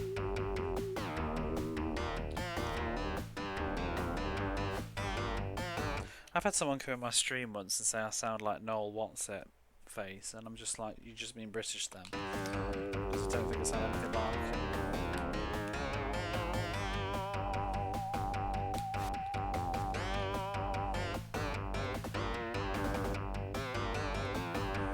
I mean, I'll definitely read it. I was just going to do it for a book club, perhaps. And maybe down the line I will, but like at the moment, you know, with so few members, it's nice to have everybody on board as much as possible. The more the merrier. Busted. But yeah, it does sound like a good one. You'd read the comments. I might do. It's hard to think of different ideas as well, though, because honestly, I just want to pick a ton of thrillers all the time. And then the problem as well is, like, you know, fantasy is kind of hard to do because fantasy books are typically long and often not one-shots.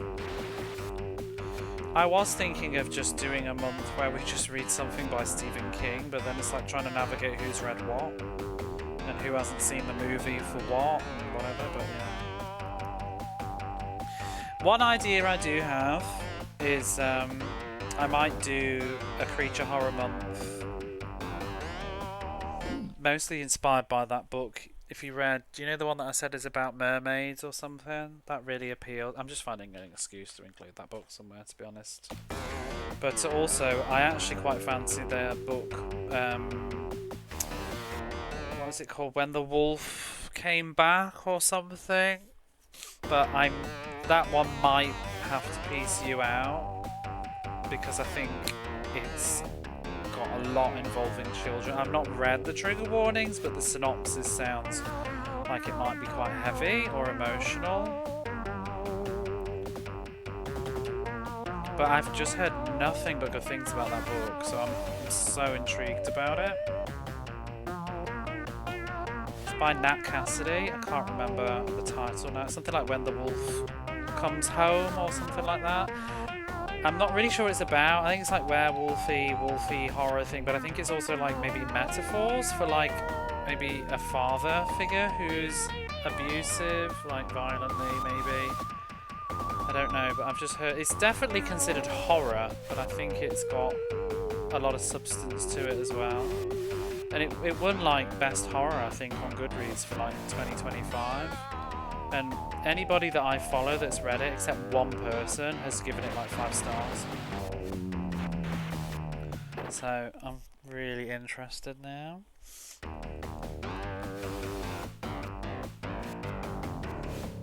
But then that mermaid one's got me curious too. But the thing that put me off with it this month with doing the summer slasher thing was, one, it doesn't sound like it's a slasher, and two, I just heard sort of mixed opinions about it, and that it wasn't really scary. Now, I wanted something a bit more scary. To be honest, I'm halfway through the breathe me, bleed me, breathe in, breathe out. It's not scary, but then again, you know, once I took a step back, I was like, a slasher book isn't going to be scary anyway, it's just going to be a good time. I don't know, I might try, maybe October we'll go for like scary books. But I'm thinking scary like The Woman in Black kind of scary. Not like gory, nasty, but just like creepy. I want to read something that gives me the chills. Eerie. I actually really fancy reading The Woman in Black, even though I know the story, but it's been so long since I've seen it, I can't remember. I just remember key moments of it, but I don't know how it would work in book form. So I've only ever seen the play. The play is brilliant as well. I don't think it's on in America though, right? I don't know if it's ever... Is it in production? Because in the UK, The Woman in Black it's like a permanent feature in London. I don't know how long it's been running now. I think it's still on. It's got to have been running for about 20 years at this point. Because I've seen it twice in London in the same theatre with like a 5-year gap between them. And it's a really interesting stage production. If anybody ever gets the opportunity, I really recommend it. It's scary. It is. Woo! It's got like jump scares in a theatre show, but it doesn't feel cheap. It's all mood and atmosphere, very slow burning. It's very good, and it's all minimalism too. The theatre show. There's like practically no props or sets. They do most of it with just a hamper box and moody lighting and stuff, and like they'll sit, like when they're riding on the coach, they just sit on the hamper box. It's very weird, but it sounds really bad and silly, but you just zone into it and click immediately, and you can see it all. I know there's that movie with Daniel Radcliffe, but I don't know how that is. I get the vibes that goes a little bit more for like the shock value. Because it's hard, it's just a ghost story. Yeah, I'd like to try that one. I'm also really curious to read, is it I can't remember what the book's called, but you know The House on Haunting Hill? Is that actually the name of the book, The House on Haunting Hill? The one that's inspired like The Haunting and all those other movies. Shirley Jackson, I think, wrote it. I'd like to try that, but I don't think that's going to be like super scary, but just moody and well written.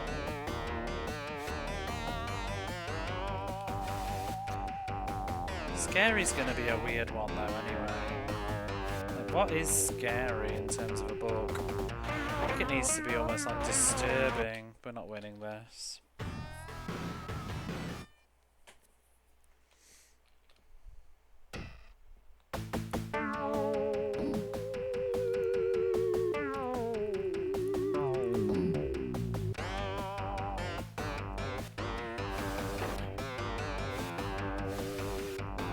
I've said before though, like with horror, I like dark, I mean, I've just read this book Birdman, which is a thriller. It's not really a horror, but it's actually pretty horrific in places. And it's very dark, but it's so interesting and well written, and the police procedural elements are really good. I like dark stories, but I don't want to read anything that's just like edgy and gross. Do you know what I mean? Like just trying to be like a nasty book. That doesn't interest me. But I want like stuff that just gets under my skin and makes me think like, whoa. But I don't know if you were here for this conversation, but I watched an interesting video. It was actually the person that reviewed Birdman, I think, and I just spoke about this like 2 days ago, but they were saying like one of the things that's interesting with Birdman is how kind of mainstream it was despite being very dark, and I think it's because it's like they were saying that the crime thriller genre tends to be a safe place for people to explore, because you kind of like when you read Birdman, it's dark and it's crazy and it's whatever, but it's also a crime book. So the general formula of a crime book is justice will be served in the end. Do you know what I mean? Like it gives you that, you know where it's kind of going to go, even though it's going to be nasty. A nasty journey is going to come out like hopefully that justice gets done and they catch the killer or whatever. Do you know what I mean? Whereas like an extreme horror book, sometimes it just is depraved and then it ends. That's kind of it. Like there's no sort of like satisfaction at the end of it in that kind of way. I think it would be police procedural. I was thinking that the problem with those though is it's like so many of them, they're all just series, you know. I mean, in some ways, like I wish we could all read like the first Patricia Cornwell together. I've already read it though, so we can't. But also, it's 39 books. You know, I mean, you don't have to read them all, but I can imagine it's going to be a bit off-putting. Like, oh, let's choose this or whatever, because they're all series, loads of them. It's hard to find like one shot, but I'll see. Difficult about finding a scary book you might not want to actually read one. Yeah, I mean, scary and like I want to read something that's like scary and gives me like, oh my god, like rather than just like, you know, reading the equivalent of like The Terrifier, you know that movie, like Terrifier, or like Hostel, where it just makes me feel like nasty about myself afterwards, like I want to wash my eyes. That's not scary, that's just like distressing almost.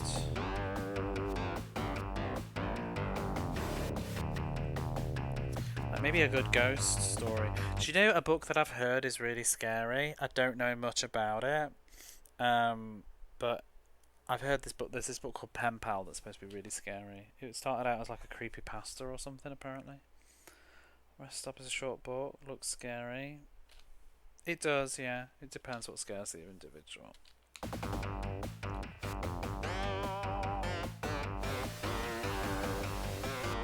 I'm not really into supernatural on the whole. I mean, that would be a good month pick, like a ghost story. But like, you know, the thing is, me in a book club, the reality is most of the things I pick are probably going to be thrillers or horrors or like something of cultural significance, like in pop culture maybe, because we're not gonna have, I don't see, unless there's a big demand for it, but I don't see us having a romance month, and I don't really see us having a fantasy month, because like I said, I don't know how I would find any good fantasies that would be not 600 pages and book 1 of 10, you know. I mean, I can think there is a one-shot by Brandon Sanderson, isn't there? But yeah, it's still going to be long. It's just kind of awkward. I'm trying to pick books that aren't really longer than like 300 pages and stuff. 350. So yeah, I'm just trying to pick stuff that's readable, because not everybody wants to read as much as some other people do. I mean, this month it's gone so well. Most of us are already halfway through the book right now, and we're not even halfway through the month, to the point where I'm almost tempted to just say, like, does anybody else just want to read like a second book this month of one of the ones that didn't make the cut? But then I'm like, is that slasher overload or not? This book is very short though, it's only 200 pages or so I think, and that's why everybody's kind of flying through it. But like one of the other ones might be short too. It's because, to be honest, they all just sounded fun. Really well. I think like Heads May Roll was the one I was the least interested in, so, but I'm really curious about why Clown in a Cornfield is so popular. I don't understand how that could be so exciting, but I want to know. And then I'm really keen to try the Final Girl support group just because of that author. I've heard he seems very Marmite though. The Babysitter was, yeah, but that's like 100-page teen novel.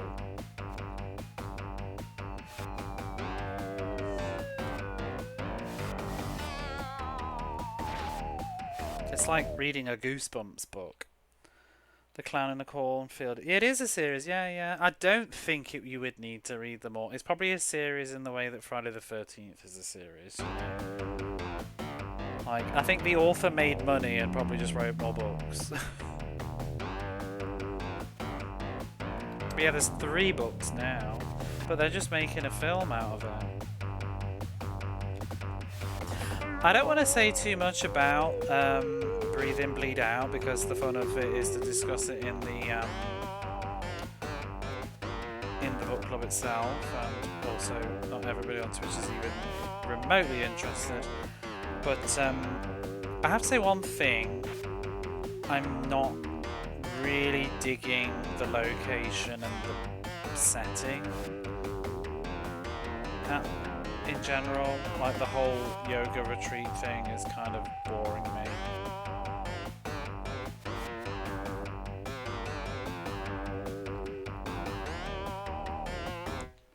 I think if I hadn't watched loads of reviews, like just saying, well, not loads of reviews, but like 2 reviews saying it was really good fun. And what I heard was that the deaths were supposed to be fun. That was what made it appeal to me to propose it. But if it was just the back of the blurb and the cover art, I wouldn't have picked it.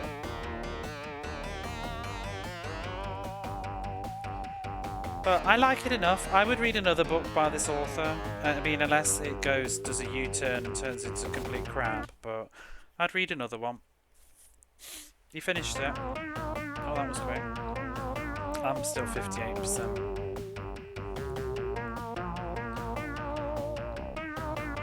But he wrote another one called, I think something The Reaper.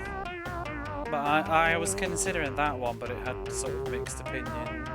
I can only really like gauge the books. I just try and look at what other people are saying about it that I follow online and hear about it from.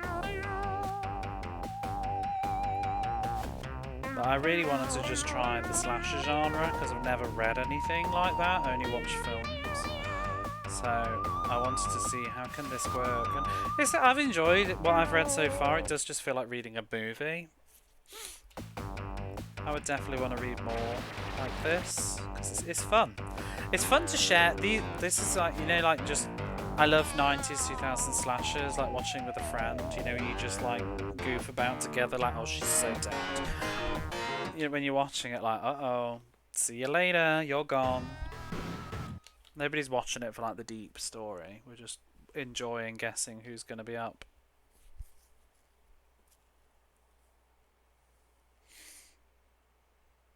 Oh, you've renewed that long book? Woo.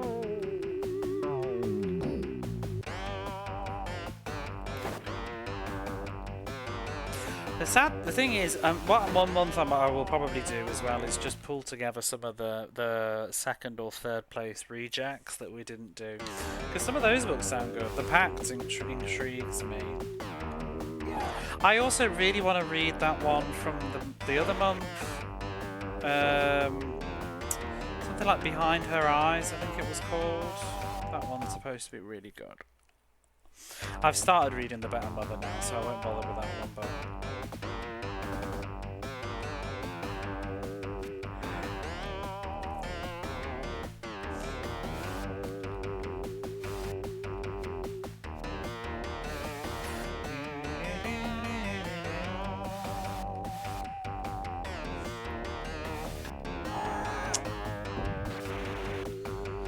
Oh my gosh, I'm just not doing anything with this now.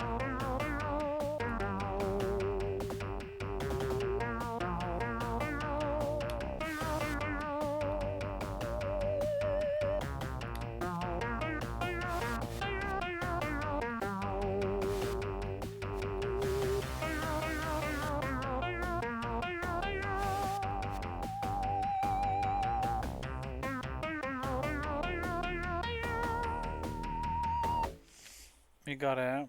It was $2. I started reading it. I read like 2% of it. It seems it's like very easy to read. Kind of reminds me of like Frida McFadden. Have you ever read a Frida McFadden, Sadie? I've read The Housemaid, and I'm currently 20% into The Housemaid's Secret.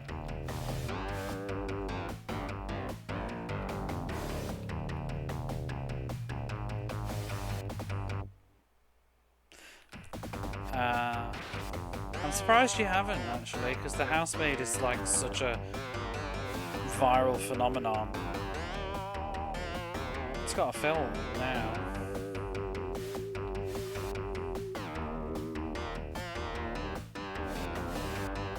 Actually, I would like to read 5, so I don't know, maybe that would be a good one to do at some point. I know James has already bought it.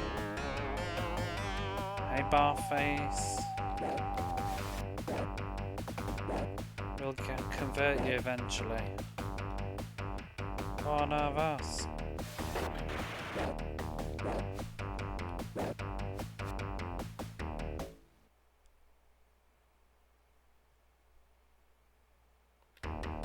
Frida McFadden books they're very short as well. Like The Housemaid is probably a little bit shorter than Breathe In, Bleed Out, and super short chapters, addictive, easy to read, page turners. It's just like junk food book.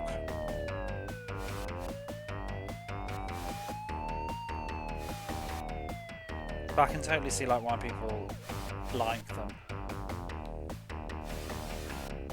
I don't think they're a bad thing.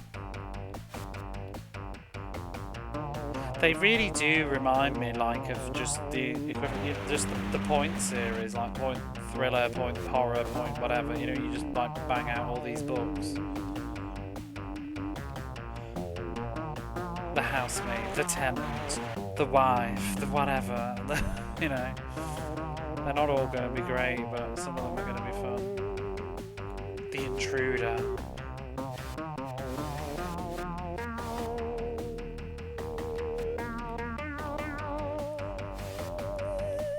I read The Housemaid because that's the most famous one. It sold like millions. It was okay. Like, it was fun. I think I read it in 2 days. It was just like one of those books that you can unhinge your jaw and just eat it.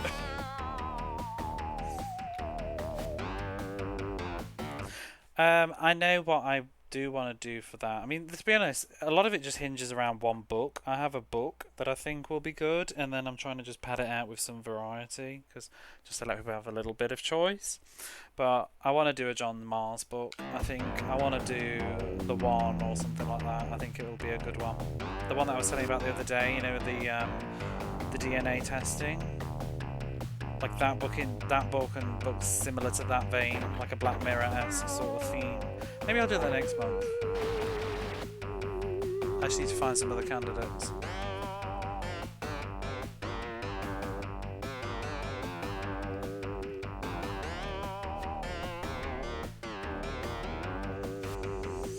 But I do sort of have, I usually have like a book or two in mind that I've kind of pushed, and then I'll just see which one gets picked. This month, I don't know, I was kind of just anywhere with it. I don't know which one I wanted to win. I think I wanted The Last Passenger to win that month, and then regretted it. That we did that one. The other ones were now. What is your favourite movie genre? I feel like thriller, there's just so much you can do with a thriller. I think loads of genres are thrillers, because that's like why I was saying too, like, I think horror is often leaning into thriller. I'm not even playing this, am I? I'm literally just background noise in this game, and I have been for about 2 hours now. I'm just autopiloting this crap.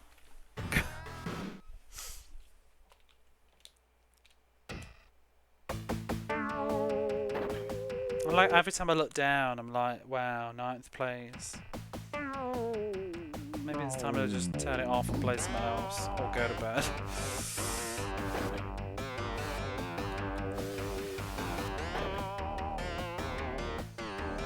Yeah, I feel like, because like one of my favourite films as well is, I love the original Alien, and I feel like at its heart, Alien is just a slasher movie.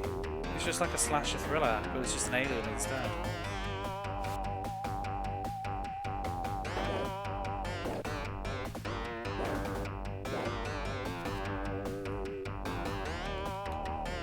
There's so much suspense and tension in Alien. That's why I prefer it to Aliens. I just love those moments, especially like near the end, where it's mostly just her, and just the tension of like, where is it? It's so good.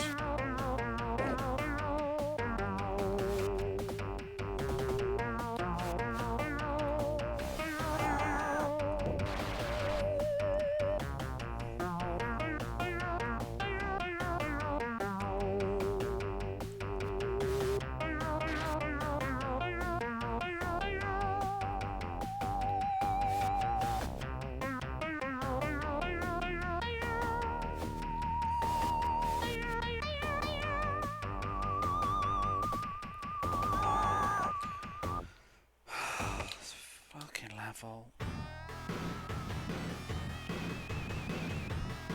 I read that wrong for a second. I thought you were saying you've never heard of Alien until a year ago. I was like, have you lived under a rock?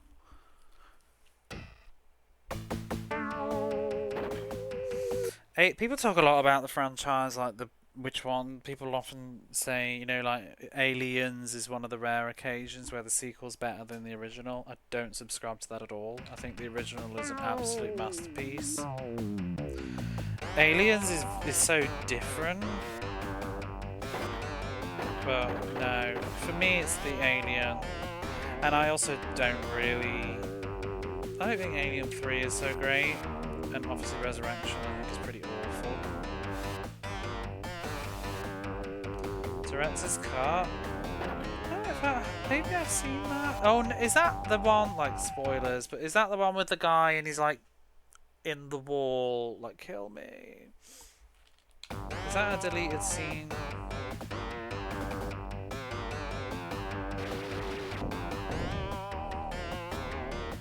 My brother had the quadrology, I think it was, on the DVDs.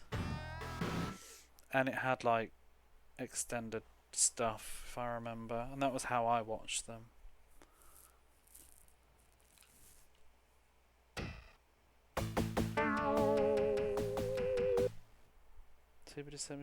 No.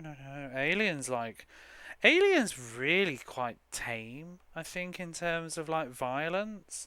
It's just pure suspense. It's like the original Halloween, other than obviously the chest bursting scene. We all know about the chest bursting scene, which isn't that bad once you've digested it. But it's like the original Halloween. There's hardly any any gore or violence in Alien and Halloween. It's all just suspense and stalking and stuff, and a lot of it just kind of happens off camera, like out of shot and stuff. And you feel like you've seen stuff in Alien, but you actually haven't. Your mind just sees it. I think it's a wonderful film because you don't even see the alien for like most of it, do you? Whereas like the later ones, they go more for the gore and the shock.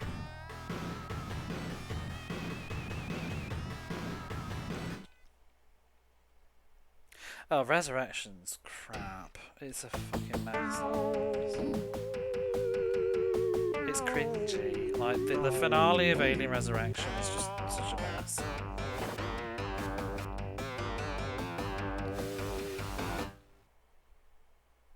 Psychological, is that what you mean? I haven't seen Romulus. I want to watch those. Yeah, you can't beat the original Alien.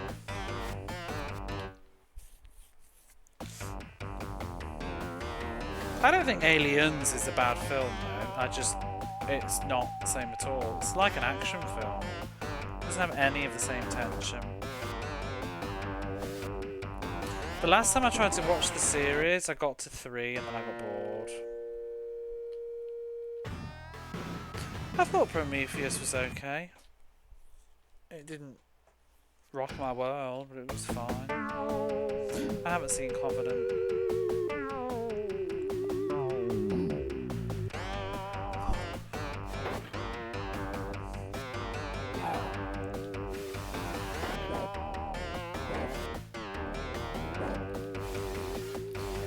I quite like those kind of films though, like the original Alien.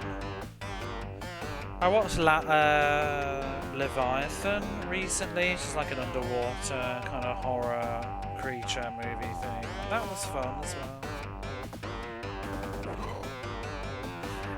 It's sort of like that locked room, everybody's stuck in something situation as well, isn't it? Same with like Event Horizon, you know, just stuck on a ship with something awful. Haven't seen Cube.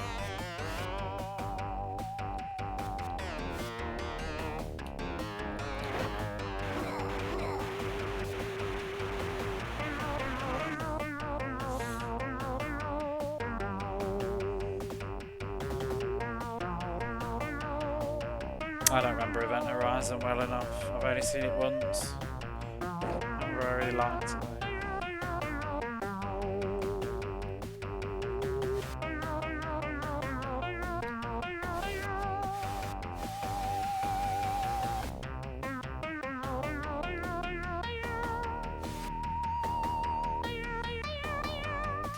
Dead Space like owes everything to that movie.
Oh fucking god!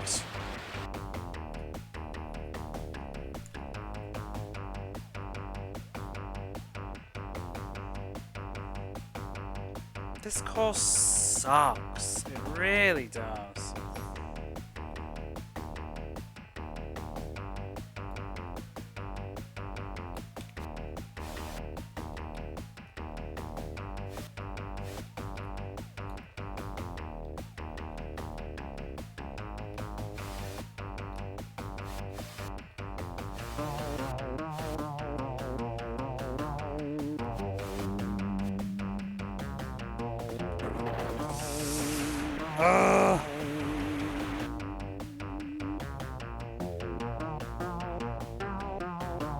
Not for me.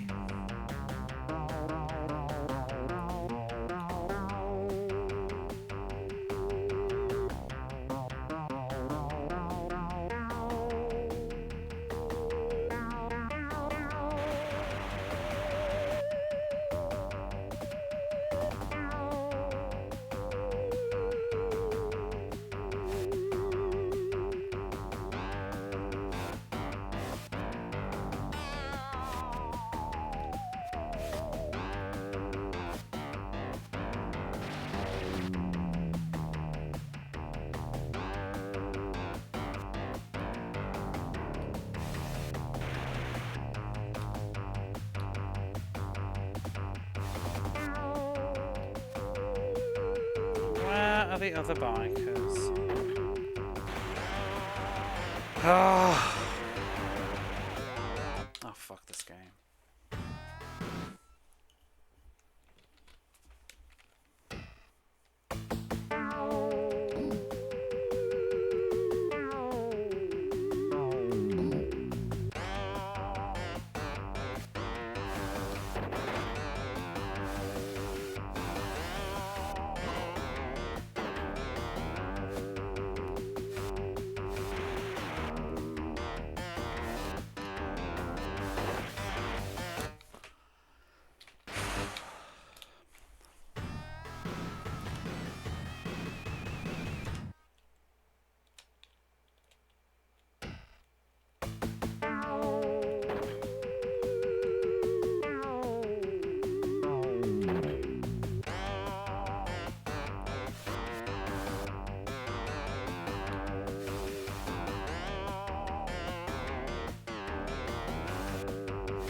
damn it!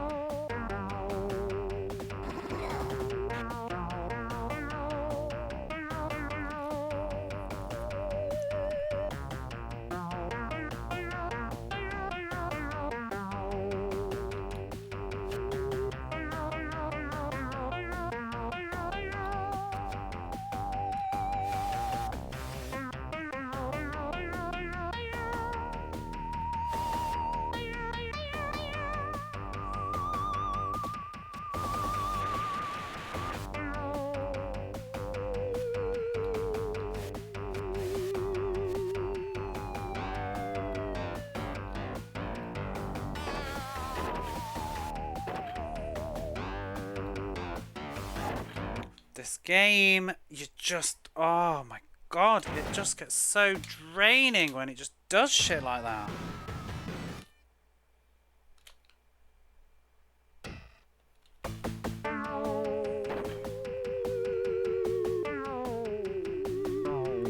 Second I'm just getting a bloody lead, it just flings a fucking car in your face. Oh my god.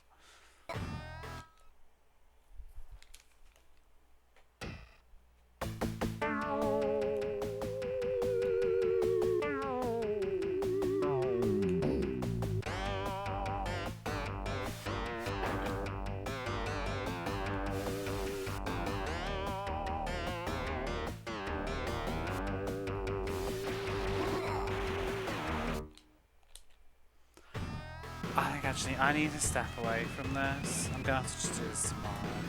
I'm just getting really tired with this.